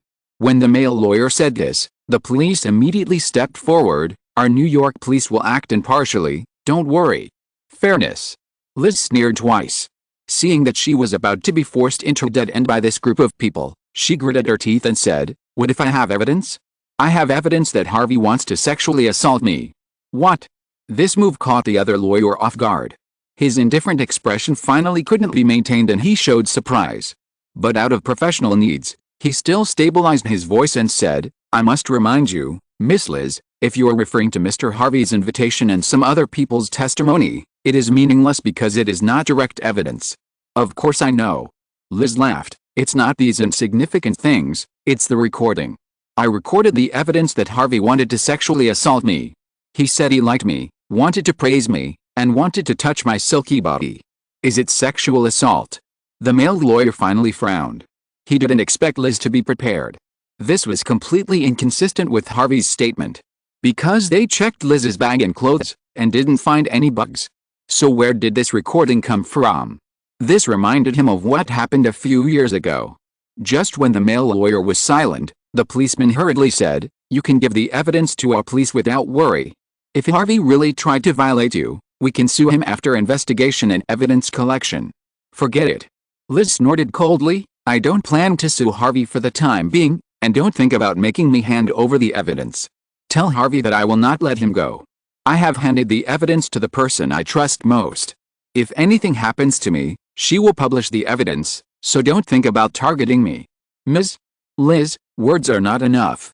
You just said that Mr. Harvey tried to violate you, but we haven't seen any evidence, so we will not stop the prosecution against you, and perjury is a felony. The male lawyer tried to intimidate Liz, but Liz was not afraid at all. Instead, she said calmly, you cannot believe it, but you'd better ask your master. If you are not afraid that I will fight to the death, then sue me. Then it will be announced in court. I am just an ordinary model, and your master is a big shot in Hollywood. After that, she rang the ward bell and asked the nurse to drive these people out. The New York police also tried to ask for Liz's evidence, but Liz didn't listen at all. After everyone left, Tom, wearing a baseball cap, walked into the ward in a low-key manner. After checking, he said to Liz, the boss already knows about this matter. Don't worry, Harvey will pay the price. That's good, damn, this idiot, so disgusting. Liz did not hide her disgust, and then looked at Tom. If he was as handsome as you, I could still consider it. Tom was stunned and didn't say anything. Do you have a girlfriend? Liz no longer pretended to be herself since she was hospitalized. As she said, she was like a little gangster on the street. But she has red hair, a sexy figure, and a good face. She doesn't make people feel too disgusted when she says dirty words. No. Tom shook his head.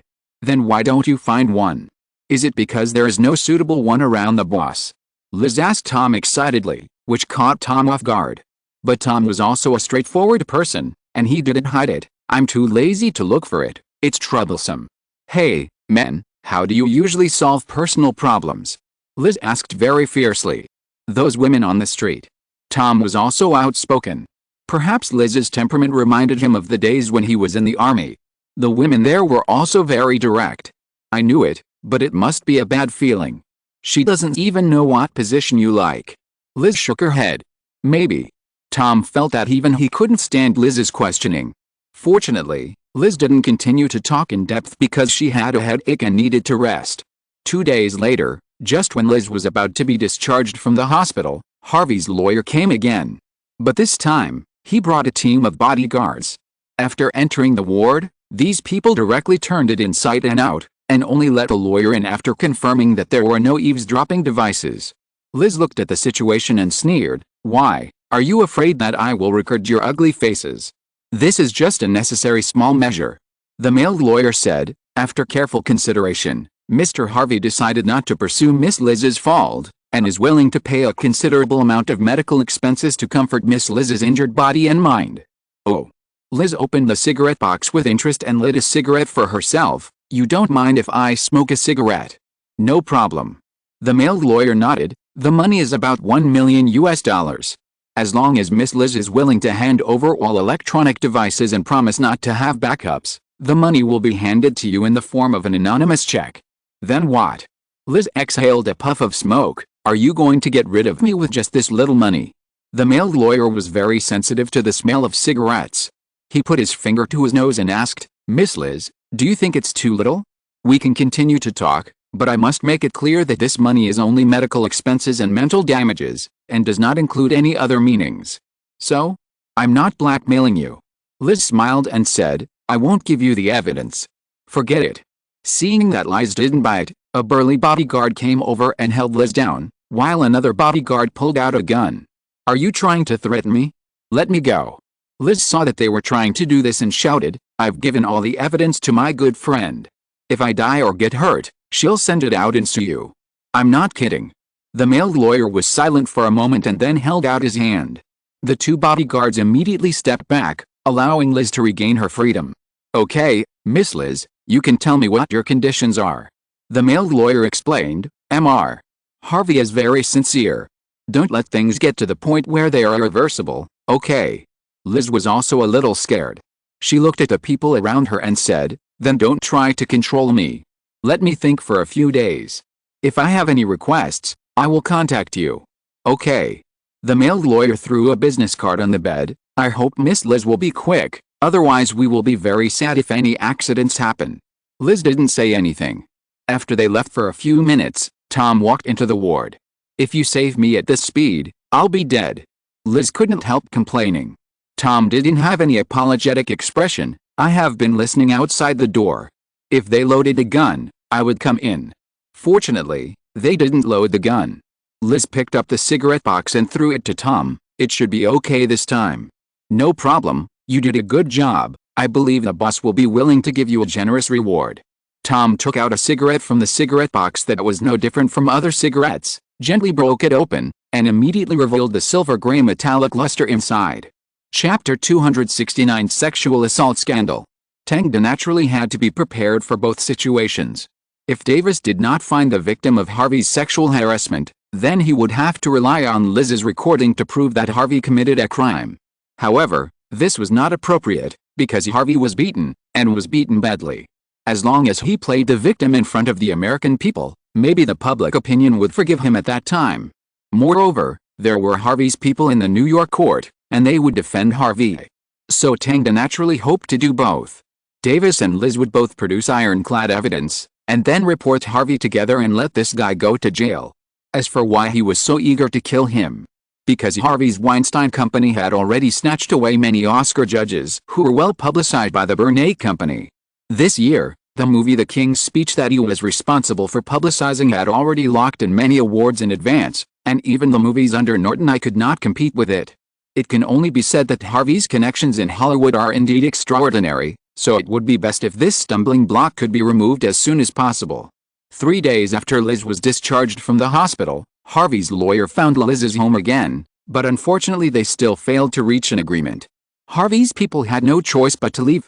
However, Liz was a little worried about her personal safety. After all, it was completely unpredictable what Harvey's gang would do. Maybe they thought Liz was just bluffing and let her disappear. Fortunately, Tang also considered the possibility that Harvey might jump off the wall, and directly helped Liz leave New York, intending to keep her communication with Harvey online. But before the communication, on the night Liz left New York, a group of police raided her villa. Opened the door. After breaking the door, the police rushed into the house with guns, intending to control Liz, but they came up empty-handed. Realizing that Liz had escaped, Harvey was furious and smashed a lot of things in the office. But the person was not in New York. He had no choice but to ask someone to find her. The whole incident made him feel like a cow being led by the nose, which made him feel very uncomfortable, but there was nothing he could do. He felt that there must be a black hand behind this, so he began to use his connections to investigate everywhere. Unfortunately, Tang hid too well, and he couldn't find any relevant information at all, but this didn't mean that he didn't doubt Tang. After all, the conflict between Bernay and Weinstein during the award season has always existed. At the same time, Tang also received a call from Davis. He has found Ambula. In the office, Tang smiled and hung up the phone and said to Yao Fei, "Really? I didn't expect him to be unexpectedly reliable." Although Yao Fei had never met Davis, she had read this guy's information and didn't expect this black guy to be so fast. Yet, I didn't expect it either. Tang knocked on the table. Fortunately, Ambula didn't hide her identity. She is still working as a model in the Philippines, so after Davis joined this industry, he quickly asked Ambula's name.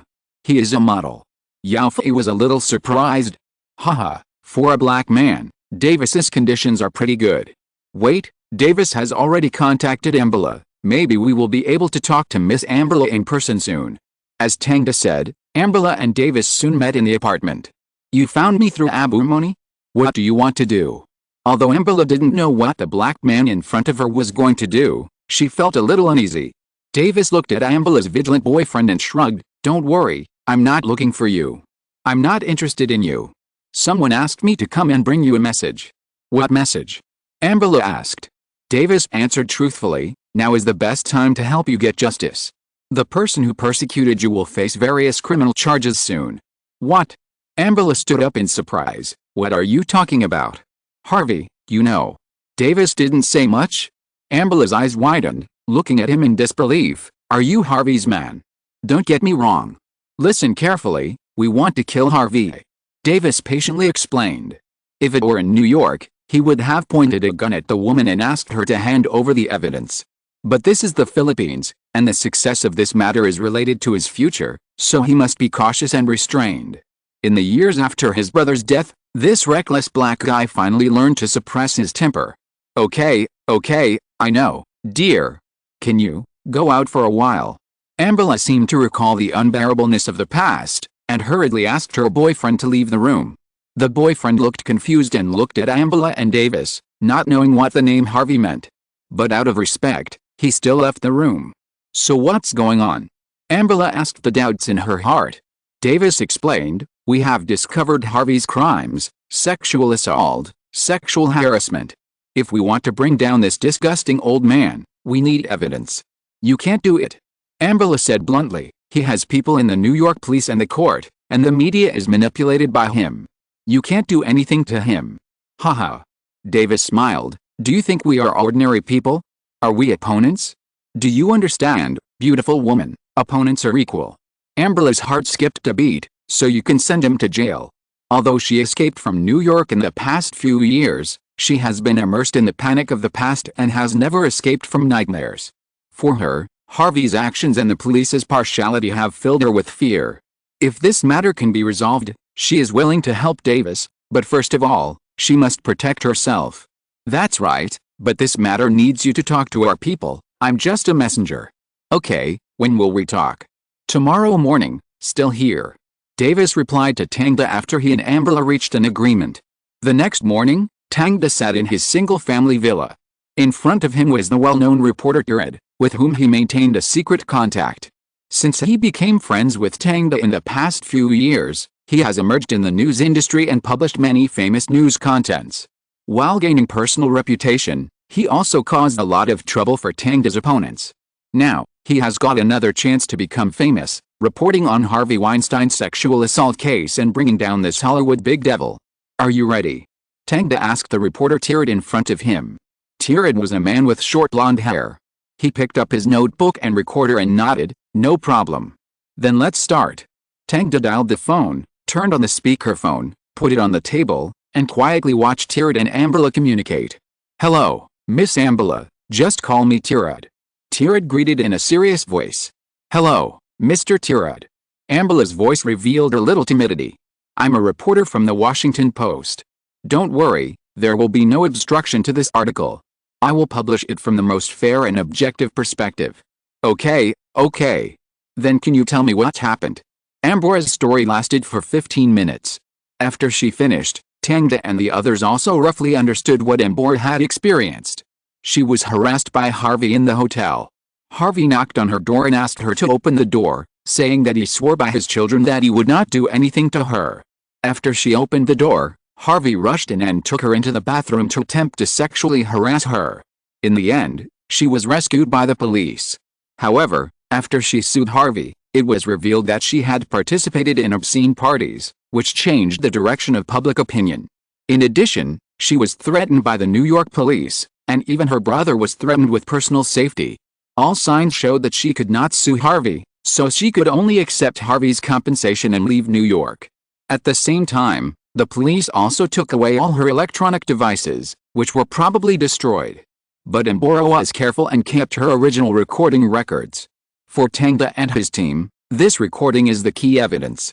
After getting this evidence and corroborating it with Liz's evidence, the next thing to do is very simple. Find the women who have been sexually harassed by Harvey and let them stand up and accuse Harvey together. As for Harvey's younger brother Bob Weinstein, Tang does not intend to let him go. Although he did not participate in his brother's series of scandals, if there is a chance, he will not give up saving his brother. So Tang does not intend to leave any trouble for himself, and during this period of time, he also asked the detective to find a lot of evidence of Bob. Facts have proved that the core figure of Weinstein Company is not Harvey, but Bob, because he is the one who really exerts his strength in public relations. He has the information of many Oscar Academy judges, and the detective has photographed him and Oscar judges entering and leaving private places together many times. There must be a lot of power and money transactions in it. Therefore, the detective has been tracking this clue, and after Ambala agreed to cooperate with Taylor, he provided Tang with a lot of evidence. However, Bob is very cautious. He does not like to show off like his brother Harvey, so it is difficult to catch him. But sometimes, to bring down a person, you don't need concrete evidence, just a guess. Tang is well aware of the importance of public opinion, so he has privately bought a lot of newspaper headlines through other people, waiting for Taylor to release the scandal and add fuel to the fire. A month later, the news was finally released. The Washington Post reported an incredible sexual assault scandal. The well-known reporter Taylor accused the famous Hollywood tycoon, Harvey Weinstein, of sexually harassing Liz and Ambala, and secretly bribing the New York police and the court to avoid legal punishment. For a time, public opinion was in an uproar. Harvey Weinstein spoke out immediately, announcing that he had not committed a sexual assault crime, and published photos and evidence of being beaten by Liz, indicating that Liz attempted to blackmail him, and he was beaten after he did not follow her wishes. But he had just released the statement, and the Washington Post released a recording of evidence. In the recording, Harvey first made improper remarks to Liz, and also accompanied by personal threats. After the release of this evidence, it immediately aroused widespread anger among the people. Harvey is a scumbag, a bastard. That's how he treated me. I have to stand up and expose the ugly things he did to me. And then, some female stars who were sexually assaulted by Harvey stood up to support Liz and Ambala, and there were dozens of them. At the same time, German actress and model Emma accused Weinstein of raping her at the 2006 Cannes Film Festival. Her lawyer filed a civil lawsuit in the Western District of California court on Monday, alleging violations of human trafficking laws, personal assault, battery and illegal imprisonment. The statements of these women immediately confirmed the charges of Harvey Weinstein's sexual assault and personal assault in public opinion. Let the public discussion shift from whether Harvey is guilty to how many crimes Harvey has committed. The deflection of this dimension also made many awards and academies smell something bad. They quickly drew a line with Harvey. The British Academy of Film and Television Arts decided to suspend Harvey Weinstein's membership. The Academy of Motion Picture Arts and Sciences of the United States passed the decision to immediately expel Harvey Weinstein and removed Harvey Weinstein from the organizing committee. French President Nicolas Sarkozy announced the revocation of the French government's highest honor medal Legion of Honor that Harvey Weinstein had received. The American Producers Guild announced that it would terminate Harvey Weinstein's membership. After a series of announcements, Harvey Weinstein's death sentence has basically been determined. Coupled with the voices of many Hollywood stars, this once heavyweight Hollywood producer immediately became a street rat that everyone shouted and beat. Not long after, Weinstein Films issued a brief board statement announcing the expulsion of the company's founder and CEO Harvey Weinstein. At the same time, Harvey Weinstein chose to apologize for his misconduct and surrendered to the New York police. The Manhattan Grand Jury in New York, the United States, formally indicted Hollywood heavyweight producer Harvey Weinstein, accusing him of rape and sexual crimes. It seems that everything is going smoothly. If nothing unexpected happens, Harvey will be sentenced to decades in prison and pay a large amount of compensation to many victims. But according to the Reporter's inquiry, Harvey's lawyer said that Harvey did not plead guilty. So this contest has not yet ended. In fact, Tang's offensive has just begun. After Harvey went to the police station, the Washington Post published another heavyweight article, claiming that according to the Reporter's investigation, Bob Weinstein, the current CEO of Weinstein Company, secretly manipulated the Oscars and maintained an extraordinary friendship with many Oscar judges. A stone stirs up 1,000 waves. Chapter 270 Direct Questioning. Compared with the sexual harassment crime of his brother Harvey Weinstein, the fact that his younger brother Bob Weinstein privately contacted the Oscar judges has obviously caused a bigger stir in Hollywood. Of course, for ordinary people, they don't really care whether the Weinstein Company secretly manipulated the Oscar selection. They pay more attention to sexual harassment and various Hollywood gossips. They will only guess which other female stars have been violated by Harvey, or whether there are similar guys who sexually harass female stars besides Harvey. But for Hollywood, especially the Oscar committee, this exposed incident is particularly serious. Soon, the Oscar committee issued a statement, claiming that the Oscars have always been fair, and the members of the Academy have also abided by the scoring ethics and did not give the green light to a certain film. The Weinstein Company also issued a statement saying that this accusation was a false accusation. Although Bob Weinstein has been committed to the promotion of the film, this does not mean that he bribed the Oscar judges. The intersection between the two sides is completely a normal friendship under normal circumstances. In fact, everyone in Hollywood knows about the award public relations, but no one has ever dared to really expose it. Because the Oscars control the lifeline of various companies and actors, in North America, movies that are not recognized by the Oscars are destined to be abandoned by the market and capital. Even if it is not very fair, it is at least authoritative enough. Even if people often joke that it has changed and become a big show, it is undeniable that in the past few decades, it has successfully made the public know many truly good movies that are not noticed by the mainstream market through its influence. So everyone is willing to abide by its rules, even if these rules cost some money. When the Washington Post broke the news, all parties in Hollywood continued to pay attention to the follow-up of the news. After the Weinstein Company and the Oscars issued statements respectively, the Washington Post broke another news. Bob Weinstein has privately bribed some Oscar Academy judges. And it also attached several photos as evidence.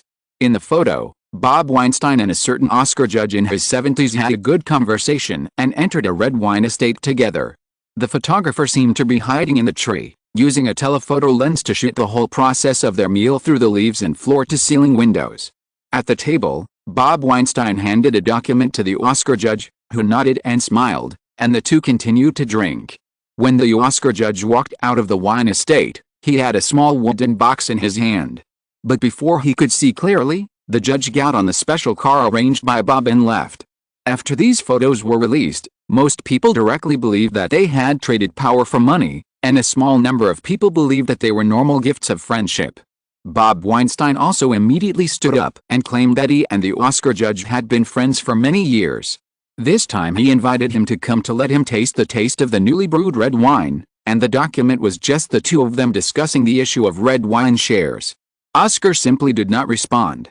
Only the judge in question accepted an interview and said that he did not accept bribes, and that he and Bob Weinstein were just business partners. In this relationship, they have always maintained the purity of friendship, and have never helped Bob to suppress or vote on certain movies. When Tang saw this, he immediately sneered, "Pure friendship. It's ridiculous. Anyone can understand that the cooperation between these two people is definitely a transaction. But the evidence in his hand is indeed not enough to prove this, so he can only hint at it." Fortunately, he has other photos.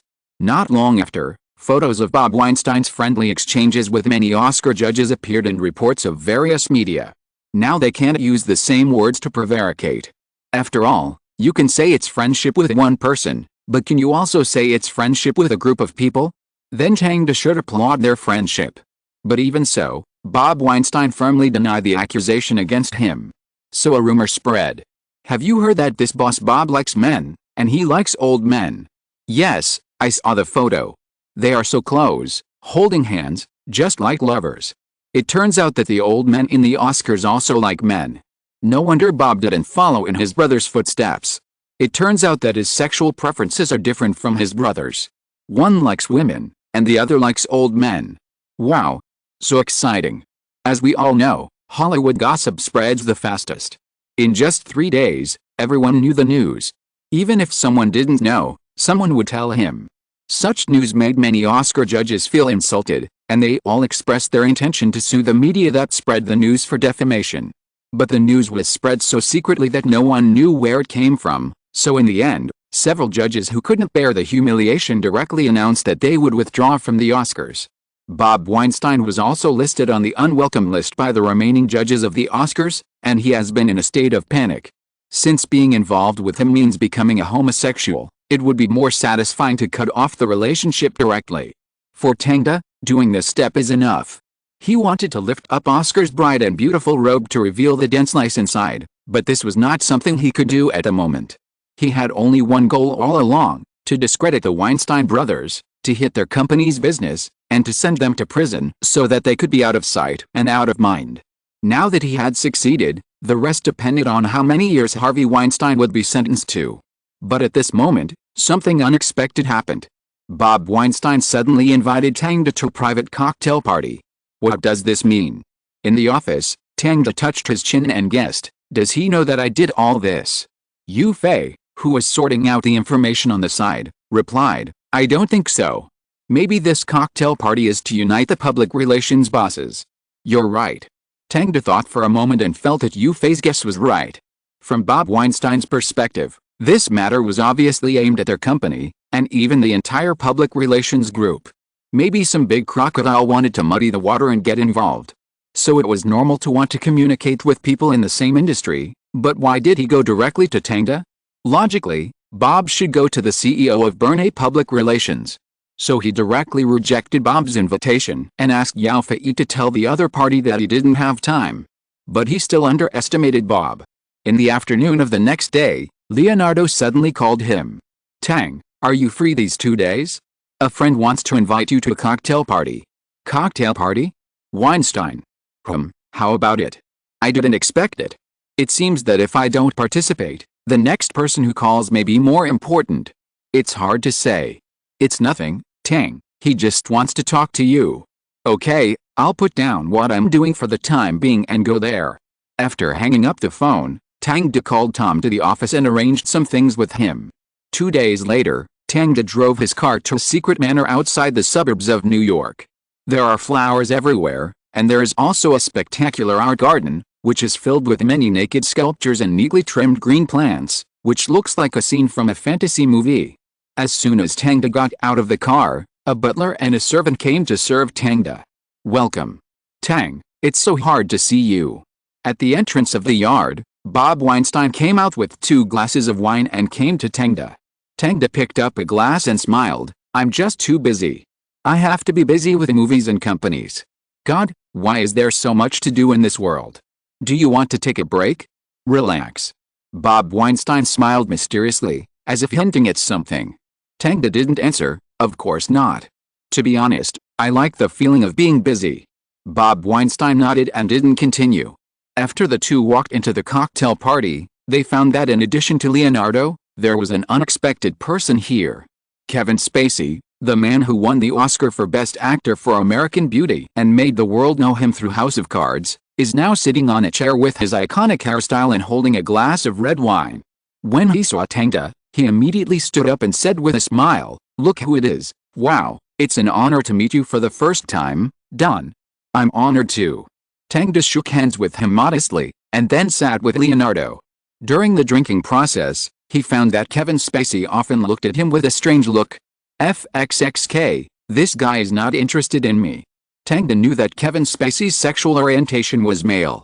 In later generations, this guy was kicked out of the cast of House of Cards because of sexual harassment reports from many men, and became a scandal-ridden collapse.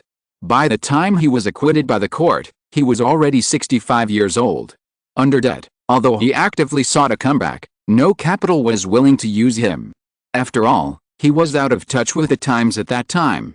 The future is no longer the present, not the era where people can correct their mistakes and start over again. Tang didn't expect to see him here, but after seeing him, his premonition became worse.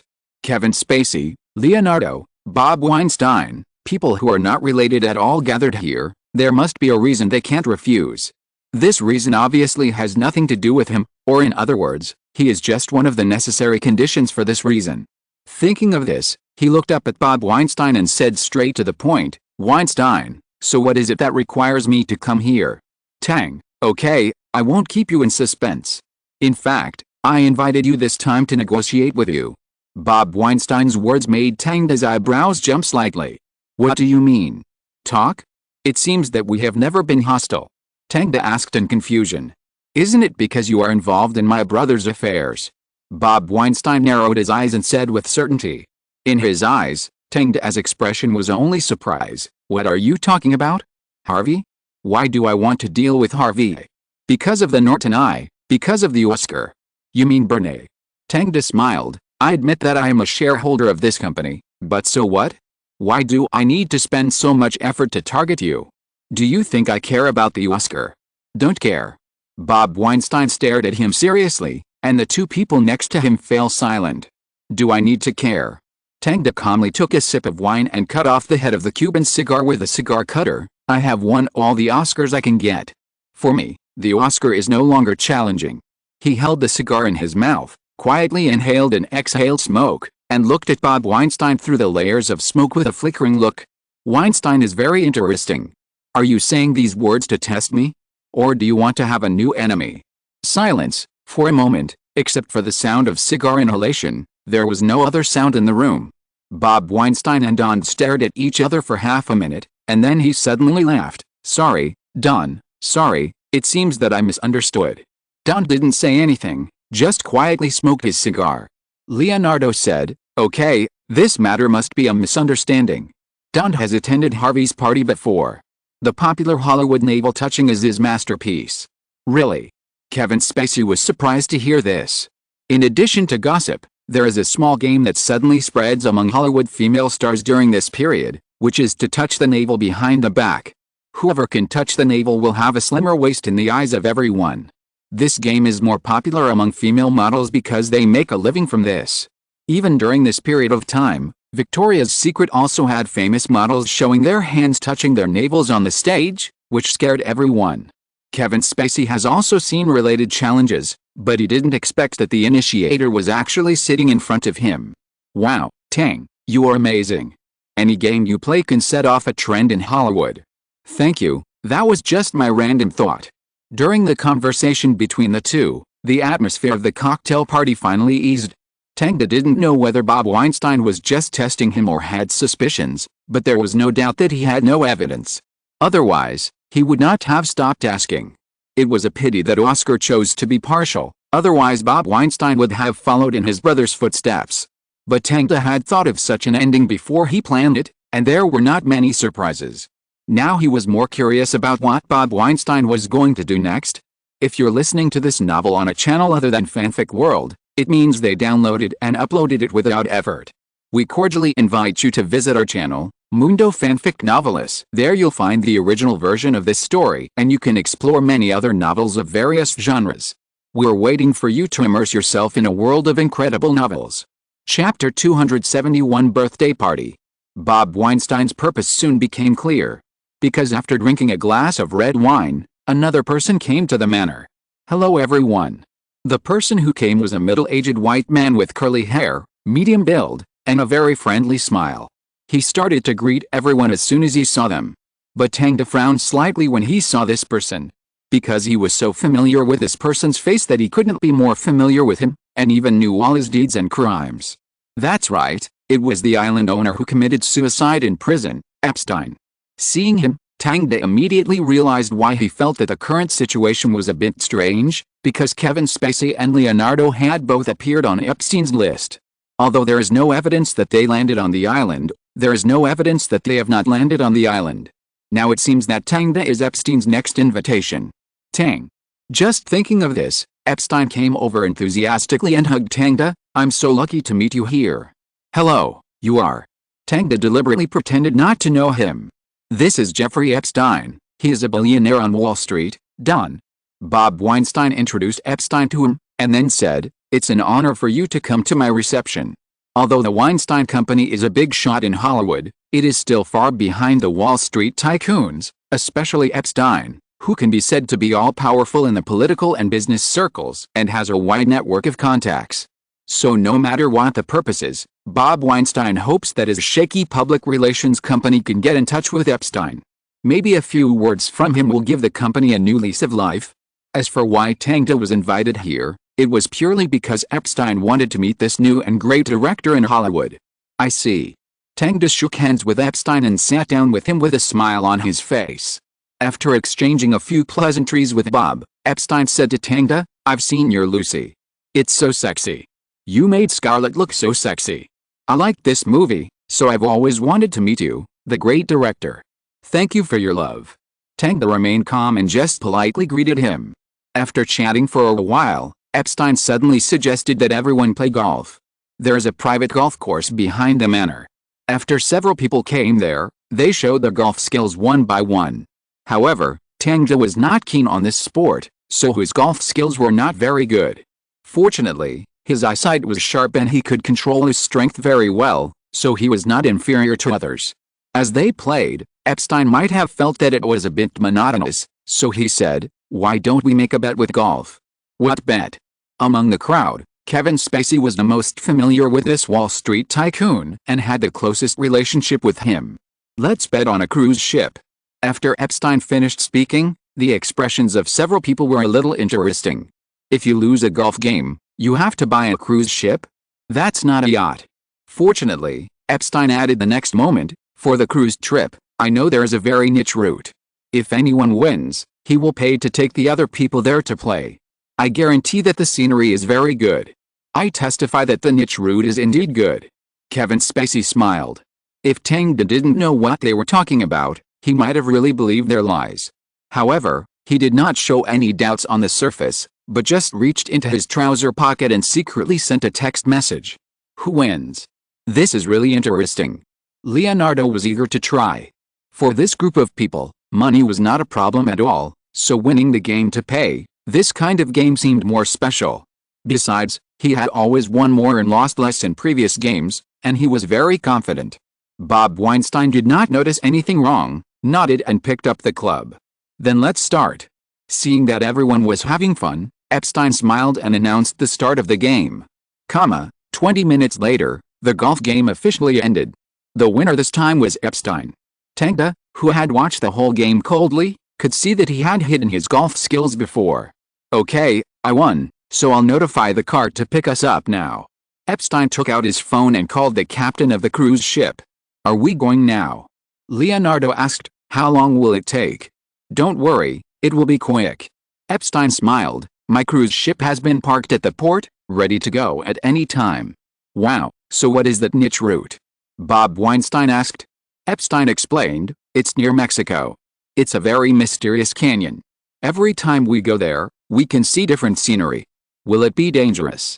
Tangda asked curiously. Of course, it's possible, but there will only be problems there due to the weather, so if there's anything wrong, someone will notify me. Okay. Several people waited for a while, and a Rolls-Royce stopped at the door.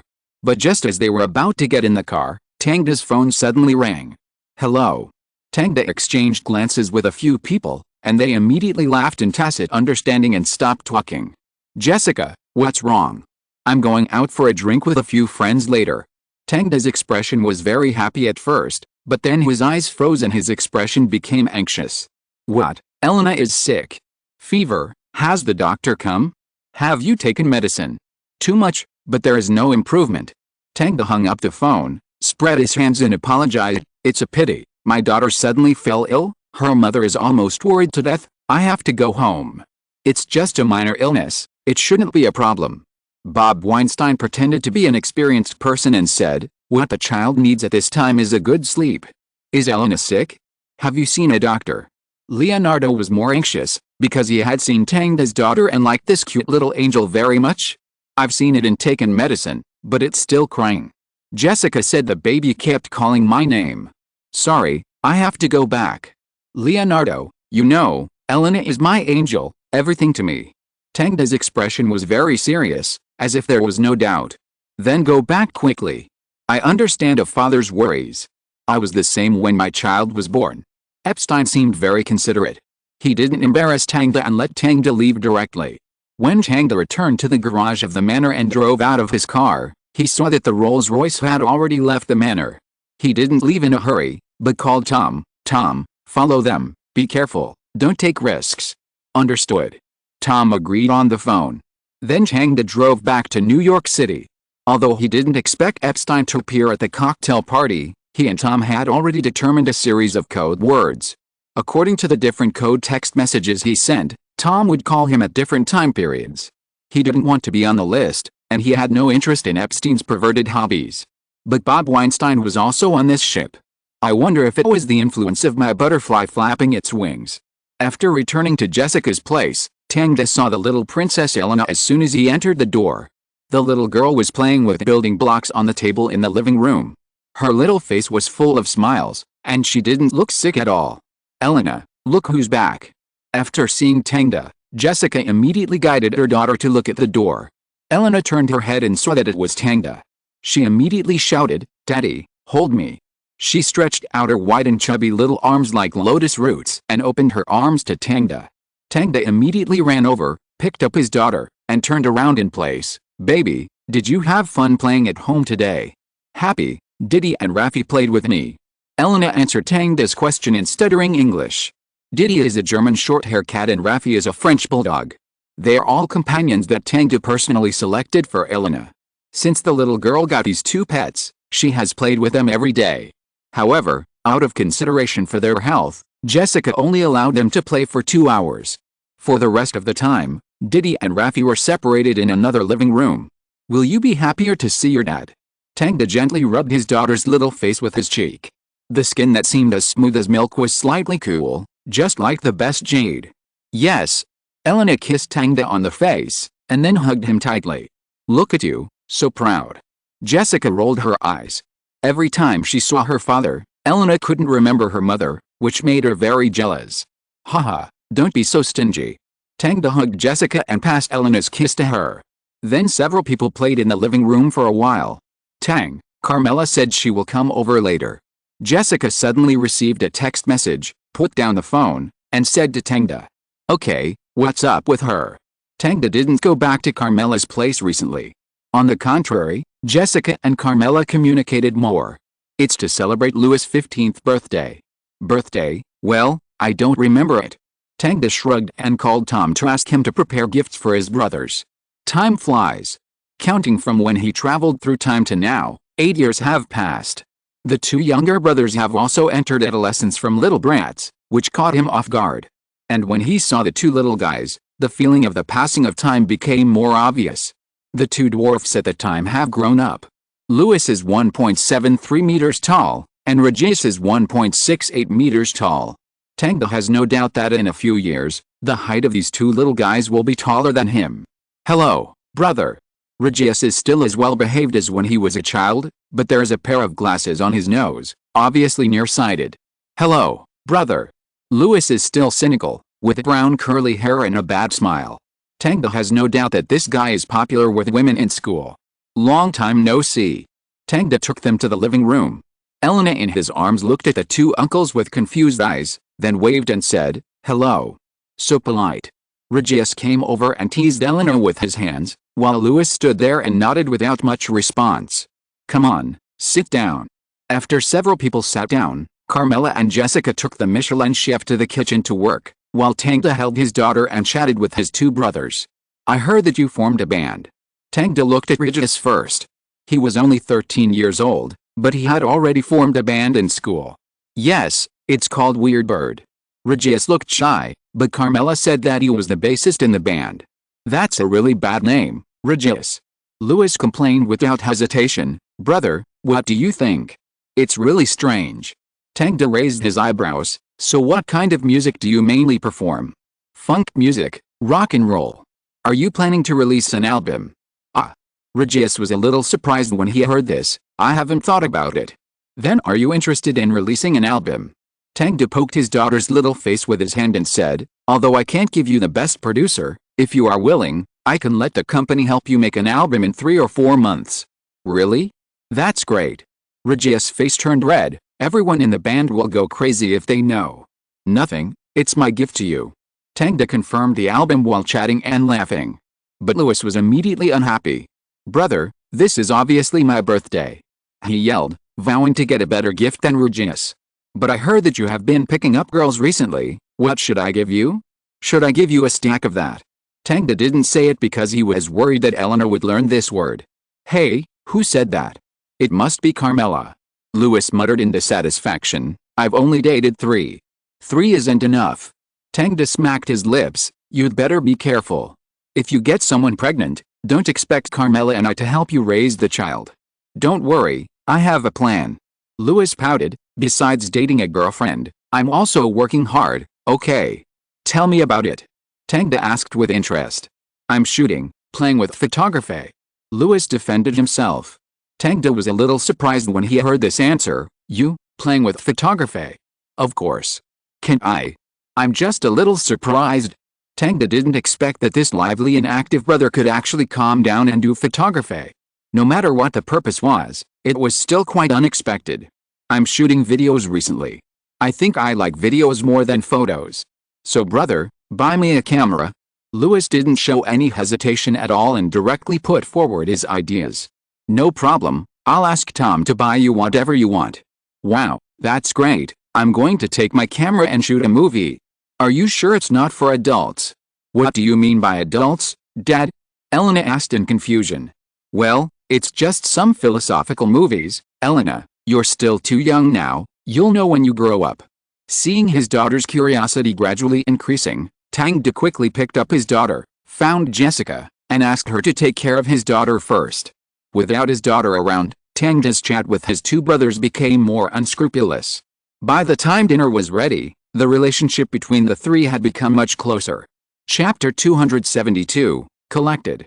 The next day, when Tang woke up from the bed, it was already 10 o'clock. The sky was bright and white.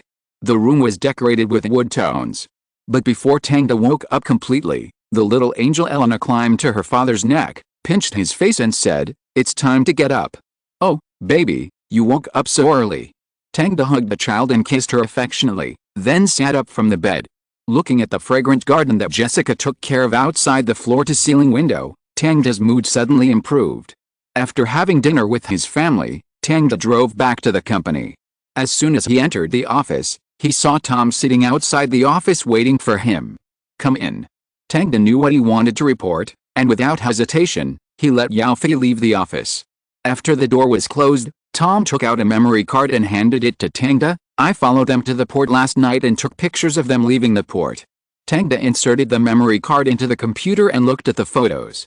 The photo clearly captured Epstein and Bob Weinstein walking into the cruise ship, and then also captured the young girls who received them, all dressed coolly and with sexy figures. "Well, is there anything else?" Tang put his hand on his chin and raised his eyebrows. "No, Because their security is very thorough, I can't get close. Tom answered truthfully. Okay, is there any backup? No. Well, no need to track next. Tang thought for a moment and said, we can't intervene in this matter for the time being. If the tracking is discovered, it will be a big deal, so I will let the detective handle this matter through the internet later. This matter is not a trivial matter. When the Lolly Island incident was exposed, it attracted the attention of the whole United States and even the world. Everyone was staring at the list in Epstein's hand, intending to find out who had been to the island. But it was not until 2024 that the list was gradually made public under the order of the court. It involved top people from all walks of life, even several presidents. If Tang wanted to uncover this matter by his own strength without leaving any traces, it would undoubtedly be a fantasy. Once discovered by Epstein and his men, Tang's personal safety and even his family would face a catastrophe. So Tang gave up the idea of tracking and instead planned to use hacking to achieve his goal. Hello, detective. Tang, go ahead. Not long after Tom left, the detective called. Tang said, I need you to post some information on the dark web. Yes, he didn't even plan to use his own hackers, but planned to make up the information about Epstein's Island into rumors and pass it from the dark web to those hackers. There are always curious people in this world. Whether for money or a sense of justice, they will definitely take action after hearing such rumors to try to understand the truth of the matter. Tang didn't ask to rescue those innocent children immediately, but at least he couldn't let Epstein and his men's evil deeds continue for as long as in his previous life. After confirming the implementation of the plan with the detective, Tang finally put his worries aside. He opened YouTube and planned to watch the promotional videos of other recent movies to draw some inspiration from them. Unexpectedly, the first video he saw was a cover. Looking at the girl on the screen, Tang felt inexplicably familiar. So he clicked in and found that it was a brown-haired girl, thin and confident. She was singing Mariah Carey's Vision of Love. Tang put on headphones and listened carefully. He found that the girl's singing skills were very good, and her voice was relaxed. Although it was a little immature, her personal style was already evident. Tang listened halfway and found the girl's name in his memory. In fact, this name is on the same level as Taylor Swift in a sense. Ariana Grande is the global pop singer affectionately called Amy by her fans. The girl was born in Florida and has performed in children's theaters since she was a child. She also sang the American national anthem for the Florida Panthers ice hockey team. According to her own account, she wanted to release an album at the age of 14, but her agent vetoed it. As a result, her musical dream was not realized until she was discovered by Republic Records under Universal. Yes, Republic Records again. Tang thought of this and realized that the one he was looking at was actually Republic Records, just like Taylor Swift back then. What a blessing from the goddess of fate. Tang sighed secretly. Fortunately, Ariana Grande had not been discovered by Republic Records and was still a music amateur. So he immediately called the agent of Angel Declaration and asked him to find Ariana Grande and sign her as a singer. In fact, this period of time was not far from the time when Ariana Grande became a singer. In the original history, she was noticed for singing songs on YouTube. Tang clicked on her personal homepage and found that there were not many videos and the number of views was not high. It must be the most appropriate time to take action now. Sorry, Giorgio. Tang said to himself, then raised his glass and clinked it with the decorations next to him. The sound was as if he was apologizing to Giorgio from a distance. If Giorgio knew that the two future trump cards of his company were signed by Tang, he would definitely be so angry that he would have a heart attack. After confirming the matter of Ariana Grande, Tang followed up on the matter of Harvey Weinstein. In recent days, Harvey Weinstein's sexual assault case is still the hottest topic among the American people. Various media outlets are desperately digging up those who have been violated by Harvey. Coupled with the various anonymous revelations of detectives, they have sufficient firepower in their hands, which directly makes Harvey's legal team exhausted. Not to mention the recording evidence of Liz and Amber. If there's only one copy, there's still room for rebuttal. But two copies can still corroborate each other after many years, which is simply a sure win. And because of the solid evidence, those female stars who have been hurt finally let go. Ashley Judd and Uma Thurman said in front of many reporters that Harvey had done some improper things to them. The news spread all over the United States immediately, so much so that the surprised Tang also called Uma Thurman and talked to her about the recent situation. But it's not over yet. It's better to say that Harvey's crimes have only revealed the tip of the iceberg. Because more female stars have come forward, such as Lauren Young, who told reporters that Weinstein had sexually assaulted her and masturbated in front of her in the name of discussing a script. And his thing seemed to have been cut off and sewn back together, which was disgusting. As soon as this sentence came out, it was widely cited by major media as the title of the article. For a time, the whole American people knew that Harvey's thing seemed to have been cut off. After so many sexual crimes were announced, the Los Angeles prosecutor announced that he would conduct a strict investigation into the case of Harvey Weinstein and immediately began to prepare evidence and materials to be handed over to the court jury. The people of the United States, and even people all over the world, are also paying attention to how far this big melon will develop. Every day everyone is looking forward to new testimonies and new stars coming out, so that those unknown little stars seem to have found a way to attract attention. Regardless of whether they have any relationship with Harvey, they all claim that Harvey has done something wrong to them. Of course, there are also some real accusations. Dan Dunning claimed that she met Harvey Weinstein when she was a waitress in a nightclub in New York in 2004. The latter promised to help her realize her dream of becoming an actress. He touched her all over during a private meeting and promised that if she was willing to have a threesome with his assistant, he would immediately give her 3 film contracts. The situation of another witness, model Taylor Wolfe, is similar. She said that she met Weinstein when she was a waitress in a bar in 2005. A week later, when they were discussing the script, Weinstein raped her. They all expressed their willingness to testify in court, but whether they can testify in court depends on the opinion of the prosecutor. At this point, Tang no longer needs to participate in any form. The court and reporters will not let Harvey Weinstein go, and the female stars who testified will not let him go either. As a behind-the-scenes pusher, he can retire as long as he lifts the curtain of his cover and reveals his ugly and despicable face. What he didn't expect was that Tom actually had a girlfriend after this incident. Liz, this girl actually fell in love with Tom, and she didn't dislike Tom's somewhat hurtful style at all, but was happy with it. This made Tang sigh at the wonder of fate. At the same time, Ariana Grande also officially signed a contract with Angel Declaration. When the girl heard Tang's name, she signed the contract without saying a word. After she signed the contract and met with Tang in the company, Tang was quite curious and asked her why she didn't think about it more. As a result, Ariana Grande shrugged and said excitedly, "I love your saw, Tang. I especially like horror movies, and I must watch every horror movie of Norton I." This answer really surprised Tang. He didn't expect Ariana Grande to be an avid horror movie fan. "Then you should like The Conjuring, right?" Tang talked to her about the movies of his company that were released before. Of course. Ariana Grande nodded repeatedly. "I like it very much. Director James Wan shot it so scary. I still remember the goosebumps clearly. Haha, then you can communicate with James Wan more in the future. He usually likes to stay in the library to look up information." "Great." Ariana Grande cheered and was about to jump up with joy. "By the way, do you have any ideas for a music album now?" After the small talk, Tang started to talk about business again. To be honest, Ariana Grande sat upright. "Not yet. No hurry, you don't have to think about the whole album, think about the single first." Tang knew very well that it was not her power period, or her high-yield period. It would take 2 years for her to find what she wanted and give her own answer based on the market. Now, it would be fine to run in with the producers in the company first. After sending Ariana Grande away, Tang was busy with the next thing. Preparations for 007 are about to begin. As the director, Tang must stay with the crew members to set the tone for the film. However, this is not difficult. Tang did not intend to change the original version too much, so all the work progressed quickly. By the end of the year, the crew of 007 had officially started filming in the UK. Just as the crew was in full swing, Vincenzo, a free blogger far away in the United States, bought a new issue of the Lucy comic and was shocked after reading it. Oh my god, that's how it is.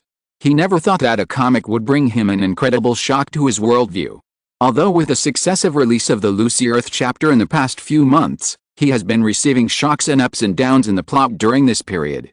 But after reading the Truth chapter, he still couldn't ease his surprise. Even when he went to bed at night, his mind was extremely active thinking about the plot of this comic. In the updates of the previous few months, after Lucy learned the truth about the Earth, She began to look for suitable heroes on different timelines. Among them are the medieval royal knight Lizzie, the beautiful Egyptian princess Cleopatra, the heir of ancient King Solomon Adonijah, the soldier David in World War II, and the police officer Pierre in the Cyber Age. These people formed a special team to collect secrets about the birth of superpowers on Earth from various eras. And Lucy is their contact person in the center of the entire team. With their efforts, the truth of the Earth was finally revealed bit by bit. The first person to be born with superpowers is Lucy, from the continuity of time and space, because her consciousness traveled back to the earliest era of the Earth. But if we start from the level of the physical world, who is the first person to gain superpowers? Why did he gain superpowers? Is it his own awakening, or because of his gift? Secondly, what is the huge figure that Lucy saw, a species that does not belong to the Earth's creatures at all? Is it a god? Or an alien? Or even will he be the god worshipped by the Earth? And if he is hostile or kind to the Earth, if he is kind, why does he swallow up the surrounding planets and make the area around the Earth a vacuum?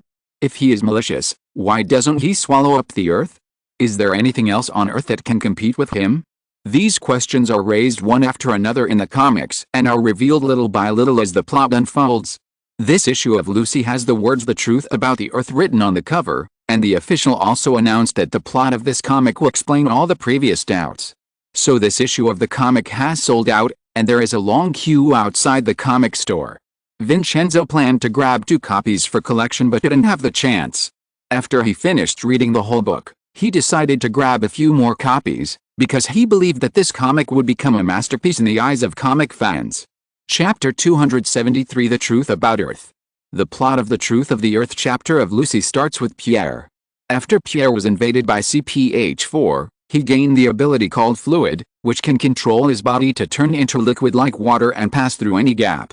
Relying on this ability, he sneaked into the research room of the giant technology group, Irasical Heavy Industries, and obtained the investigation data on ancient artifacts.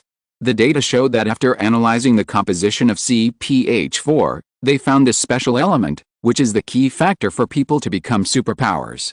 So Irasica named it the extraordinary factor, and spent a lot of effort to find all the similar things in the world, and traced it back with the latest technology. The experimental results were surprising, because they found that the extraordinary factor did not come from all the known things on the Earth. Even if they traced back billions of years, they could not find the source of the factor. This represents a possibility, that is, the extraordinary factor was not born on the Earth. Perhaps it came from other planets. For this reason, Irasical Heavy Industries found various planetary soils left by the American NASA Aeronautics Bureau, but unfortunately they did not find any clues from them. It's as if this factor suddenly appeared on the Earth, a miracle without roots or sources. However, Irasica did not give up the exploration of extraordinary factors.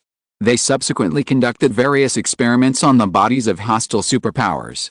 These experiments were inhumane, and even reading the text on the data made people feel painful. But it was these experiments that allowed Irasica to find the correct way to open the extraordinary factor. As long as human blood with a special proportion of animal blood is used to neutralize the extraordinary factor, and then supplemented with a variety of chemical components, a superpower crystal can be condensed. After these crystals are embedded in the body through cyberprosthesis, the user will gain different superpowers. This is how Mr. Zhang's special forces in the movie came about.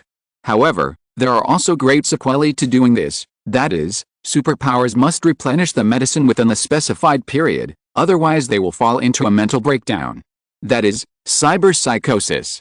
But even with this sequelae, those wealthy people and major chaebols are scrambling to buy these superpower crystals from Irasica.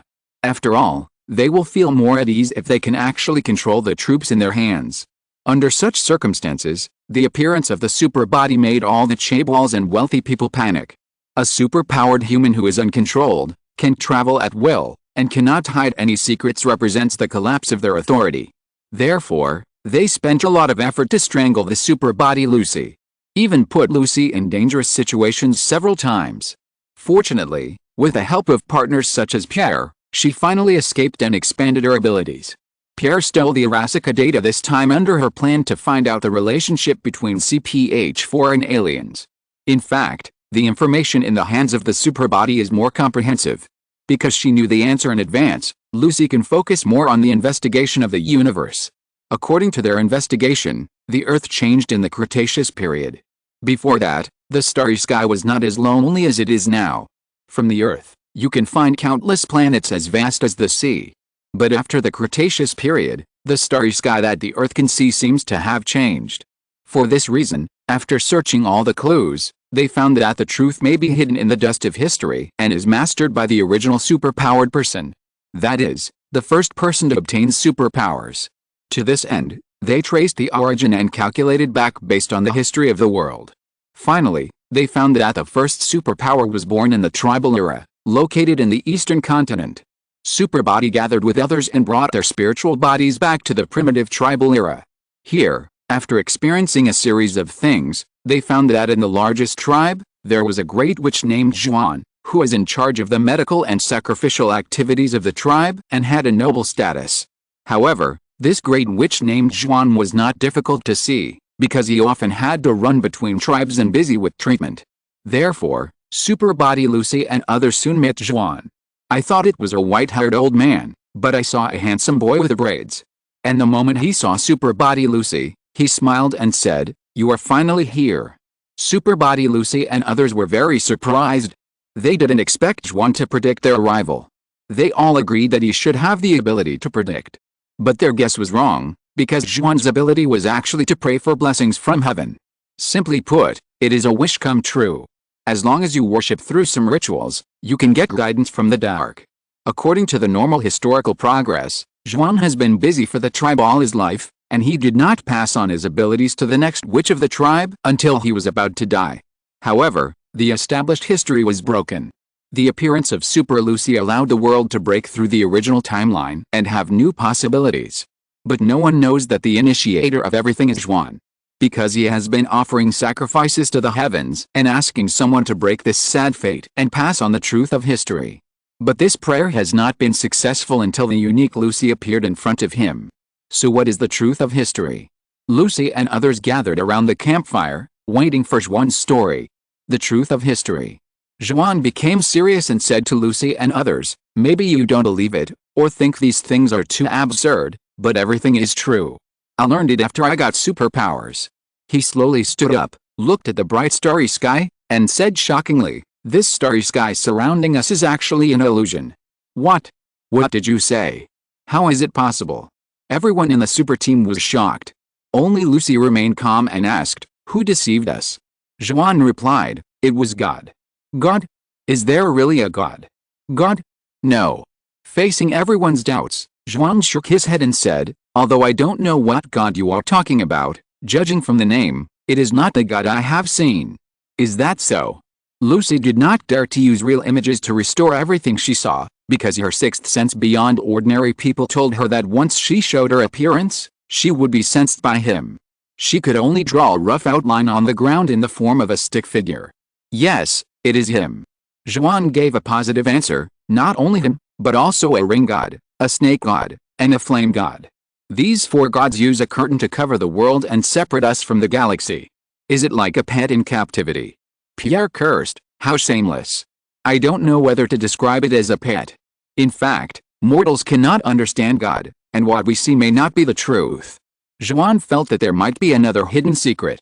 But everyone else thought that it was those gods who surrounded the earth and raised it as a pet. However, even if they knew this, they didn't know why the gods did this. After all, no matter how humans developed, they couldn't compare with gods in the current situation. Just like ants to humans, why should humans put ants alone in bottles? Unless it was for some experimental purpose. Everyone present was not stupid. They quickly thought of the answer to this question and shuddered. "Then how do we break through this curtain?" Lucy asked this most critical question. Johansson replied, "I don't know about this, but I think maybe we can find the answer by going to the sky. The implication is that only by leaving the planet can we find a way to break through the curtain." Then what is CPH4, that is, superpowers? Where does it come from? Everyone asked another important question. In order to let Johansson understand, Lucy used images to outline the ancient plants that carry CPH4. As a result, Johansson gave an extremely surprising answer. "It was the gods who gave us the ability, and the thing you mentioned can be seen everywhere in the holy mountain." "What? It was given by them?" Everyone was confused.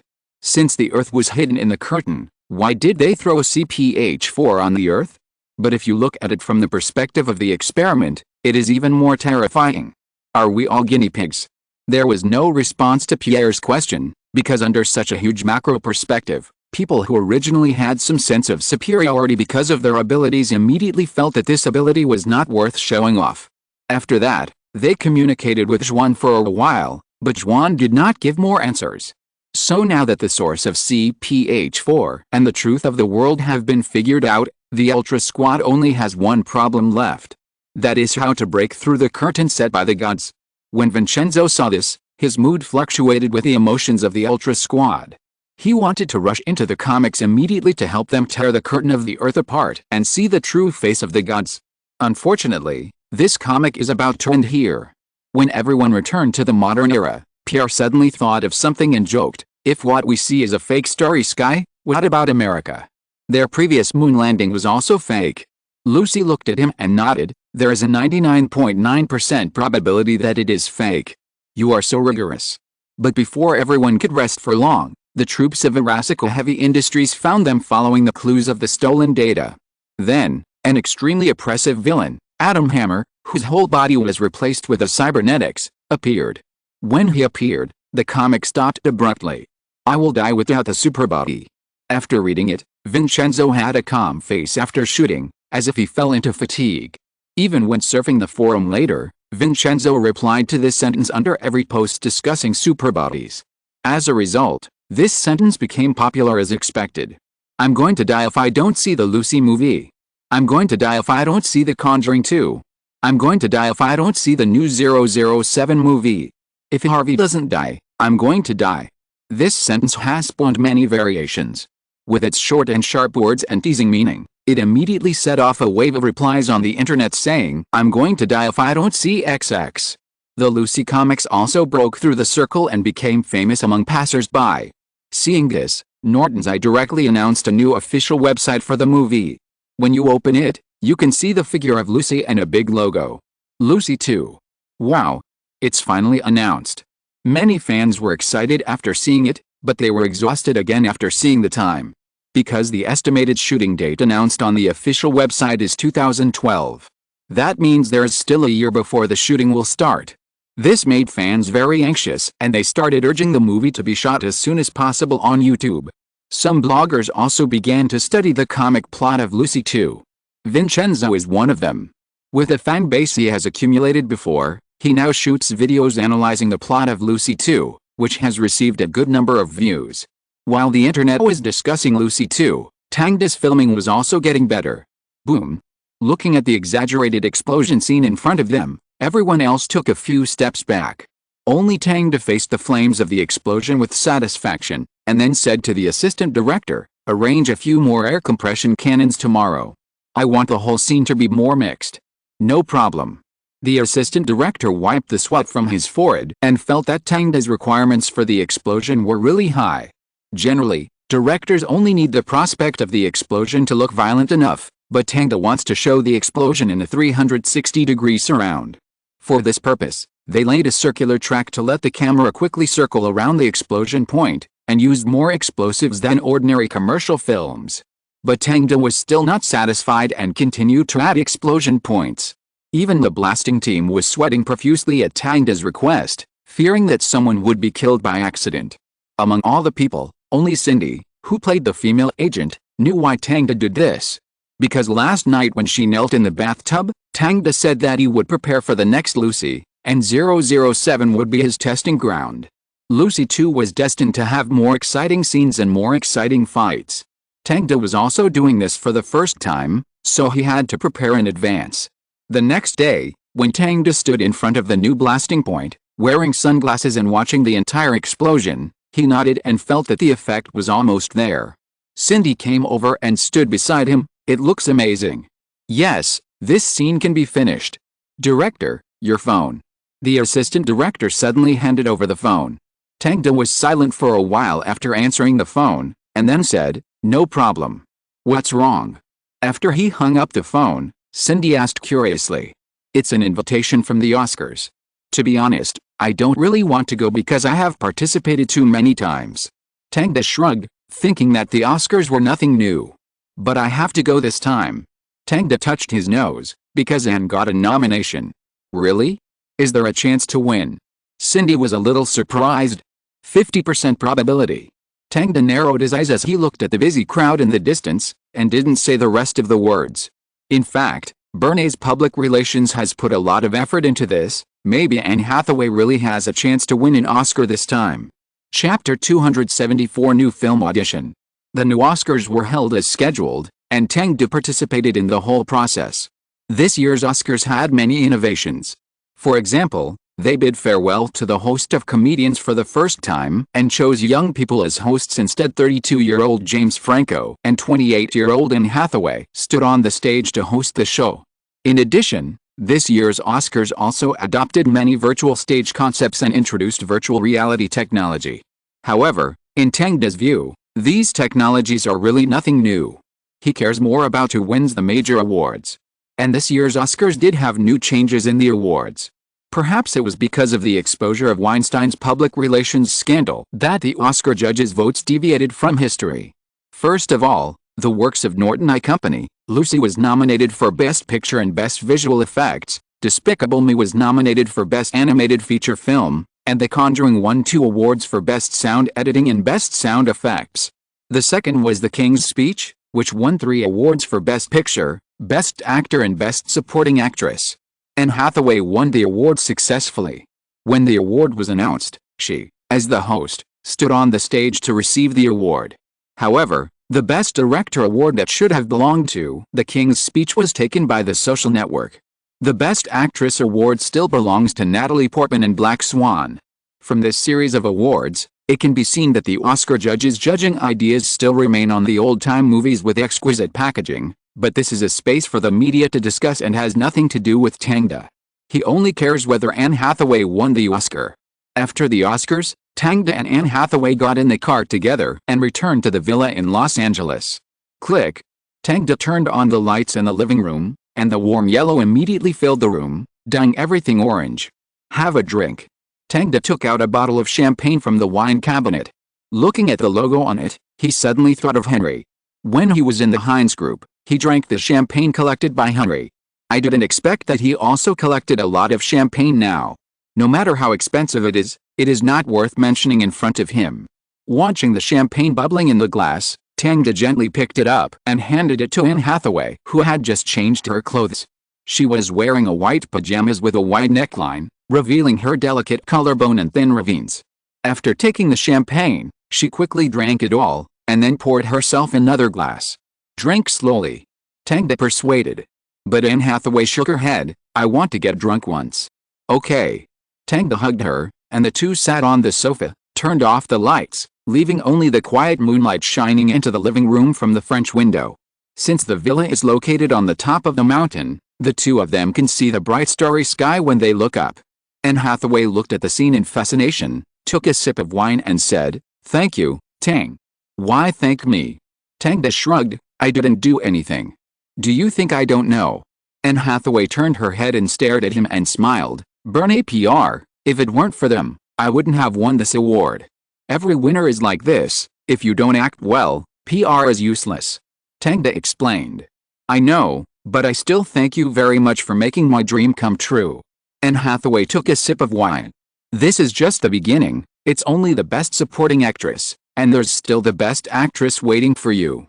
Tang also took a sip, feeling the tiny bubbles between his lips and teeth. "Really? Best Actress? I don't believe it." Anne Hathaway shook her head. "It's basically impossible in at least 10 years. Did Charlize Theron succeed? But there's only one monster. And Natalie Portman. There's only one Black Swan." Tang laughed. "But this means there's a chance, doesn't it? Maybe one day there will be such a movie, Anne. All you have to do is seize the opportunity." In fact, he knew very well that Anne Hathaway had this opportunity in history, but she gave it up. Silver Linings Playbook, the movie that made cousin Jennifer Lawrence famous, won the Oscar for Best Actress and also won the Golden Globe Award for Best Actress in a Musical or Comedy. But this movie was supposed to be starred by Anne Hathaway, but she finally withdrew from the movie because of schedule conflicts. So now that he knows this regret, Tang will not let it happen again. Here, Look at what this is. Tang took out a business card from his pocket and handed it to Anne Hathaway. What is this? Anne Hathaway was a little surprised. She lowered her head to look at the business card in the moonlight. Her body did not move, as if time had stopped for a long time. Until more than 10 seconds later, she suddenly laughed out loud. Sorry, my eyes are blurry and I can't see clearly. Ha ha ha, I thought you were thinking about something. Tang laughed out loud, took the business card back and read, David O. Russell, Norton. I invested in his movie, Silver Linings Playbook. So you think it can win an Oscar? Yes, baby, it should have belonged to Weinstein, but I took it away. Tang answered truthfully.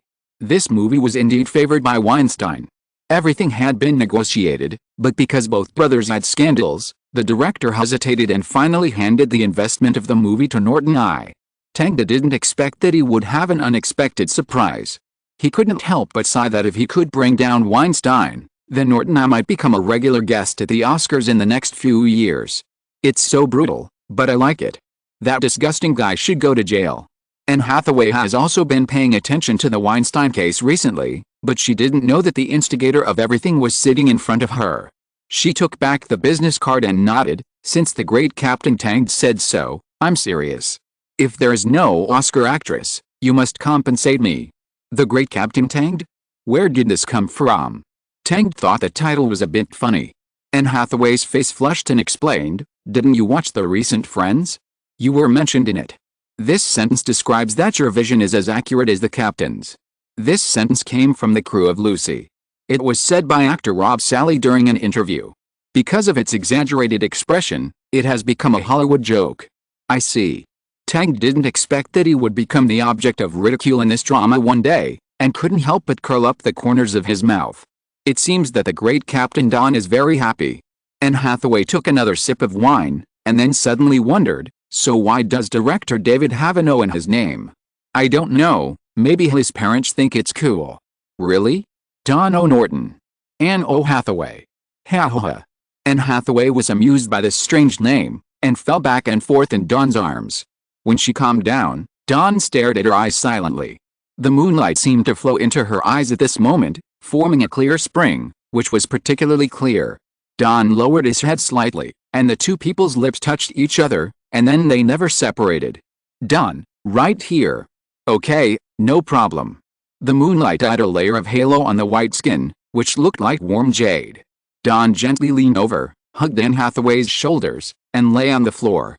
Then there were subtle sounds connected together, accompanied by the vibration of the floor, and faint water stains fell around the floor. The next day, New York. Rob Sari was watering the flowers in the yard at home. His sister, Lottie Sari, ran out of the room, holding her dog and shouted to Rob, brother, good morning. Good morning. Rob rubbed his sister's face affectionately, and then said, you got up so early today. Yes, I made an appointment with my friends to go out and play. Sister Lottie looked at the flowers and plants in the yard and said, they are so beautiful, brother. The new house is much better than the old one. Of course. Speaking of this, Rob's heart was full of a sense of accomplishment. Since his success in playing the villain in Lucy, this short man has become a hot commodity in Hollywood. Many movies have offered him olive branches, and his salary has also risen steadily. He has even received a lot of endorsements. After Rob made money, he moved his family to a big house. Although it is still in the suburbs of New York, it is much better than before. Now he takes care of flowers and plants every day, acts when there are movies, and rests when there are no movies. It's quite refreshing. But just when Rob was immersed in gardening, his younger brother suddenly ran out and shouted, brother, your phone is ringing. Who is it? Rob didn't look back, and carefully trimmed his favorite potted plant with scissors. It's the Eye of Norton, brother. The younger brother shouted again. Director Tang. After hearing his brother's answer, Rob's hands trembled and he directly cut off the only flower on the potted plant. However, he didn't care about this now. After throwing down the scissors, he went straight into the house and answered the phone. Okay, no problem, I'll be there on time in a week. The younger brother looked at Rob with a smile on his face and nodded continuously. He was a little confused. After his brother hung up the phone, he asked, is it something important? Of course. Rob looked at his appearance in the mirror. Director Tang's new movie has entered the preparation stage, and he invited me to audition. Huh? Can't brother just act directly? The younger brother was a little disappointed. In his impression, his brother was already a big Hollywood star, and he didn't understand why he had to audition. Rob shook his head. Just kidding, that's the work of director Tang. If the news is announced, the auditioners will line up from New York to Mexico. I'm very lucky to get the news in advance. After that, he looked at the mirror and said to himself, you must seize the opportunity this time, Rob. Maybe it will be an important supporting role. Mr. Sorry, long time no see. Long time no see, Charles. Rob, see you again. Oh, Jackson, you've gained weight. Rob Surrey walked all the way from the door of the Nortonite to the audition room and met many members of the original crew. He was cheerful and got along well with the crew members during Lucy. After the filming, he became friends with some of the crew members and often drank together. After entering the audition room, he looked around and found that most of the people present were ordinary actors. He didn't know anyone, and he couldn't find anyone to talk to. He could only sit in the first chair and wait alone. After seeing him, the other actors in the audition room started to talk about him. Hey, look, it's Sally. He's here for the interview too. A curly-haired actor was extremely surprised. The brown-haired actor next to him followed his gaze and asked in confusion, who is Sally? Don't you know? Rob Sally, who played the villain in Lucy. I heard that he was just a small actor, but he became famous all of a sudden after being selected by director Norton. The curly-haired actor's tone was full of envy. Brown-haired actor, I see, then it stands to reason that he and director Norton should be very familiar with each other, so why does he still need an interview? Curly-haired actor, I don't know, maybe it's director Norton's habit. I see. The brown-haired actor clenched his fists. I'm a little nervous, competing with such an actor. What do you say if I succeed? Will I become famous too? The curly-haired actor was stunned for a moment, then glanced up and down at the other party. Dude, what have you acted in before? Me. The brown-haired actor replied, school drama rehearsal, does it count? What the hell? The curly-haired actor was very surprised. You haven't acted in a movie? Yes. Oh, any problem? The brown-haired actor didn't understand the curly-haired actor's confusion.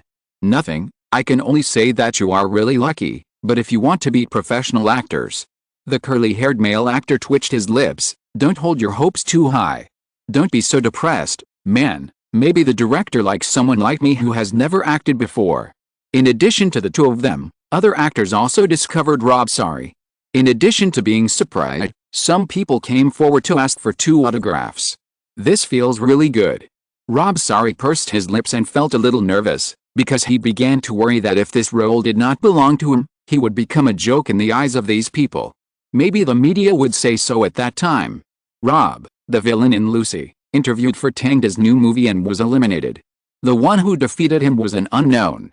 Although he knew that this association did not make much sense, he was very worried that the audience's attention would shift from himself to the next unknown actor, which would make him feel very embarrassed and like a clown. More importantly, he became famous for filming Tang's movies. If he could not get a role in the new movie, would it mean that Tang did not value him that much? Thinking of this, Rob Surrey's palms began to sweat. At this time, a staff member came over and said, Mr. Sorry, Director Norton wants you to come in. Chapter 275 Tit for Tat. When Rob Surrey walked into the audition room, he found Tang and the producer sitting in the main seats. Hello, Director. Rob Surrey smiled and greeted everyone, then sat on the chair in front of them. Sorry, long time no see, how are you doing recently? Tang looked up and asked. Thanks to you, I'm doing very well. Rob Surrey grinned. I'm famous, I've shot a lot of commercials, and I've also moved my family to a new home near New York. Sounds good. Tang nodded. Do you know what my new movie is this time? I don't know, you didn't tell me. Is it a new series of movies? Tang shook his head. No, it's Lucy 2. Lucy 2? But didn't I die before? Rob Surrey was a little confused. That's right, so if you want to act this time, you have to be mentally prepared. Tang picked up a piece of white paper and showed it to Rob Surrey. Rob Surrey found a sketch of a character on it. He was more than 2 meters tall, covered in black mechanical prosthesis, with thick red wires inserted in his body, connecting all the joints. This character carried a small artillery device on his back. Only his head looked human. The back of his head was full of tubes, and his eyes were red. Just looking at him was terrifying. Who is this? Rob Sorry vaguely felt that this guy was not an ordinary person. Atom Hammer is the top artificial weapon of Arasico Heavy Industries and the master of cyberprosthesis. Tangda explained for him. Atom Hammer comes from the game Cyberpunk 2077, and in fact, Norton has purchased the copyright of the predecessor of Cyberpunk 2077, which is the Cyberpunk TRPG board game. So Tangda directly brought out this heavyweight image in advance. Atom Hammer. Rob Sorry looked at the powerful figure with fascination and asked, "Can I play him?" "Of course. In fact, I asked you to come here because of this." Tangda explained, "But you have to pay attention. If you choose to play him, you will receive a 3-month training, and you will also have to shave your head and style yourself like him. This will affect your other." "No problem." Rob Sorry agreed without hesitation. Whether out of gratitude or interest, he felt that the role of Atom Hammer was great. It was like he was born for him. He had always longed to play this kind of powerful man full of unparalleled energy on the screen. Now that he finally appeared, he naturally didn't want to let it go. "Are you sure?" But Tangda still asked considerately. "I'm sure." Rob Sorry nodded affirmatively. "That's great. I don't need to find other backup candidates. Sorry, happy cooperation." Tangda stood up and stretched out his hand, and Rob Sorry immediately ran over to shake his hand. After the roles were confirmed, Rob Sorry asked in confusion, "Director, are those actors outside the door also here to audition for this role?" Tangda shook his head. "No, of course not. They are here to audition for some minor supporting roles. The reason they are called you is because you are the closest to here." "I see."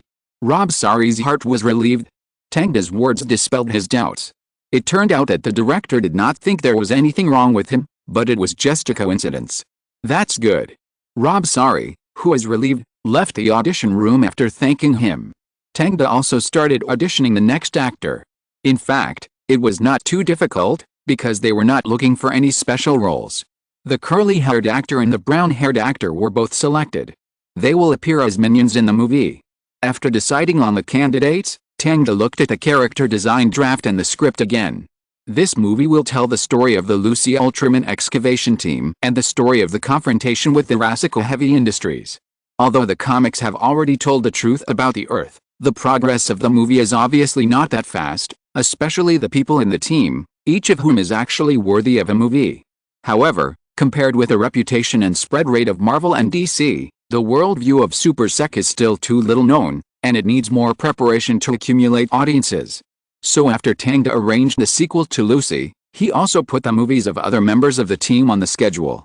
Of course, it is impossible for him to direct them all. James Wan and Greta are just in use. They will each direct a character movie, and Tangda will only appear as a producer. And during this period, Tangda has been talking to other directors. Some directors have agreed to the preliminary invitation for filming and are waiting for the movie script to come out. It can be said that Norton will be in full swing in the next 2 years. In the midst of the busyness, the filming of the movie 007, Skyfall finally came to an end in May, and the preparations for Lucy 2 have also entered the final stage. Invitations to various fashion celebrations and magazine parties followed. Because of his emphasis on the fashion field, Tangda accepted the invitation of Vogue, and Scarlett Johansson also attended with him. As for Anne Hathaway and Jessica, they did not accept the invitation. Avril Lavigne had just released a new album and was promoting it everywhere. Originally, this arrangement was foolproof, but on the day of the party, Taylor Swift suddenly said that she would attend and walk the red carpet with Tangda. Tangda sat in the dressing room and curled his lips. This little girl was clearly plotting against him.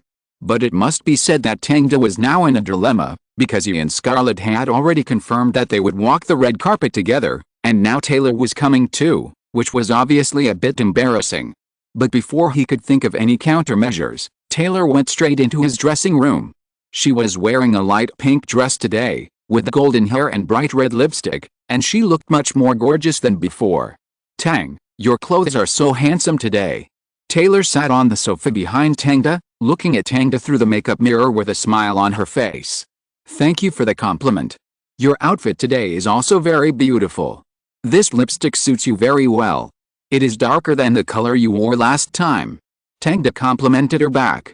Women always need to be complimented, and they need to be complimented with emphasis. Simply complimenting on beauty is only useful for unfamiliar people. Once they fall in love, women's requirements for compliments will rise to specific details. For example, today's hairstyle, blush, eyeshadow, clothing matching and lipstick color. If a man cannot answer accurately, it will often make women feel that you don't value me. It is not difficult for Tangda to face such questions with such a good memory, because Taylor herself did not expect Tangda to remember the color of her lipstick last time. I think so too. Taylor's mouth curled up proudly, and her expression was almost like saying that she enjoyed it. However, her smile did not last long, and was interrupted by someone. Because Scarlett, who had finished her makeup, also walked into Tangda's dressing room. Scarlett was wearing a red dress today, which was much more gorgeous than Taylor's dress, and her short golden hair was more charming, especially the fullness of her chest, which was several times stronger than Taylor's. So when Taylor saw her, he immediately snorted. Scarlett heard the snort, sat opposite Taylor, lifted her white thighs, and looked at her with a smile. "Hello, Taylor, I like your songs very much." "Really? But I have never seen your movies." Taylor knew that there were many women around Tangda, and Scarlett was one of them. It was just the first time he met her face to face, so his expression was a little impatient. "Then I must recommend you Lucy, directed by Tangda. It is very exciting." Scarlett did not change her face or heart, and recommended her to her on the spot. Taylor was so angry that she wanted to bite her teeth to pieces. Because her cooperation with Tangda can be traced back to the first album. Oh, by the way, the sequel to Lucy is also in preparation. Maybe you can see it in the cinema next year. I will send you a few tickets then. You can bring your family to watch it. I guarantee it will be exciting. Scarlett added a knife at the right time, which made Taylor even angrier. She could only narrow her eyes and mutter, "Old woman. What did you say?" Age is always a woman's mortal enemy, especially when sitting in front of a love rival. Scarlett was born in 1984 and Taylor was born in 1989, a 5-year age difference between the two, so Scarlett is very sensitive to the word old. "Nothing, I'm just wondering if I should call you sister or aunt." Taylor provoked Scarlett seriously, with a fake smile on her face. Seeing this, Scarlett also raised a fake smile and whispered back, "It's okay, sister. Anyway, I will stay close to Tangda for the next 6 months." Taylor pursed her lips hard, trying not to curse. Fortunately, the organizer suddenly called Tangda out, and the makeup artist also left the room, so now there are only the two of them in the room. Taylor could no longer bear it and directly retorted, "Tangda won't like you for long, old woman. Give up on this idea." Scarlett smiled slightly. "At least I have been with Tangda longer than you, Sister Taylor." "Then why didn't you give birth to a child for Tangda? Is it because you don't want to?" Taylor hit Scarlett's sore spot. Scarlett was not to be outdone. "What about you? Others don't even know that you and Tangda are in love." This sentence completely broke Taylor's defense and raised her middle finger. Fskskyow. Fskskyow. Scarlett didn't tolerate her. If they hadn't both put on makeup, they would have had a fight in the room. At this moment, Tangda pushed the door open. Scarlett immediately returned to normal. "Let's go, dear Tang. It's time for us to walk the red carpet." Taylor was surprised at the speed of Scarlett's attitude change, and at the same time, she didn't want Tangda to be snatched away by others, so she stood up angrily and stretched out her hand. "Tang, walk the red carpet with me." Tangda looked at the two women and stretched out his hands. "Since you both want to walk the red carpet with me, then let's go together." "Huh?" Taylor and Scarlett were a little surprised by Tangda's actions. Before they could react, they were dragged out of the room by Tangda. As soon as they went out, noises came from all directions, and the figures of staff and other stars also came into view. Taylor and Scarlett couldn't get angry anymore. After all, if they fell out here, it would make the front page of the gossip media. So the two of them took Tangda's arm together and followed the guidance of the staff to walk to the red carpet together. "Wow, it's Tangda. Why are there two women around him? Scarlett, Taylor. Oh my god, the three of them are walking the red carpet together. This is something every man would envy." The reporters immediately raised their cameras and kept shooting after seeing the three of them. And where they couldn't see, Taylor and Scarlett's hands were rubbing Tangda's waist. "Hiss, be gentle, ladies." Tangda endured the pain and walked forward with the two of them with a smile on his face. Taylor and Scarlett also kept their fake smiles, and the three of them seemed to have nothing wrong. But when the few people arrived at the host didn't intend to let them go. Tang, why are you walking the red carpet with two beauties today? Scarlett and Taylor looked at Tangda at the same time, intending to listen to his answer. Tangda took the microphone and said, "In fact, it's because there are two good news that I want to announce to everyone." "Oh? What is it?" the host asked excitedly. "First, the movie," Tangda said with a smile. "The sequel to Lucy will start shooting in August this year. I know that fans have been looking forward to it for a long time, so I specially announced it today." "Really? Wow, that's really good news," the host exclaimed. "I'm a Lucy fan. I even bought the comics, they are so good." "Tang, I heard that you are involved in those stories." "Yes, I am involved in all the stories under the Super Sec worldview, just like my child." "No wonder." "What about Taylor? Why did you attend the red carpet with Tangda?" Taylor was a little confused when she saw the microphone turned to her. She hadn't prepared an answer yet. Fortunately, Tangda answered for her. He took the microphone directly and said, "Because this is related to the second good news I mentioned. Taylor will sing the theme song of the Lucy sequel, and Taylor's new single will be released soon." "Wow. God, really?" The host looked at Taylor. Taylor nodded. "Yes, my new single is about to be released. Fans will go crazy when they hear the news." The host opened his arms. "I'm also your fan. I have collected all of your albums. What's your style this time?" "This time, it may focus more on my inner world." When it comes to the content of the album, Taylor immediately calmed down and said in an orderly manner, "Because I think music is very important to me, and I want to express my happiness and sadness in this form. So I also wrote a special song this time. Maybe it will let fans see another me. Looking forward to it, Taylor. I will definitely support you then." After saying this, the host finally let go of Tangda and the other two and let them enter the venue. End of this chapter. Thank you very much for reaching the end. Don't forget to like. Looking for more exclusive content and immediate access? Subscribe to our Patreon. Remember, every like, subscription, or donation encourages us to continue. Thanks to everyone. See you in the next video.